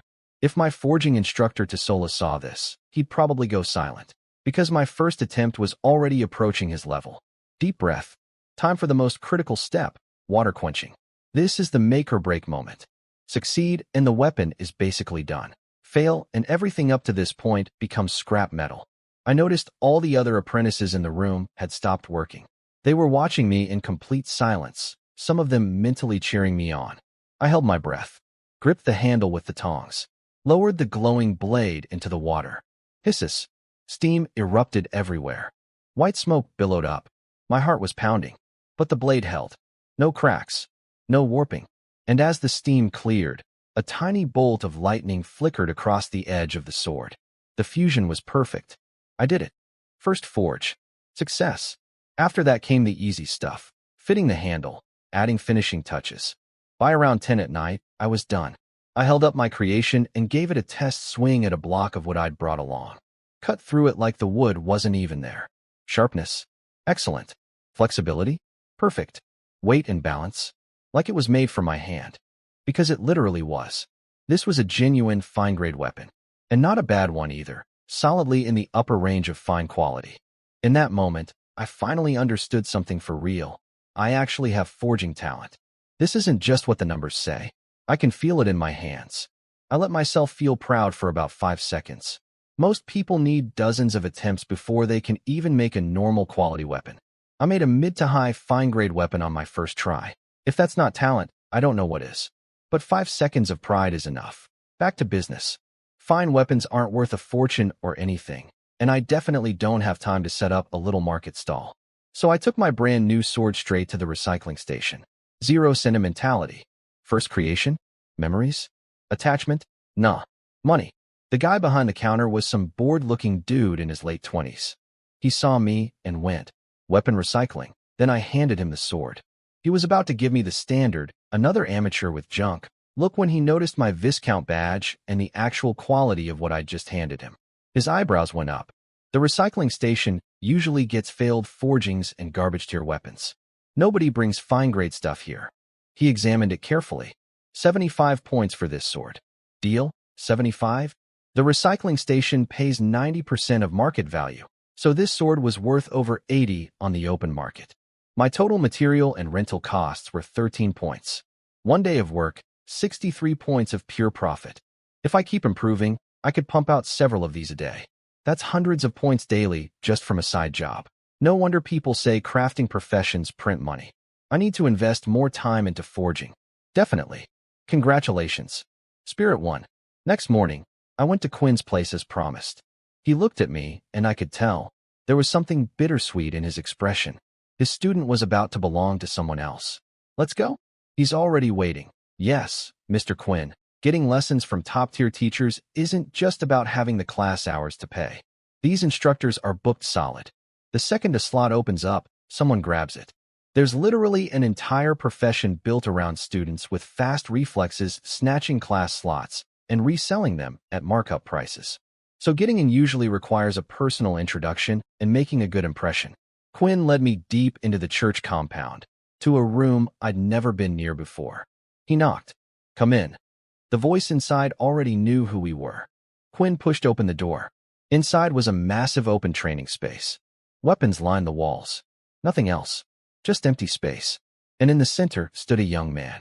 He was just standing there, not moving, not doing anything threatening. But the pressure coming off him was like staring into the edge of a blade. My whole body screamed danger. He felt like a sword that could unsheathe at any moment and cut anything that got too close. The intensity was so overwhelming, I almost forgot how young this guy looked. Quinn's voice came out stiff with respect. Master Welton, I've brought the boy as promised. Welton opened his eyes and looked at me. Deep purple irises. Calm expression. But those eyes cut through me like X-rays. One glance, and I felt completely naked, like he could see every strength and weakness I had. He nodded. Good. You can leave. Yes, Master Welton. Quinn turned to go, but shot me a look on the way out. Don't embarrass me look. I nodded seriously. Then it was just the two of us. Quinn tells me your sword talent is exceptional, but you haven't learned any formal sword techniques. Correct. I learned my family's wind sword style as a kid, but it doesn't suit me. I want to learn a lightning attribute sword technique that matches my element. I see. Attack me. Show me what you've got. I drew my flash thunder sword, and I went all in. No hesitation. No feeling things out. I treated this man like he was trying to kill me, and I needed to kill him first. Full speed, full intent, straight for the finish. Was I scared? This man could probably flick me into next week. But fear is useless. Either I show him everything, or I waste both our time. Walton seemed satisfied. He could tell most people freeze up when they face a sword master. They can't bring themselves to attack even when they know it's just a test. The fact that I charged in without blinking already put me above the average. My blade was about to reach him, and two fingers shot toward the space between my eyes. Those two fingers were coming straight for the space between my eyes. And even though they were just fingers, my brain instantly generated a very vivid image of them punching clean through my skull like it was made of wet paper. Sweat exploded from every pore on my forehead. The fingers stopped less than 1 centimeter from my face. I stopped too. Then my legs gave out, and I dropped straight onto my butt. That feeling. I just experienced death. Not the idea of death. Not the concept. The actual sensation. My soul left my body for a second and came back with a complaint. Walton looked down at me with a slight frown. Get up. Clearly I didn't blow his mind. I had guts and solid fundamentals. He could see that, but it wasn't enough to impress him. Still, like Quinn said, I had potential. So he'd give me a chance. I'll teach you 3 lessons. What you learn from those 3 lessons is entirely up to you. Thank you, Master Welton. 3 lessons. That's IT. No pressure at all. I know my sword talent score is a 10, which is the highest among all my stats. But compared to actual top-tier geniuses, I'm probably nothing special yet. That's fine. That's today. One day, I'll make every genius in this entire academy bow their heads. Come find me in the instruction room tomorrow. I have other matters today. In the meantime, go buy yourself a lightning attribute sword technique. And just like that, I was dismissed. These masters run on their schedule. You adjust to them, not the other way around. I headed straight to the library. The upper floors had combat techniques for sale, not cheap like the free books downstairs. 5 points just to get to the 2nd floor. Then I started digging through the lightning sword techniques. They were rare. Out of everything available, only 19 were lightning type. 5 were two-handed, 3 were dual-wield, leaving 11 single-handed options. After reading the introductions, I narrowed it down to 3. First, Thunder Shock sword style. Explosive power, big sweeping attacks, devastating damage. Downside, extremely hard to learn. Most people can't even get past the basics. Second, Flash Lightning sword style. Fast strikes, high attack frequency, medium difficulty, but the damage output is lacking. Third, Falling Thunder sword style. Balanced all-rounder, decent speed, decent power, not too hard to learn. The downside is that it's just average. Though average isn't always bad. I picked Thunder Shock. Yeah, it's the hardest one, but the ceiling is the highest. And honestly, when I read through the preview content, it didn't feel that confusing to me. Maybe this style is secretly a perfect match. 150 points. That's what it cost. Ouch. But this is the biggest advantage of King's Academy. Techniques that would cost a fortune on the outside are available here at a fraction of the price. I rushed home with my new sword manual. Millia was surprised to see me back early. Normally I train until midnight. While I was away on the mission, she'd apparently been experimenting with making drinks. We get plenty of fruit delivered weekly, and she'd noticed I like fruit wine. So she's been trying to create new beverages. This girl's dedication to her craft is honestly impressive. Welcome home, Master. Are you hungry? No, I'm training at home today. Just do your own thing. Don't worry about me. Yes, Master. She bounced back into the kitchen, but I could feel the happiness radiating off her. Having me home means more clan time, and she was thriving on that. Meanwhile, somewhere in the church compound, the Pope was getting his daily clan report from his spies. So clan completed a D-rank mission, learned a new sword technique, and already has the strength to kill a goblin warrior. Fast growth indeed. But not fast enough. He glanced toward Xingxin's room. Apparently, that girl had completely transformed, training like a maniac every single day, obsessed with getting strong enough to beat me. His little rivalry plan was working perfectly. So, clan, what will you do the next time you face Xingxing? The Pope smiled his scheming smile, then frowned, because he realized the gap was growing in the wrong direction. Xingxing has an S-rank talent. Her training speed is basically light speed now. At this rate, the next time we meet, she'd squash me like a bug. And if she beats me too easily, she loses motivation again. Can't have that. Perhaps I should intervene in clan's growth a little. Speed things up.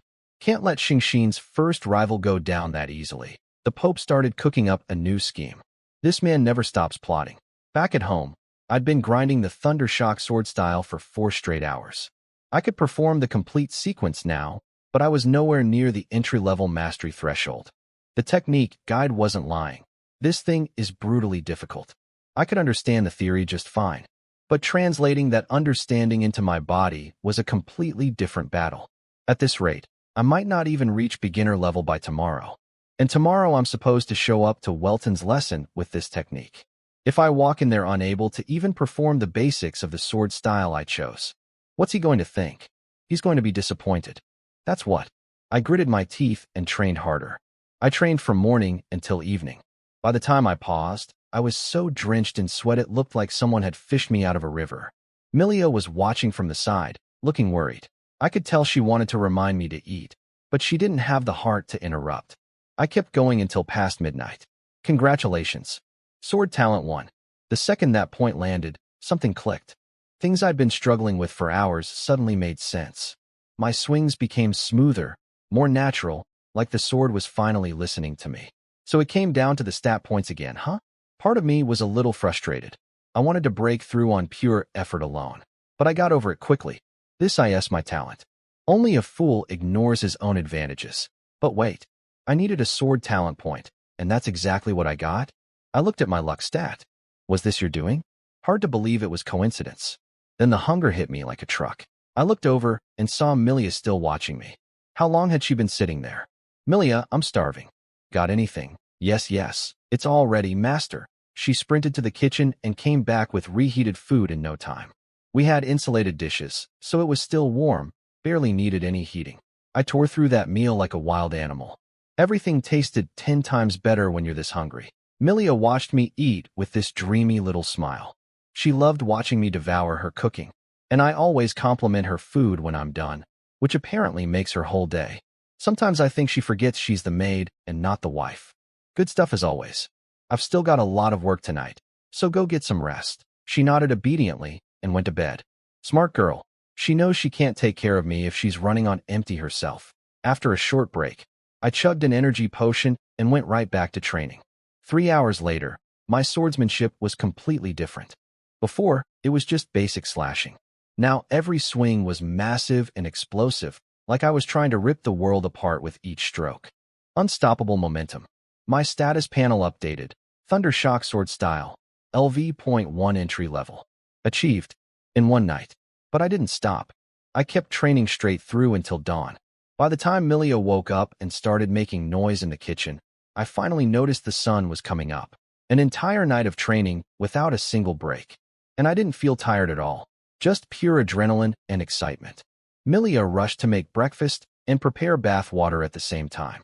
After eating, I soaked in the tub and let my body melt for half an hour. Pure bliss. Then I got out, put on clean clothes, and headed out. Walton probably doesn't care what I look like, but showing up clean and presentable is basic respect. I arrived at the training room and knocked. Same scene as yesterday. Walton standing in the center of the room like he'd been there since the beginning of time. Those purple eyes locked onto me. Still razor sharp. I looked back without flinching. Good. You've made progress overnight. Not bad. Let's spar again. I charged in just like yesterday, except this time my attacks were violent. Each swing carried that new Thundershock energy. Massive, destructive, meant to obliterate everything in its path. Result? Exactly the same as yesterday. 2 fingers stopped right in front of my eyes. I fell on my butt. Some improvement. That sword style you chose, Thundershock, correct? Yes, Master Welton. Could I? I studied that technique myself back in the day. It's the best sword style available to you at your current stage. Now, demonstrate the full sequence for me. I performed the entire Thundershock form. Big swings, explosive transitions, that crushing momentum I'd been building all night. Walton nodded. Impressive. Reaching entry level in a single day shows genuine ability. But there are still many problems. Please tell me, Master. First, the good news. Your physical foundation is excellent. Very solid. A strong body is the base requirement, and most people fail right there. You clearly take your basic training seriously. I nodded. Even with stat points helping, the sheer volume of training I do every day is way beyond normal. Now the main issue. Your understanding of the sword is shallow. You train to make yourself stronger. That's not wrong. But you've never tried to understand the weapon in your hand. Try to feel the sword with your heart. It might change everything. Feel the sword with my heart? That sounds like mystical nonsense. I couldn't wrap my head around it. It's normal that you don't get it yet. You don't have a sword-type talent, so comprehending your own sword heart will be extremely difficult. Just pay attention to what the sword feels like every time you swing. You won't understand today, but someday you will. I nodded, waiting for more. That's it. Everything else wrong with your form, you can fix yourself. Go practice on your own. Wait. What? That's IT. We're done. What happened to 3 lessons? We barely had 1.5. This is the most irresponsible teaching I've ever experienced. At least pretend to care. Walton noticed my expression and looked confused. What? Is there something else? Master Walton. I want you to demonstrate the Thundershock sword style for me. Walton looked surprised. Most people here, class dismissed, from a master and scurry away with their tail between their legs. But here I was, asking him to perform for me. His eyes narrowed. Then something shifted. I could see a flicker of approval. A swordsman needs to be fearless. If you're scared of everything, you'll never master the blade. Fine. I'll demonstrate once. The 3-lesson agreement still stands. Your current path has no major problems. Come find me again when you actually hit a wall. He wasn't being lazy. He genuinely didn't expect me to reach entry level in one night. His original plan was probably to help me struggle through the basics. Since I already handled that on my own, there was nothing left to fix. Then he drew his sword, and the world changed. If my Thundershock style was like, hey, I think I'm getting the hang of this, then Welton's version was like watching a god descend to split mountains. Every thrust carried this overwhelming pressure, like an emperor declaring war on reality itself. The air didn't just move, it surrendered. 15 minutes. That's all it took. And it completely shattered my understanding of what strong means. I didn't even know humans could reach that level. It was beyond anything I'd ever imagined. But instead of feeling crushed, I got more excited. Because I know, as long as I don't die along the way, I'll surpass even this someday. My ceiling is higher than anyone realizes. Did you see it clearly? I nodded. He'd actually slowed down on purpose so I could follow his movements. If he'd gone full speed, I wouldn't have caught a single frame. Then leave. I went straight back to Quinn's place. The second Quinn saw me, his face lit up, then immediately went stone cold. Classic Quinn. What happened? Why are you back? Did you make Master Welton angry? No, Mr. Quinn. He demonstrated my new sword technique, said my direction was correct, and told me I don't need guidance for now. Just keep practicing. Quinn blinked.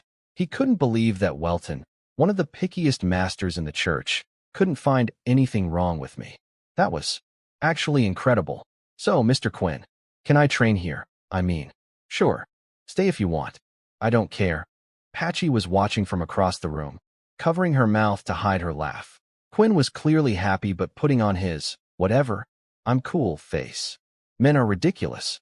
I started training in Quinn's open yard, replaying Welton's movements in my head while practicing. Quinn watched me perform the Thundershock style, and his brain nearly broke. This was the same technique he'd studied. It took him 2 months to reach entry level. I did it in one night. He just stood there, questioning everything he knew about talent and hard work. 2 hours into practice, I stopped. Something was wrong. I'd been trying to copy Welton's exact movements, but that wasn't right. Everyone's body is slightly different. Same technique, different person, the result will always feel different. So what should I be copying? Not the movements. The feeling. That unstoppable momentum. That anything in my way gets destroyed energy. The sensation that nothing in this world could stand before that blade. The more I chased that thought, the closer I got to grabbing something, some invisible thread of understanding dangling just out of reach. Every time I almost had it, it slipped through my fingers like smoke. I froze, completely still. Not by choice. My mind was somewhere else entirely. Quinn noticed. His confused expression slowly shifted to shock. Is he entering an epiphany state? Epiphany, a word borrowed from the Eastern Kingdom. It describes when a genius falls so deep into comprehension that the outside world ceases to exist. Time stops. Everything else disappears. There's only you and the thing you're trying to understand. Quinn grabbed Patchy and tiptoed out of the yard without making a single sound. Can't disturb someone mid-epiphany. That's like waking a sleepwalker on a tightrope. I stood there motionless for hours. Then, around noon, my body started moving on its own. I didn't consciously decide to swing the sword. My muscles just knew. The thunder shock technique flowed out of me, but slightly different than before, adjusted, refined mind. And the force behind each swing was like a tidal wave. Like I could flatten a mountain if it got in my way. Without even realizing it, my thunder shock sword style jumped from LV.1 to LV.2, entry level to proficient. In 2 days, I kept going until the momentum finally faded. Didn't quite reach LV.3, but I was close. Mastery was just a matter of practice now. Quinn must have heard things quiet down because he came rushing back outside. Well, did you comprehend something? Yeah, mister. Quinn, I think my thunder shock style just hit proficient level. Quinn's mouth opened, then closed, then opened again. His own thunder shock had only recently broken through to perfect level, and he'd been at this for years. I could see him having a full existential crisis behind those eyes. Good job, was all he managed. After a long pause, he added, I can't believe someone your age entered an epiphany state. Epiphany, huh? So that's what that was. The word clicked immediately in my mind. Quinn got a little emotional. Epiphany, a state only true geniuses can enter. So many people spend their entire lives hoping for it and never get there. And you've already experienced it at your age. I can't even imagine how far you'll go, Mr. Quinn. Will I enter that state again? Probably. According to records, many geniuses have entered epiphany multiple times. That's exactly why they're called geniuses. Some of them only needed a single epiphany to surpass every other talent of their entire generation. Heavy stuff. But it was getting late, so I said goodbye and headed home. Walking down the street, I was still lost in replaying that epiphany feeling in my head. So completely distracted that I didn't notice a tall figure sprinting at me from a side alley. By the time I reacted, I was already flying through the air. I landed on my butt and rubbed my chest. Did I just get hit by a horse cart? I'm so sorry. A bright, energetic voice. I looked up, and my brain short-circuited for half a second. Standing over me was a girl about 160 centimeters tall, skin so white it practically glowed. Perfect oval face, big eyes, long black hair. She looked like someone had drawn the ideal girl and brought her to life. And the expression on her face, this helpless, guilty little pout, was the kind of look that makes you forgive someone for anything. You could burn my house down with that face and I'd say, it's okay. Accidents happen. I'm really, really sorry. I'm in a huge rush right now. Here, this is my address. If you're hurt or need compensation, come find me tomorrow. She scribbled something on a piece of paper, shoved it in front of me, and bolted. I sat there staring at the dust cloud she left behind. After she was completely gone, I finally snapped out of it. I picked up the paper, glanced at it, and pocketed it. Wasn't planning on actually going. Yeah, she was stunning. But I've got training to do. Once I'm strong enough, what kind of beauty won't I have access to? Priorities, clan. Priorities. I headed to the shopping district instead. I'd been thinking about buying my own forging furnace, but decided against it. My improvement speed is so fast that I'll probably be making magic-grade weapons soon. Buying a basic furnace now would just be a waste. I'd outgrow it in weeks. But a good forging hammer? That I could use. I walked into my usual shop. Stassi came over immediately, looking particularly cheerful today. Rosy cheeks, bright smile. Something good must have happened to her recently. Welcome back, esteemed Viscount. What are you looking for today? A good forging hammer. You have any? Of course. Follow me. She led me upstairs to a room dedicated to forging equipment. Average prices range from 200 to 300 points. I spotted a hammer right away and picked it up. Lighter than the basic forging room hammers. Better grip. clearly made from superior steel. 220 points. Good deal. But I kept looking. And then I found it. 480 points. The grip felt like it was custom-made for my hand. Every aspect was a step above the first one. And it had a special enchantment. Precision subtly assists the user in controlling their striking force, making each hit more accurate. I checked a few more hammers after that, but kept coming back to this one. I'll take it. While I was there, I browsed more of the room. My wallet was getting thin, but I found some black gold charcoal. 10 times the price of normal charcoal, but it burns longer, hotter, and doesn't contaminate the ore. I bought some of that, plus handlewood and a few bottles of basic forging liquid. My skills were improving fast enough that I might need those liquids sooner than expected. Oh, and I want to look at raw ore too. I ended up buying 20 decent iron ore blocks and 20 thunder iron ore blocks. Left myself about 100 points as emergency reserves. Can't be walking around completely broke. You never know when something comes up. Then I went to rent a forging room. A better one this time. Still shared, but only 5 people instead of 20. Better furnace, better tools, and way less crowded. 8 points a day, 4 times the basic rate, but worth it. When I walked in, only 2 other people were there. They didn't even look up. Just kept working on their own stuff. Perfect. Time to forge. I pulled out my new hammer, loaded up the black gold charcoal, and got to work. The charcoal was even better than I expected. Heating time cut in half. Combined with the upgraded furnace, I was already cooking faster than ever. Then I swung the new hammer for the first time. Oh, so this is what a good tool feels like. The weight, the balance, the way it connected with the metal. It was like going from a bicycle to a sports car. I was hammering faster, cleaner, and removing impurities at double the speed. The 2 guys in the room stopped what they were doing and stared. I could practically hear their thoughts. Where did this monster come from? 40 minutes. That's all it took me to purify both ores and fuse them together. Last time that step alone took over an hour. This efficiency was getting scary. Water quench. Success. 1 fine-grade sword, done in about an hour total. I didn't stop. I immediately started the next one. And the next. And the next. My station turned into a one-man weapons factory. Assembly line clan. Each sword came out faster than the last, and the quality kept going up. I was in some kind of trance. Couldn't stop. Didn't want to stop. Sword after sword after sword. My hammer never resting. The furnace never cooling. The other forgers were watching me like I was some kind of machine pretending to be human. Congratulations. Strength 1. The system notification snapped me out of it. Wait, it's already midnight? A whole day passed. I looked at my workstation. 13 fine-grade swords lined up in a row. The other forgers were staring at me with the kind of reverence usually reserved for religious figures. I packed everything up and headed to the recycling station. Same guy as before. He smiled when he saw me. Sir, haven't seen you in a few days. More weapons to recycle? I nodded and started pulling swords out of my bag. 1, 2, 3, 4. His expression started to shift. 5, 6, 7, 8. His mouth was hanging open.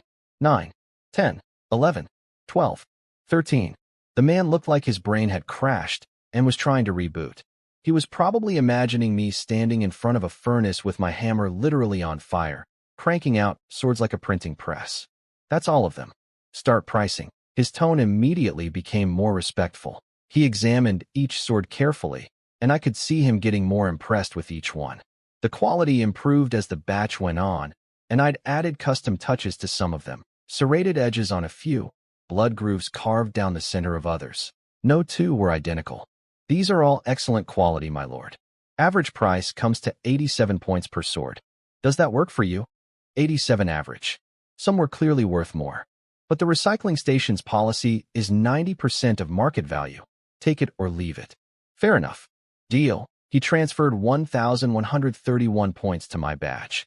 1,100 points in 1 day of forging. I walked out of there feeling like a man who'd just discovered a money printer in his basement. At this rate, I'd be able to buy my own premium forging furnace in no time. Meanwhile, the Pope apparently got a report about my forging output. Oh, the boy has forging talent too. Yeah, buddy. Your little experiment keeps getting more interesting, doesn't he? Next morning, on my way to Quinn's place, I stopped dead in my tracks. It was her again. The girl who'd crashed into me yesterday. She spotted me, froze for a second, and then broke into this gorgeous smile that caused at least 3 guys walking nearby to slam face first into a wall. I got hit with the same effect. This girl had what I could only describe as a first love face, the kind that makes your brain stop working. If the system rated her charisma, she'd be at least a 95. She hadn't gotten a good look at me yesterday, but now she noticed my Viscount badge and her smile got even brighter. Hey, we meet again. Are you okay from yesterday? Yeah, I'm fine. Oh good. Haha. Then her eyes drifted to the forging hammer strapped to my back. Wait, is that a forging hammer? Are you a blacksmith too? The second she realized I might be a fellow forger, her energy level went from cheerful to maximum overdrive. Yeah, I've been learning for a while. No way? What a coincidence. I'm a blacksmith too. And then a hammer materialized out of thin air in her hand. I saw it clear as day. That hammer appeared out of nowhere. She didn't have anywhere to hide something that big on her body, so she had a storage-type treasure. Probably a storage ring. Man, I really want one of those. Life would be so much easier. But I also didn't expect a girl this cute to be a blacksmith. I guess I had some stereotypes in my head about forgers all being big, burly dudes with thick arms. What's with that look? Surprised I'm a blacksmith? Yeah, actually. Very surprised. Everyone says that. They say I don't look like a blacksmith. But I love forging. Do you think the same way? No, I'm just surprised. And judging by that hammer and the way you carry yourself, you're probably a very experienced one. Her eyes squished into happy little crescents. That smile could power a city. Haha, thanks. I'm actually an advanced blacksmith. Oh, and next month there's a blacksmith tournament. Have you signed up? Blacksmith tournament? You don't know about it? First time hearing about it. Well, now you know. It's a competition made specifically for us blacksmiths. The top 50 all get prizes, but the real deal is the top 3. They each win a transcendent flame. My brain immediately locked onto those 2 words. Transcendent flame. I knew how important those were. As you level up in forging, you need higher grade ores, and those ores are a nightmare to work with using regular fire. A high-quality flame would massively boost efficiency and success rates. Where do I sign up? At the Blacksmith Guild inside the church. You just need to be at least a junior blacksmith to register. I paused. Junior blacksmith. Right. I'd never actually gone to get my rank certified. I'd been so busy forging and selling that I completely skipped the official process. Where's the Blacksmith Guild? Can you take me there? Of course. I still owe you a proper apology from yesterday anyway. Oh, I'm Sophia Austin, by the way. What's your name? Sophia. That's a beautiful name. Suits you perfectly. I'm Clan Gasa. Haha. Thanks. She started leading the way and I fell in step beside her. Quinn wouldn't be waiting for me today. He was out on a mission, and I'd already told him yesterday that I might not come by every day since breakthroughs could happen at any time. Better to give him a heads up than let him worry. Sophia brought me to the Blacksmith Guild, and I was not expecting it to be underground.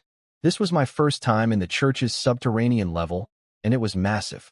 Not just the Blacksmith Guild either. There was a Formation Masters Guild, Mage Guild, Knight Guild, Potion Masters Guild.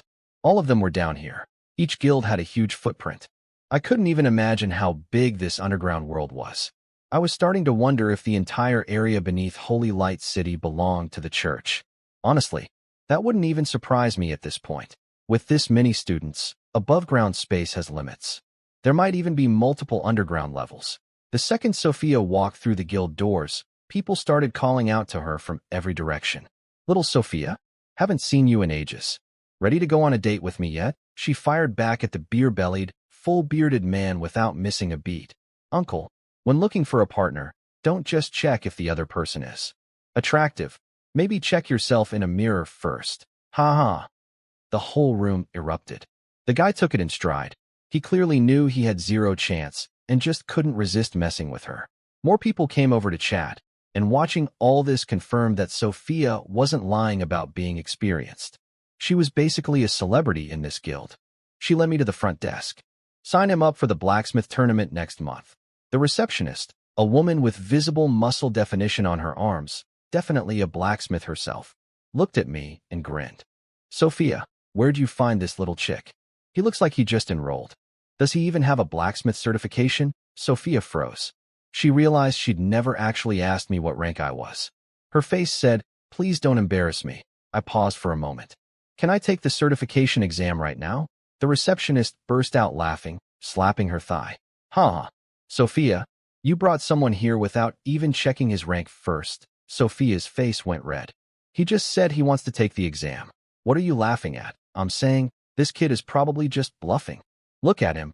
He's probably never even held a hammer properly. Before Sophia could jump in to defend me again, I cut in. Relax. My forging skills are a lot better than you think. Sign me up for the intermediate blacksmith exam. I pulled out my forging hammer and set it on the counter. The laughter in the room got a little quieter.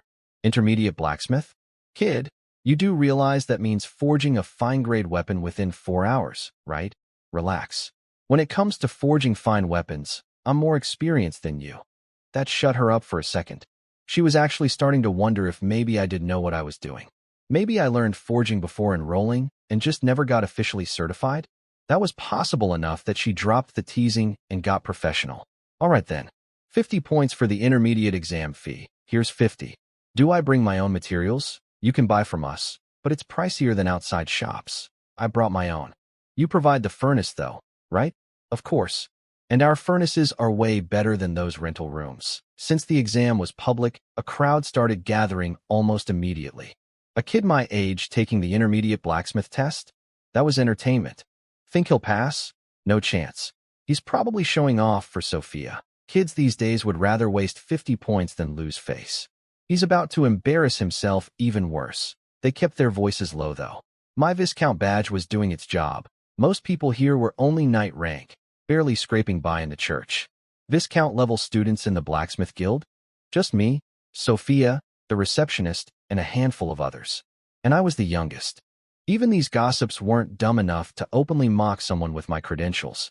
Lucky for them, I'm not petty. Talk all you want. I'll let the hammer do the answering. I tossed black gold charcoal into the guild furnace. Once it hit temperature and went the ore.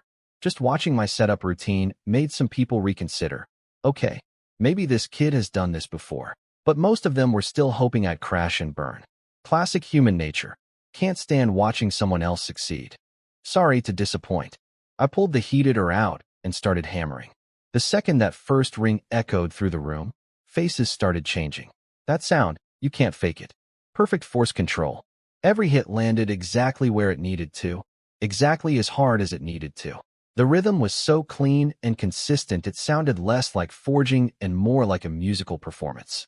Just with a slightly unconventional instrument. Then I did something that really made jaws drop. I finished purifying the first or before it even cooled down. One heating cycle. That was it. Done. With quality, or there's less impurities to begin with. Combined with my rapidly improving skills, I hammered out every last bit of garbage while the metal was still glowing from the first heat. When I moved straight to the second or without reheating the first one, the whole crowd went silent. Wait, he's done already. That speed isn't intermediate level. That's advanced. A large, muscular man in his 30s had appeared at the edge of the crowd at some point. Nobody noticed him at first because all eyes were on me. But as I finished the second, people started spotting him. Vice President, sir, the Vice President of the Blacksmith Guild. He just nodded and gestured for everyone to keep watching. I moved to the fusion step. The room was dead quiet. Even though the exam wasn't technically over, everyone could already see the ending. Me, holding a top-quality fine weapon, having barely broken a sweat. The guild furnace was excellent. Way better than anything I'd rented before. No wonder everything was going so smoothly today. The two purified ores fused perfectly under the heat. I pulled the combined metal out, cracked off the iron canister shell, and started shaping. But then I did something unexpected. Instead of hammering out the blade shape directly, I flattened the metal, folded it over, compressed it, flattened it again. Over and over. This was refining. A technique I'd been wanting to try. Each fold makes the two metals bond more completely, increases the final weapon's strength, improves the edge, and even creates beautiful patterns on the blade. Of course, more steps means more chances to fail. That's why most people taking certification exams keep things simple. Just do the basics, pass safely, go home. But these people just spent the last 10 minutes doubting me. So simple wasn't going to cut it. They said I couldn't do it? Fine. I'll show them something they've never seen a test taker do before. Second refinement fold. The crowd started muttering. This kid is showing off during an exam. Third fold.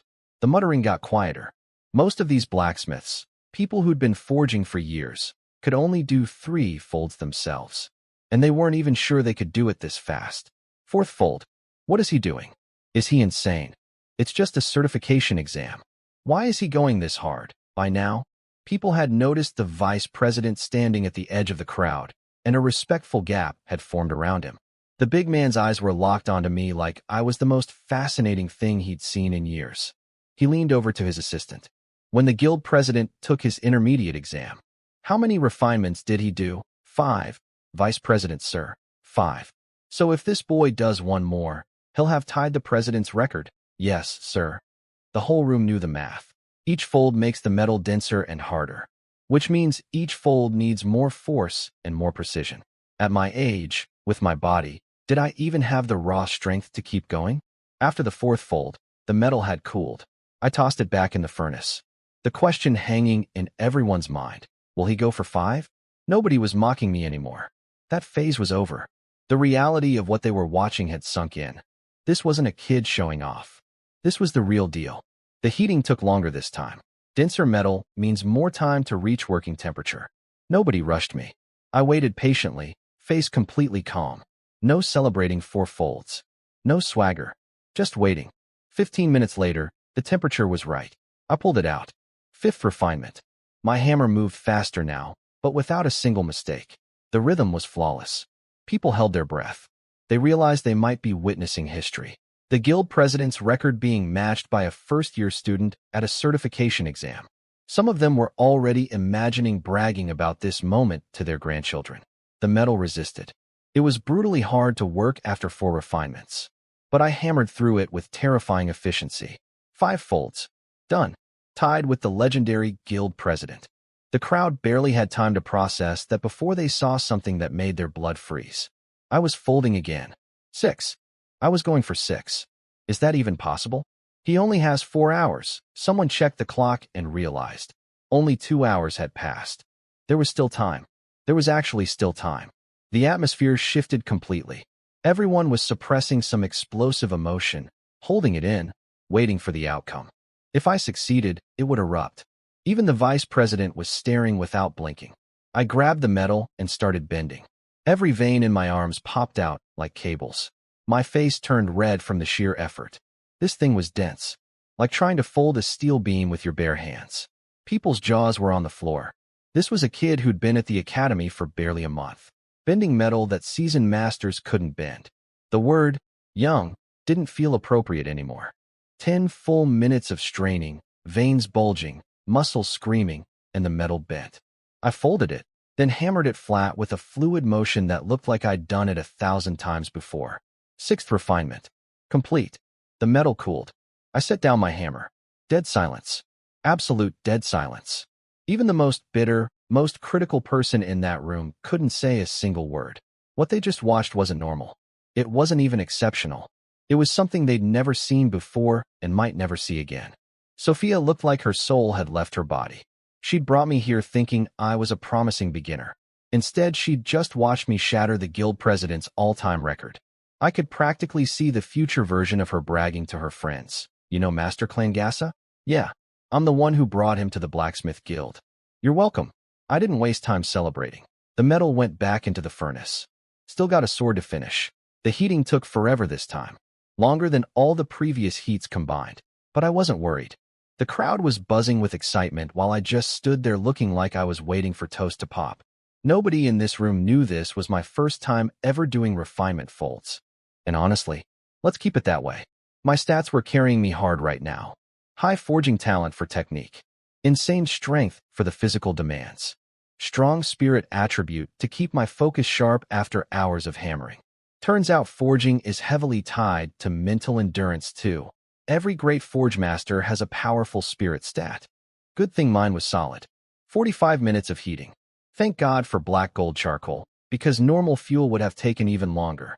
But I didn't pull it out yet. I kept heating. 1 hour total. Why? Because I knew with absolute certainty, this next step had to succeed on the first try. There was no time for do-overs. The vice president watched me wait with this satisfied expression. He could tell I wasn't rushing. A steady hand at the critical moment. That's how he knew I was going to nail it. I pulled the blank out. Started shaping. The extra heating time paid off.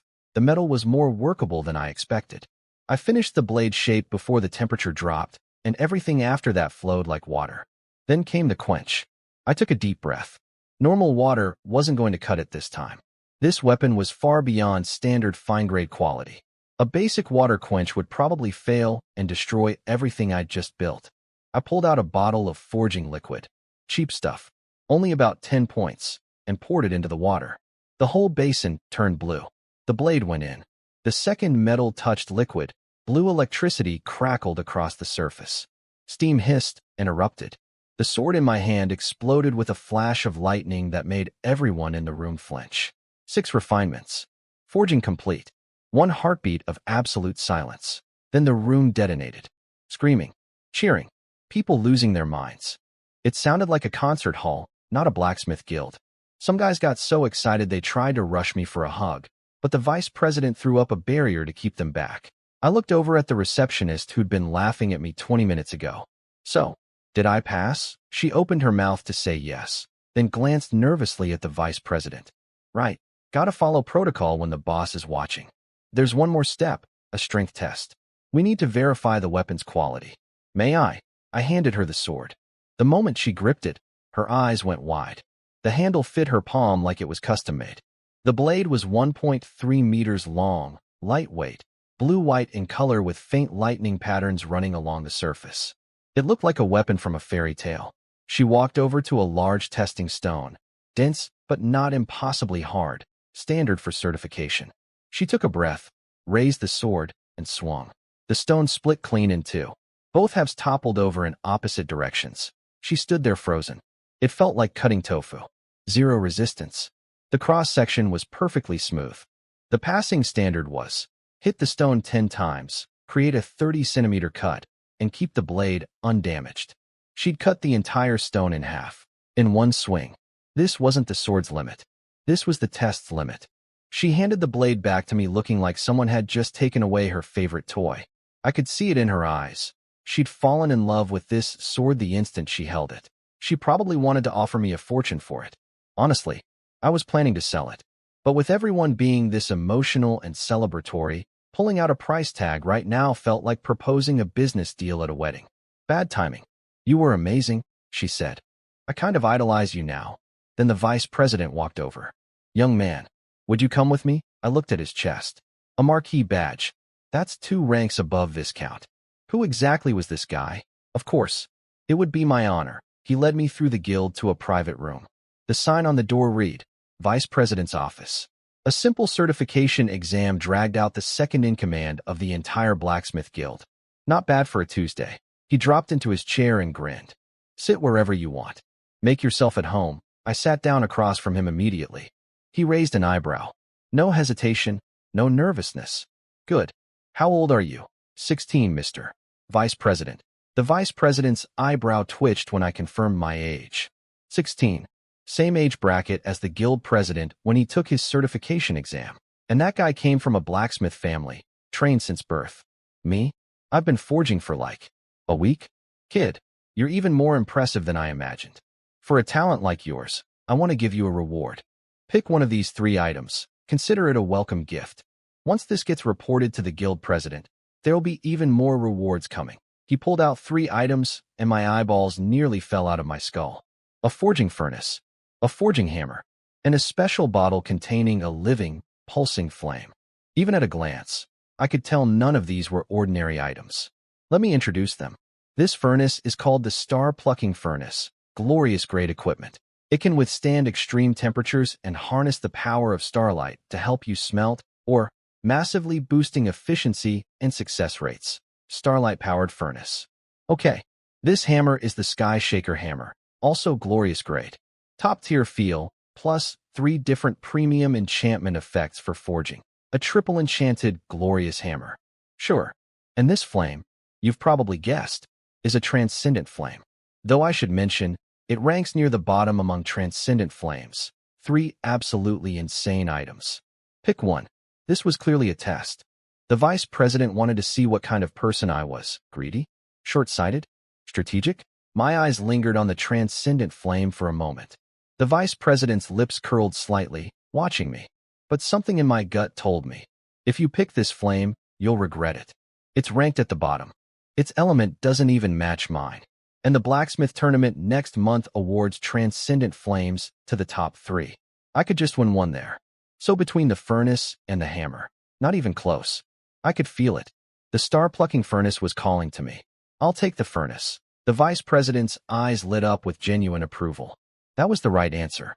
During normal hours, the Star-Plucking furnace operates at glorious grade. But on a clear, star-filled night, its performance skyrockets to legendary grade levels. Sometimes even better than lower-quality legendary equipment. I just picked the sleeper OP option without even knowing the full specs. My instincts are scary sometimes. Smart choice, clan. He handed me the furnace. I bowed my head slightly. Thank you, Vice President. Huh? Drop the formality. Name's Gugong Yuelo. Just call me Uncle Gugong.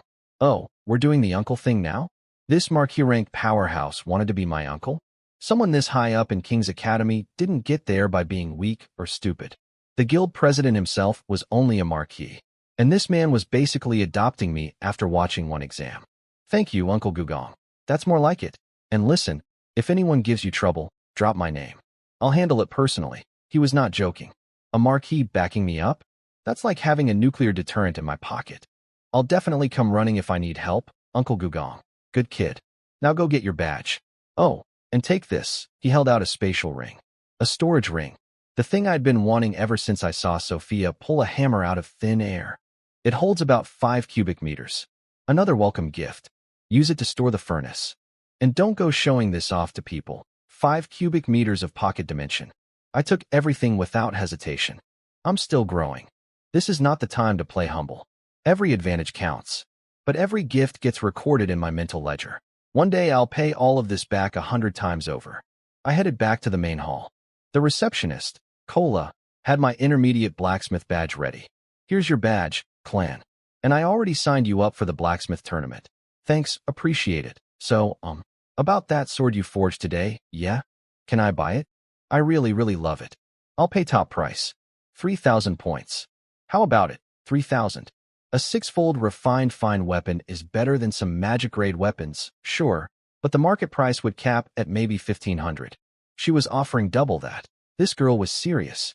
Which also made me wonder, what kind of receptionist casually throws around 3,000 points? She had to have some serious backing. No front desk worker is that loaded. Kola was getting nervous watching me think. Turns out 3,000 points was several months of her allowance. She couldn't go higher. And yeah, Kola was not a regular receptionist.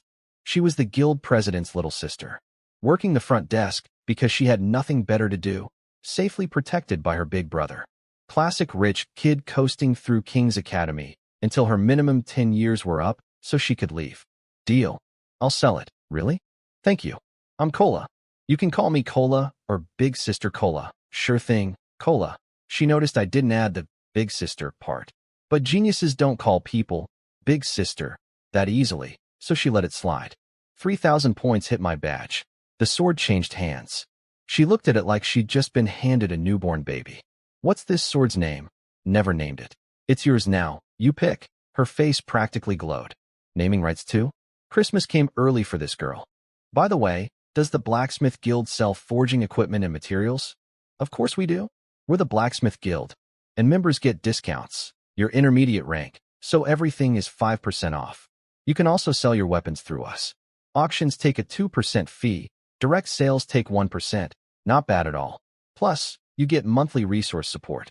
Intermediate blacksmiths receive 30 pounds of black gold charcoal, 5 pounds of iron ore, and 5 pounds of attribute, or your choice of element. Let me take you to pick those up first, then we'll go shopping. Free monthly resources on top of discounts?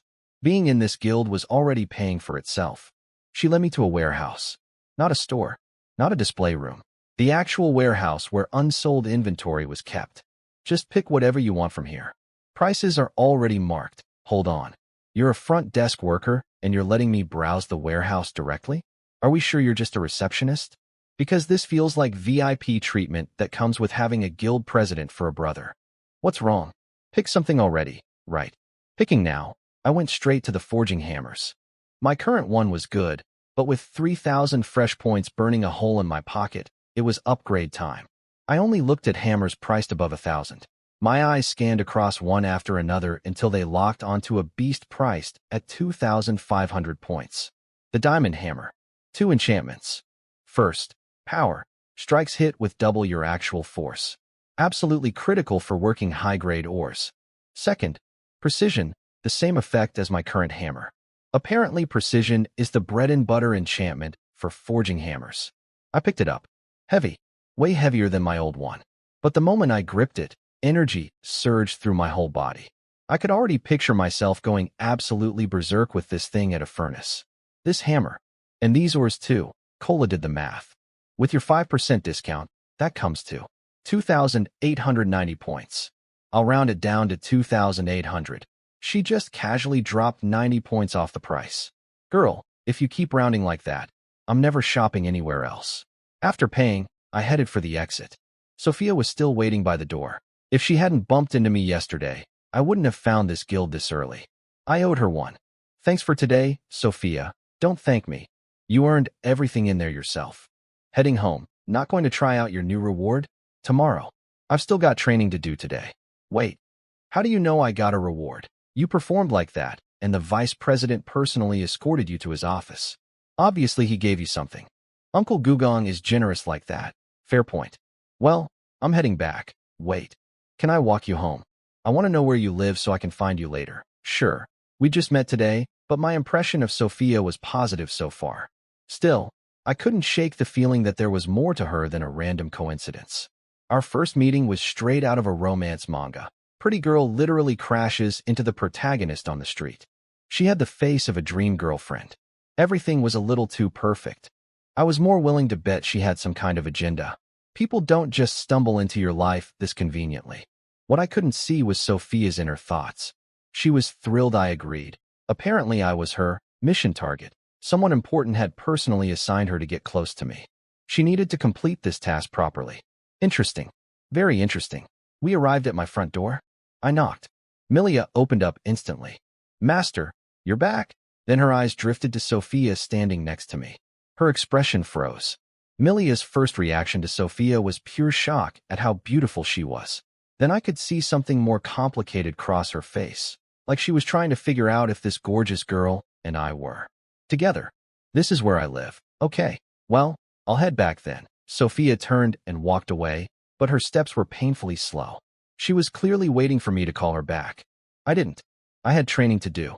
I hadn't done my basic exercises yet today, and the clock was ticking. Training is like rowing against the current. The moment you stop, you drift backward. I heard Sophia's footsteps stop. Then I closed the door. I didn't even look back.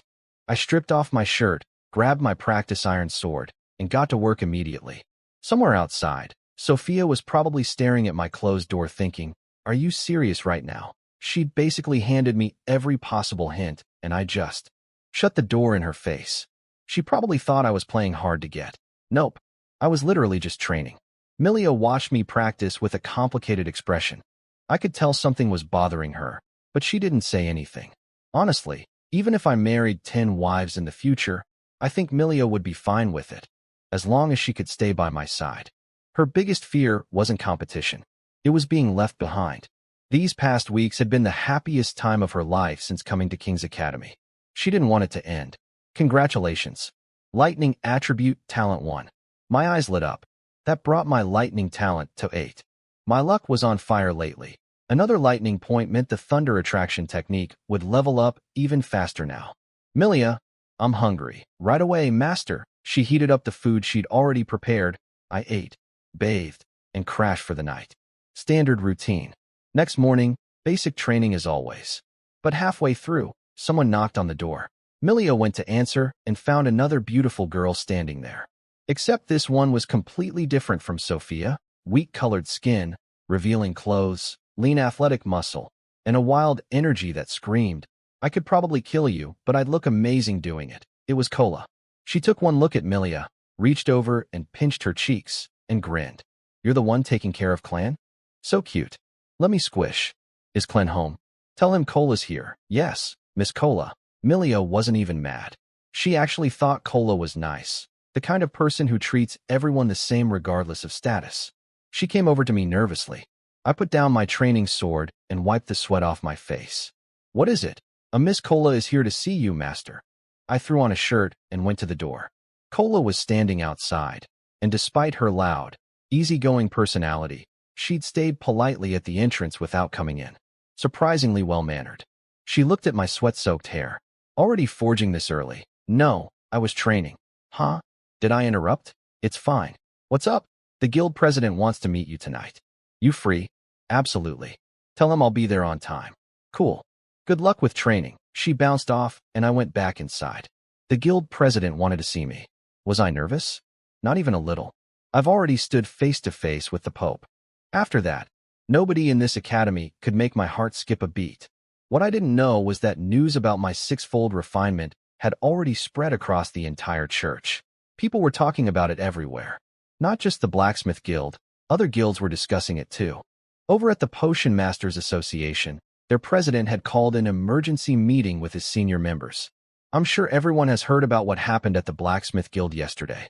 A 16-year-old who performed 6 refinements on a fine-grade weapon. Thoughts? The room exchanged uneasy glances. They'd done their research overnight and understood exactly what 6 refinements at age 16 meant. It was something the Blacksmith Guild's legendary president couldn't even do at the same age. And that man was terrifying enough. In just 10 years, he'd taken the Blacksmith Guild from a nobody organization to a serious rival to the Potion Masters Association. He'd earned a marquee title in record time. A genuine legend. Now that same guild had produced someone with even more talent? The Potion Masters Association had held the title of #1 guild for years. But now they could feel the ground shaking beneath their feet.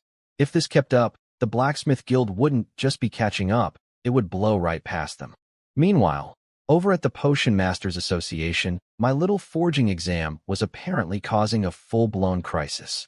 Their president had gathered all the senior members for an emergency meeting. The problem? The Blacksmith Guild was growing too fast, and now they had a 16-year-old genius who outperformed even the Blacksmith Guild president at the same age. The Potion Masters had been sitting comfortably at the #1 guild spot for years, and now they could feel the throne wobbling. Their vice president, clearly the only person in the room with a functioning brain, stood up and said, "We need to lower the requirements for becoming a potion master. Make it more accessible. Attract more young talent. That's how we survive." The room exploded with outrage. Lower standards? If we flood the market with mediocre potion masters, our prestige is finished. There'll be poisoners everywhere. Counterfeit drugs. Chaos. The vice president is too young and naive to understand. One by one, every single person shot the idea down. But the vice president could see what they couldn't.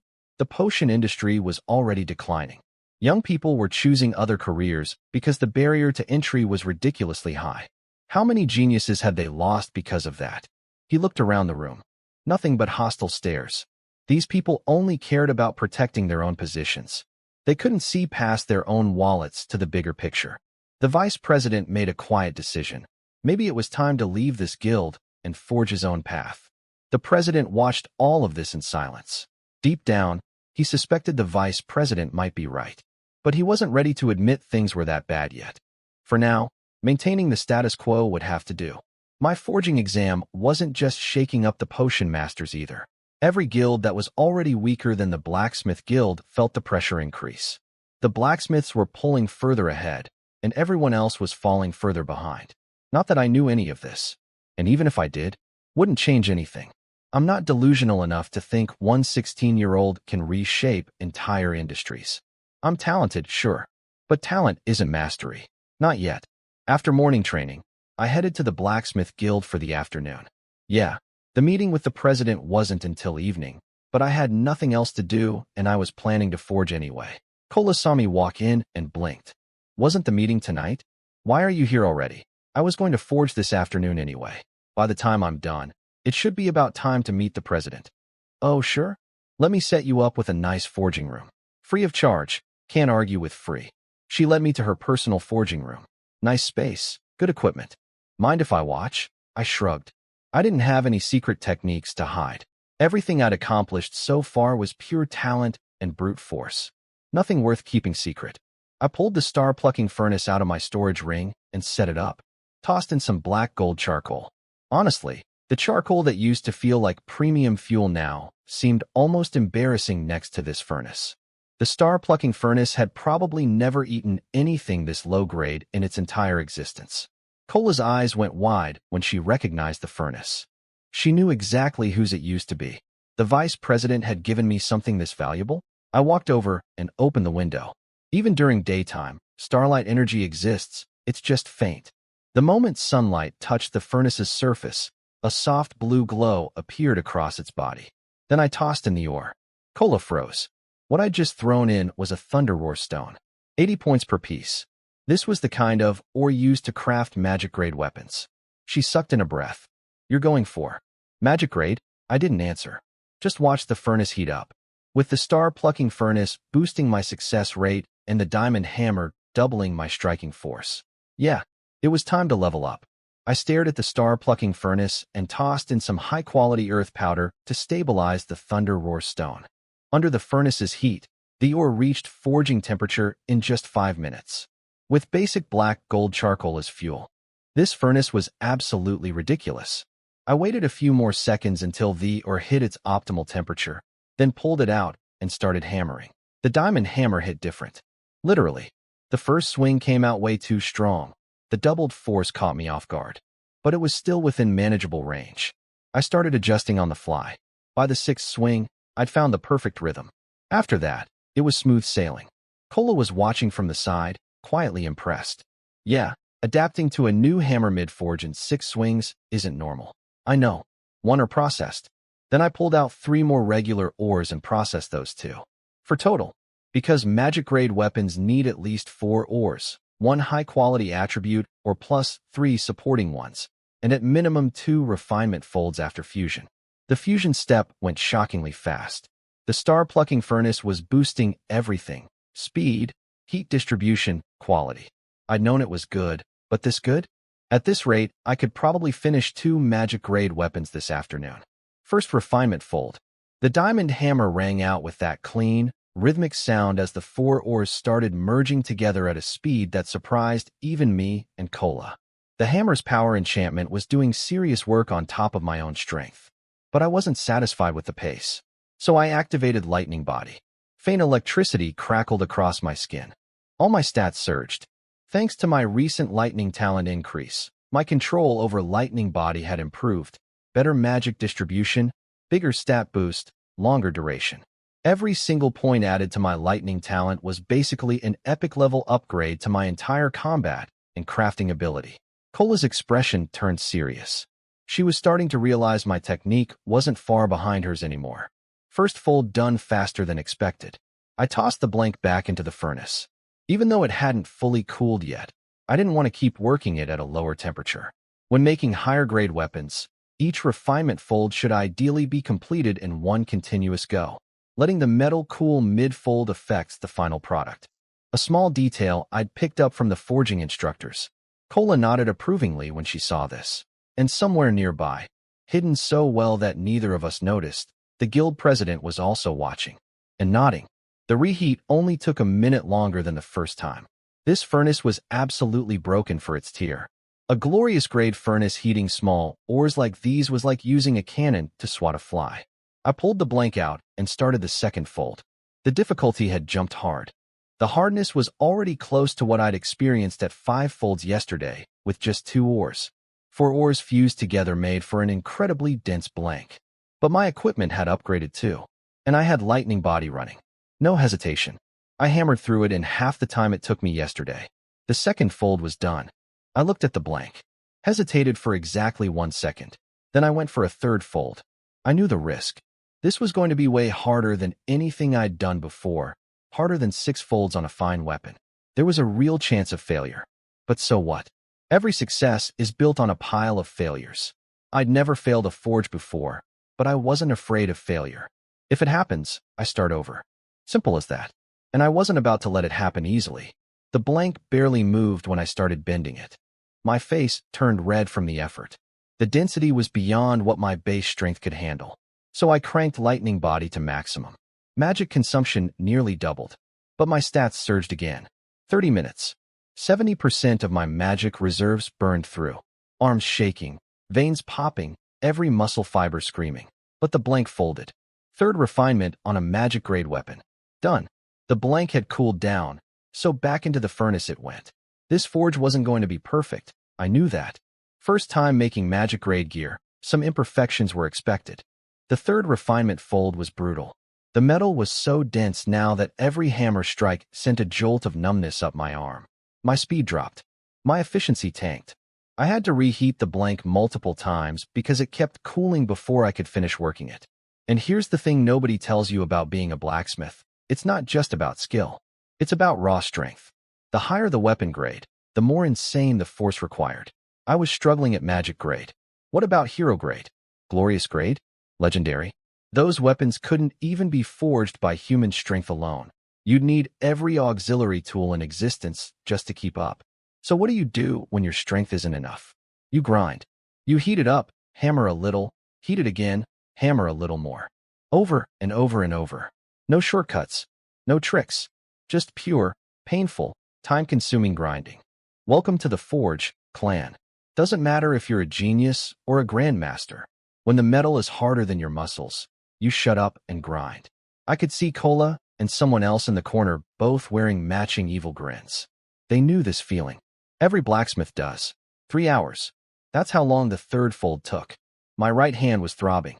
Then I had to shape the blade, which was another endless marathon of heating and hammering, millimeter by millimeter.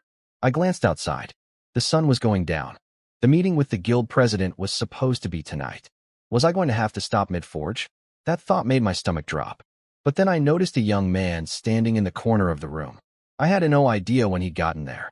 Completely invisible until I looked directly at him. And he felt dangerous. This was not a normal person. Was this the guild president? Why did you stop forging? He asked casually. Kola spun around and nearly jumped out of her skin. Bro, when did you get here? You scared me half to death. Been here a while. Saw someone using your forging room and thought it was you. Turns out it's a young man. You must be clan. Keep forging, I'll watch. Maybe I can give you some pointers. The guild president himself was offering to watch me forge and give advice. Energy surged back into my exhausted arms. I turned back to the anvil and kept going. He watched in silence, and I could feel his eyes analyzing every single movement. As a master-level forge smith, he could obviously tell I was new to this. But he could also see something else, an instinct for forging that went beyond experience. Like I could feel the metal's nature without being taught. One more hour of grinding. My right hand was shaking uncontrollably now, but the blade was almost done. This was the worst possible moment to get careless. So I gritted my teeth through the pain and kept my strikes precise. The president noticed my condition, but instead of concern, I saw respect in his eyes. 16 years old, first time forging magic grade, pushing through physical limits without complaining. He couldn't understand how someone my age had this kind of grit. Then he figured it out, because I was 16. An older, more experienced forger would have stopped after the second fold and played it safe. Youth and recklessness had their advantages. Finally, quenching time. I pulled out the high-quality forging liquid I'd bought from the warehouse yesterday and poured it into the water basin. The liquid spread out in expanding rings, turning the entire pool a deep blue-purple. Electric arcs flickered beneath the surface. I held the blade over the water. Before it even touched, the surface started trembling from the heat alone. I lowered it in. White steam erupted. I watched the blade like a hawk, every nerve focused on what I was feeling through the tongs. Then, a spike of instinct. Something was wrong. I yanked the blade out immediately. If I'd left it in one more second, the blade would have cracked. I waited a few moments for the thermal shock to stabilize, then carefully lowered it back in. From his corner, the guild president's eyebrows went up. He knew exactly what had just happened. If I hadn't pulled the blade out at that exact moment, the entire forge would have been ruined. That kind of instinct, sensing the metal's breaking point through feel alone, was something most blacksmiths never developed in their entire careers. And I'd done it on my first magic grade attempt. A purple glow rippled across the entire blade. It was done. My first magic grade weapon. 3 refinements. Successfully forged. I attached the handle and picked it up. The feel was incredible. The moment my hand wrapped around the grip, the lightning magic in my body surged to life on its own. The amplification wasn't quite as strong as my current Flash Thunder sword, about 10% less. But the handling? absolutely destroyed the Flash Thunder Sword. No comparison. My hands for crafting sword grips were apparently blessed by some forge god. I decided right there, from now on, I'm only using weapons I forge myself. Unless I stumble across some legendary super weapon, everything else can take a seat. I'd swap to this new sword as my main, and keep the Flash Thunder Sword as a backup for when things got really nasty. I walked over to a wooden testing post covered in old slash marks. This is for testing swords, right? Cola nodded eagerly. Yep, go for it, I swung. The blade bit halfway through the post. Didn't cut all the way through, but the slash went way deeper than every other mark on that post. Cola looked like her soul was leaving her body. Those marks were all hers. And my casual first swing just made every single one of them look like scratches from a kitten. The president clapped gently. He could tell the sword's actual sharpness and durability were slightly below Cola's magic-grade weapons.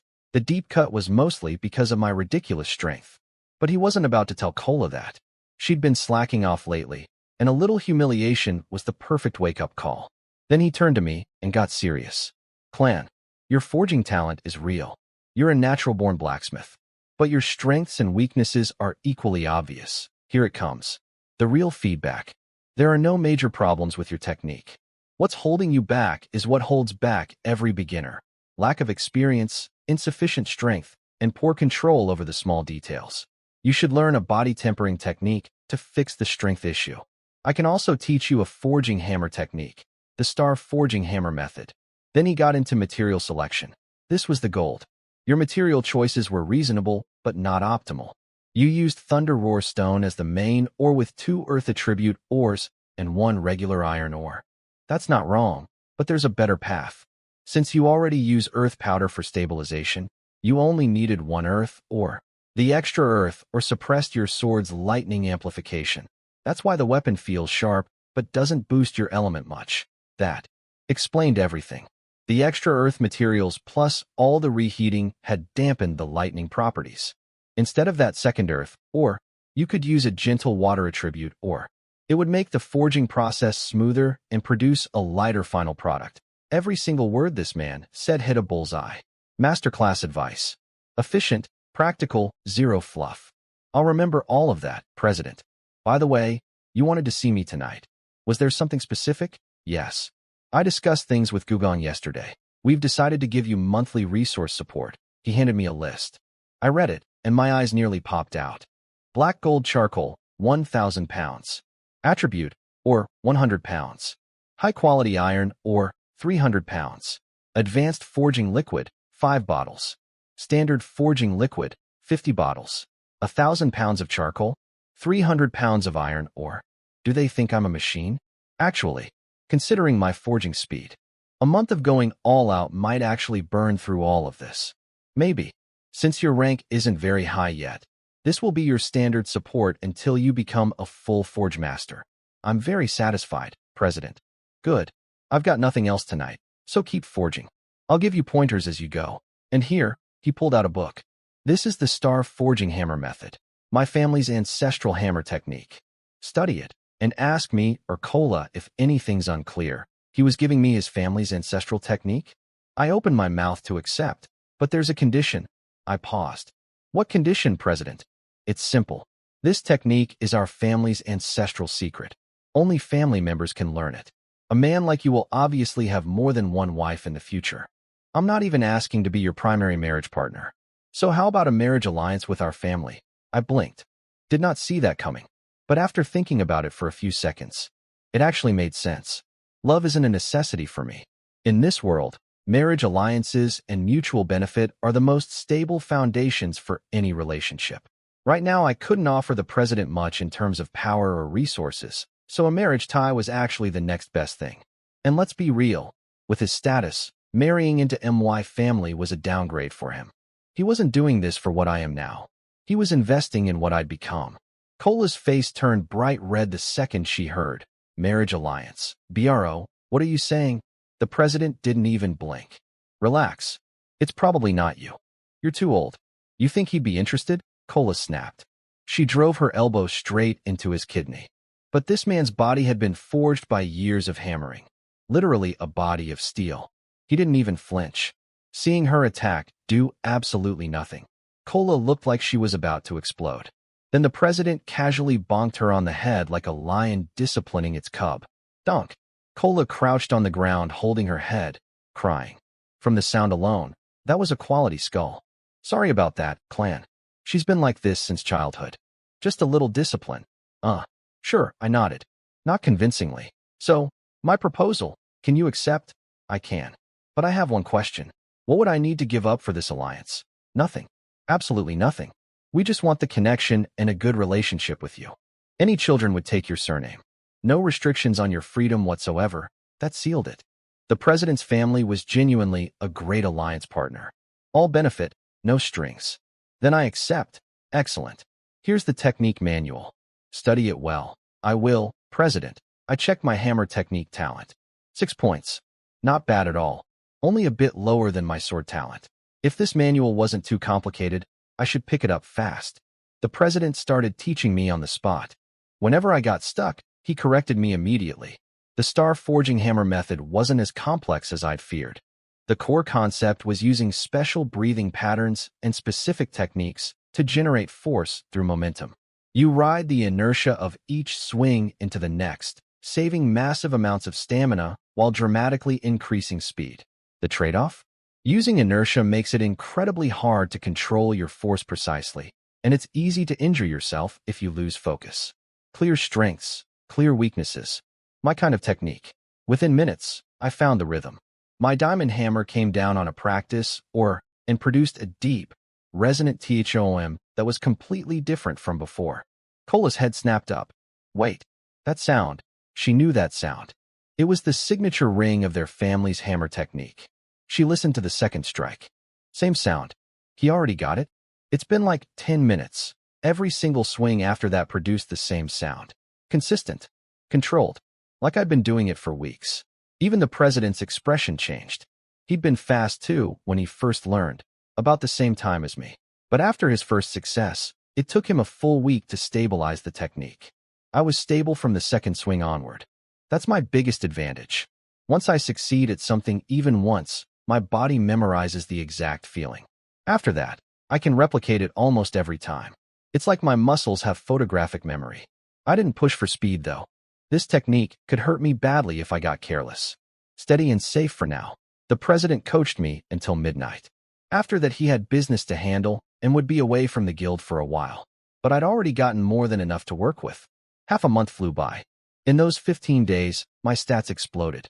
The lightning talent boost had accelerated my thunder attraction technique training, which in turn accelerated everything else. Including stat point gains, my total growth over the half month was sword talent 1, strength 10, agility 6, constitution 6, spirit 7. My sword and hammer technique levels didn't rank up, but all that daily forging had pumped my strength through the roof. I actually looked noticeably more muscular now. Current stats: strength 61, agility 51, constitution 54, spirit 47. My charisma hit 80. Apparently living well and eating right made me more handsome by the day, and my lifespan had climbed to 89 years. At this rate, immortality wasn't out of the question. As for forging, the progress was massive.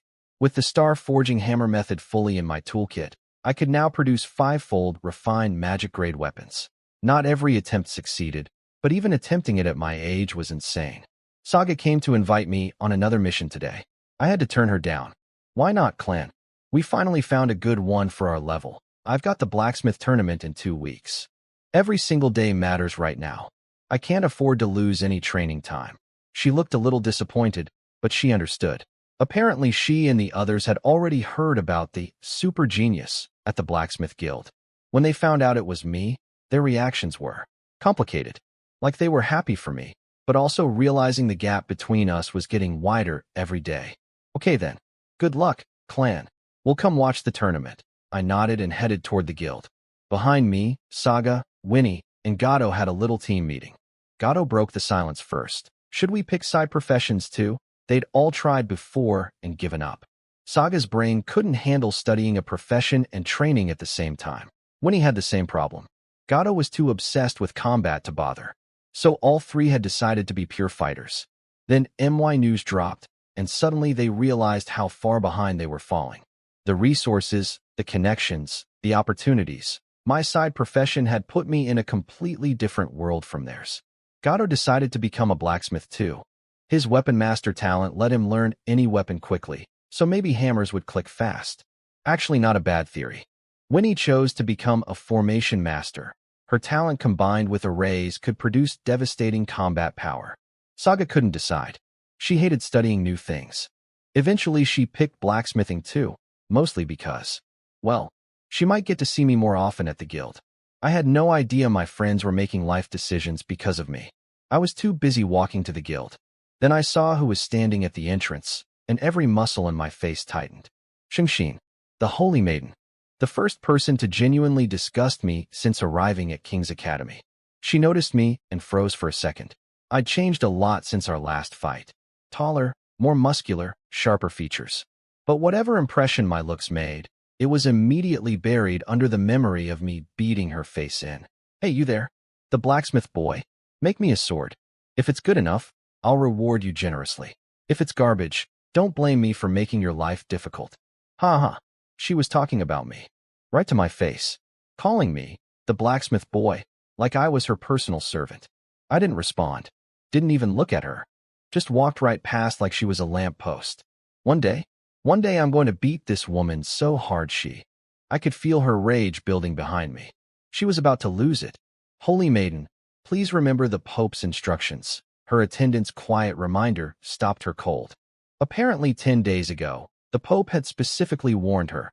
Clan was now an officially recognized talent within the church. If she harassed me again, she would be punished. Even being the Holy Maiden wouldn't save her. The thought of church punishments made her shudder.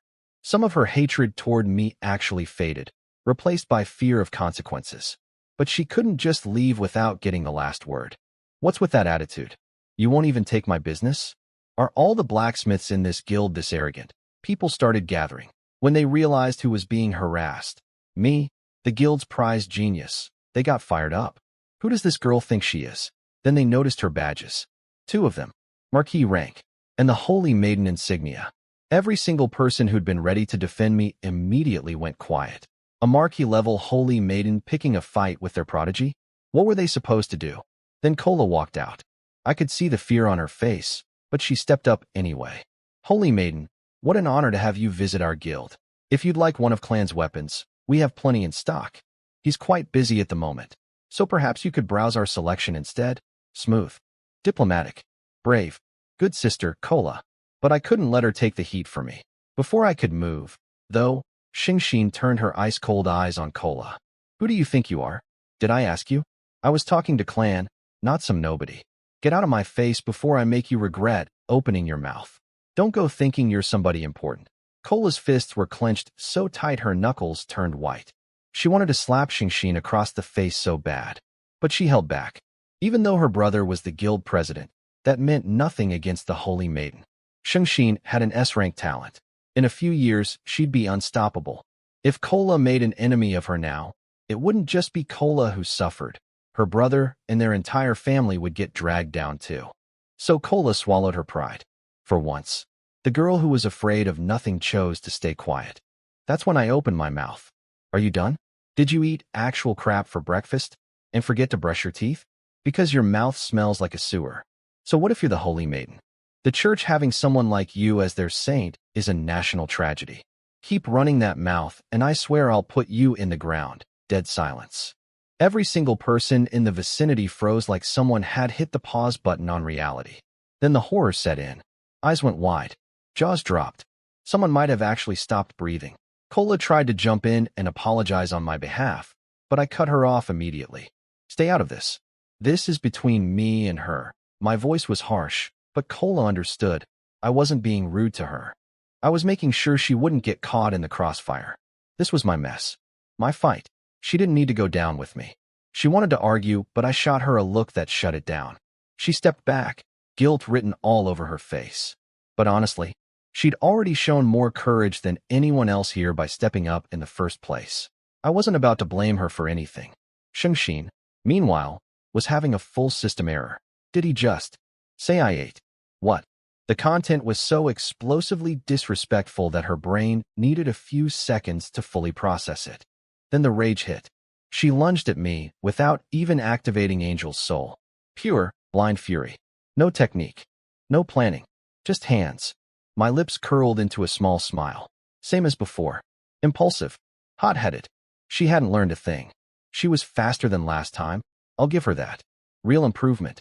But I'd improved too. And she was still treating me like the old clan. Big mistake. Since you threw the first punch, whatever happens next is self-defense. The Pope can't say a word about it. Somewhere between her palm heading for my face and my hand drawing a sword, time seemed to slow down. Her slap connected, cracked across my cheek pretty good. But at the exact same moment, my blade sank into her abdomen. Everyone saw it clearly. SHE attacked first. I just defended myself. Lightning surged through the blade. The wound turned charred black instantly. The pain hit Xingxin so hard, she couldn't even scream. She collapsed to the ground and started convulsing as my electricity tore through her system. Holy Maiden, her attendant rushed forward in a panic. I pulled the blade out. I'd held back. This would hurt her badly but wouldn't kill her. Calculated. Precise. Relax. She'll live. Just a wound. Consider it a warning. Next time she comes looking for trouble, I won't hold back. We'll go down together if that's what it takes. The killing intent in my eyes was so thick you could practically touch it. I wanted to chop this woman into pieces. But the consequences of actually doing it were too severe. What I'd already done was pushing it as it was. I also knew the Pope's game. He wanted me to keep pressuring Xingxin. So while this was aggressive, it shouldn't be life-threatening for me either. You. Xingxin tried to speak, but coughed up a mouthful of blood. She wanted to get up and fight back, but the abdominal wound was too agonizing. She couldn't even stand. Holy Maiden, please stop talking. We need to get you treated immediately. Her attendants carried her away. I watched them leave with ice in my eyes. I meant what I said earlier. The church having this woman as their future leader was genuinely concerning. She had the most broken starting hand imaginable. S-rank talent, Pope's backing, unlimited resources. All she had to do was follow the path laid out for her, and she'd become one of the strongest beings alive. Instead, she ran around picking fights and making enemies like it was a hobby. This was not how a Pope's successor should behave. Then a thought crossed my mind. What if this was a side effect of her S-rank talent? Saga mentioned that her wing person talent caused mental issues, obsessive fixation. What if Angel's soul had a psychological side effect too? Something that made Xingxin this arrogant and reckless? But I shook that thought off. Not my problem. Her mental health was someone else's department. I didn't continue with today's forging. After stabbing the Holy Maiden in front of 50 witnesses, the church was definitely going to send someone. So I sat down in the guild's main hall and waited. The other blacksmiths saw me sitting there and started quietly clearing out. Nobody wanted to be near me when the hammer dropped. Can't blame them. Kola sat down across from me. Clan, you just made a huge mistake. That was the Holy Maiden. It'll be fine, Kola. The Pope won't do anything serious to me. How can you be so sure about that? I didn't say he wouldn't punish me. I said he won't do anything serious. Kola looked like she was about to explode. Do you even understand what you just did? Right as I was about to give her a reassuring answer, church enforcers walked through the door. Who is Clan? Almost the exact same scene as last time. I stood up like a professional. Right here. I'll come with you. Then I recognized the lead officer and paused. Wait, aren't you the same guy who arrested me last time? The officer, Jacquier, stared at me. My completely unbothered attitude left him genuinely speechless. What was this kid? Last time at least made sense. The Holy Maiden picked the fight, and he fought back. But this time, the officer looked at me like I was an alien. Here I was, not a scratch on me, while the Holy Maiden was being carried away with a hole in her stomach. This kid had a death wish. Tie him up. Relax, I said calmly. I didn't run last time. I won't run this time. I'll walk myself. And I just started walking toward the church. The officers stood there confused for a second, then scrambled to catch up. From a distance, it probably looked like I was the VIP and they were my security detail. The lead officer didn't dare rough me up, though. Last time I walked into the Pope's office in chains and walked out with rewards. This kid clearly had something going on behind the scenes. We arrived at the Pope's palace. Looking up at this magnificent building, I had this weird feeling I'd be visiting a lot more often. But probably no gift bags this time. They marched me inside. Your Holiness, Clan is here. This time was very different from last time. The Pope's face looked like a thundercloud. Even standing at the bottom of the steps, I could feel his fury pressing down on me like a physical weight. Though I did wonder how much of it was acting. You still remember I'm the Pope? Do you have any respect for the church? Tell me what you did to the Holy Maiden. The Holy Maiden came to the Blacksmith Guild to harass me and get revenge for last time. She also threatened someone close to me. I acted in the heat of the moment to protect them. The Pope almost laughed from sheer disbelief. Oh, so you're the victim here. That's not inaccurate. If I hadn't acted first, it'd be me and my people lying on the ground right now. Hurting the Holy Maiden was my only option. My words were polite. My tone was polite. But the content was basically saying, this is entirely her fault, and we both know it. I could feel the Pope getting more annoyed by the second. This brat had figured out the game. He knew the Pope was using him to motivate Xingxin. That's why he had the guts to pull something this extreme. So you think you did nothing wrong? No, Your Holiness. I know I made a serious mistake, but I had no choice. If I backed down this time, it would be endless humiliation from here on out. You know how the Holy Maiden's personality works. The Pope's anger cooled slightly. Now he was certain I'd figured out his scheme. Smart kid. If only Xingxin had half this brain, he wouldn't need to play these games at all. But a Pope could never admit to such a thing. Clan, I had such high hopes for you. But after what you've done, if I don't punish you, how will anyone take me seriously? I understood immediately. He needed to save face. The church's authority couldn't be challenged publicly. What he wanted was simple. I publicly apologize. He gives me a token punishment, and everyone sees the Pope being fair and just. But I had a better idea. Your Holiness, I have a proposal. Oh? Let's hear it. In 2 weeks, I'm competing in the Blacksmith tournament. I'll win the Youth Division Championship. The Pope raised an eyebrow, starting to see where I was going. After that, I'll enter the Freshman Combat Tournament in 2 months. I'll win that too. If I demonstrate enough talent to the outside world, people will start seeing me as someone on par with the Holy Maiden. Once we're viewed as equals, today's incident becomes nothing more than a rivalry between two geniuses. The Pope stared at me. Then something flickered across his face. Amusement? Disbelief? This kid had confidence coming out of his EARS. 2 championships? Just like that? He clearly thought I was getting too cocky. Time for a reality check. The Pope's aura exploded. The entire palace shook. A wave of pressure crashed down on me so hard that the guards outside the building dropped to their knees instinctively. I stayed standing. My body was trembling. My bones were creaking. But my legs held. My spine stayed straight. The Pope was surprised. At my level, I should have been forced to my knees instantly. But here I was, still upright. He pushed harder, curious about where my limit was. My skeleton felt like it was going to shatter. Every joint screamed. The pressure was like being crushed by an invisible mountain. I roared. Lightning erupted across my entire body. Lightning body activated at full power, flooding my muscles with energy, pushing my physical stats to their absolute peak. The Pope pushed harder. My magic started draining at insane speed, but my control over the thunder attraction technique was skyrocketing under the pressure. A breakthrough I'd achieved recently was now stabilizing at record speed. My body was being forged by this aura, the same way I forged metal. But the pressure was still growing faster than I could adapt. Blood started seeping from my pores. Tiny red droplets covering my skin. My body felt like a balloon about to pop.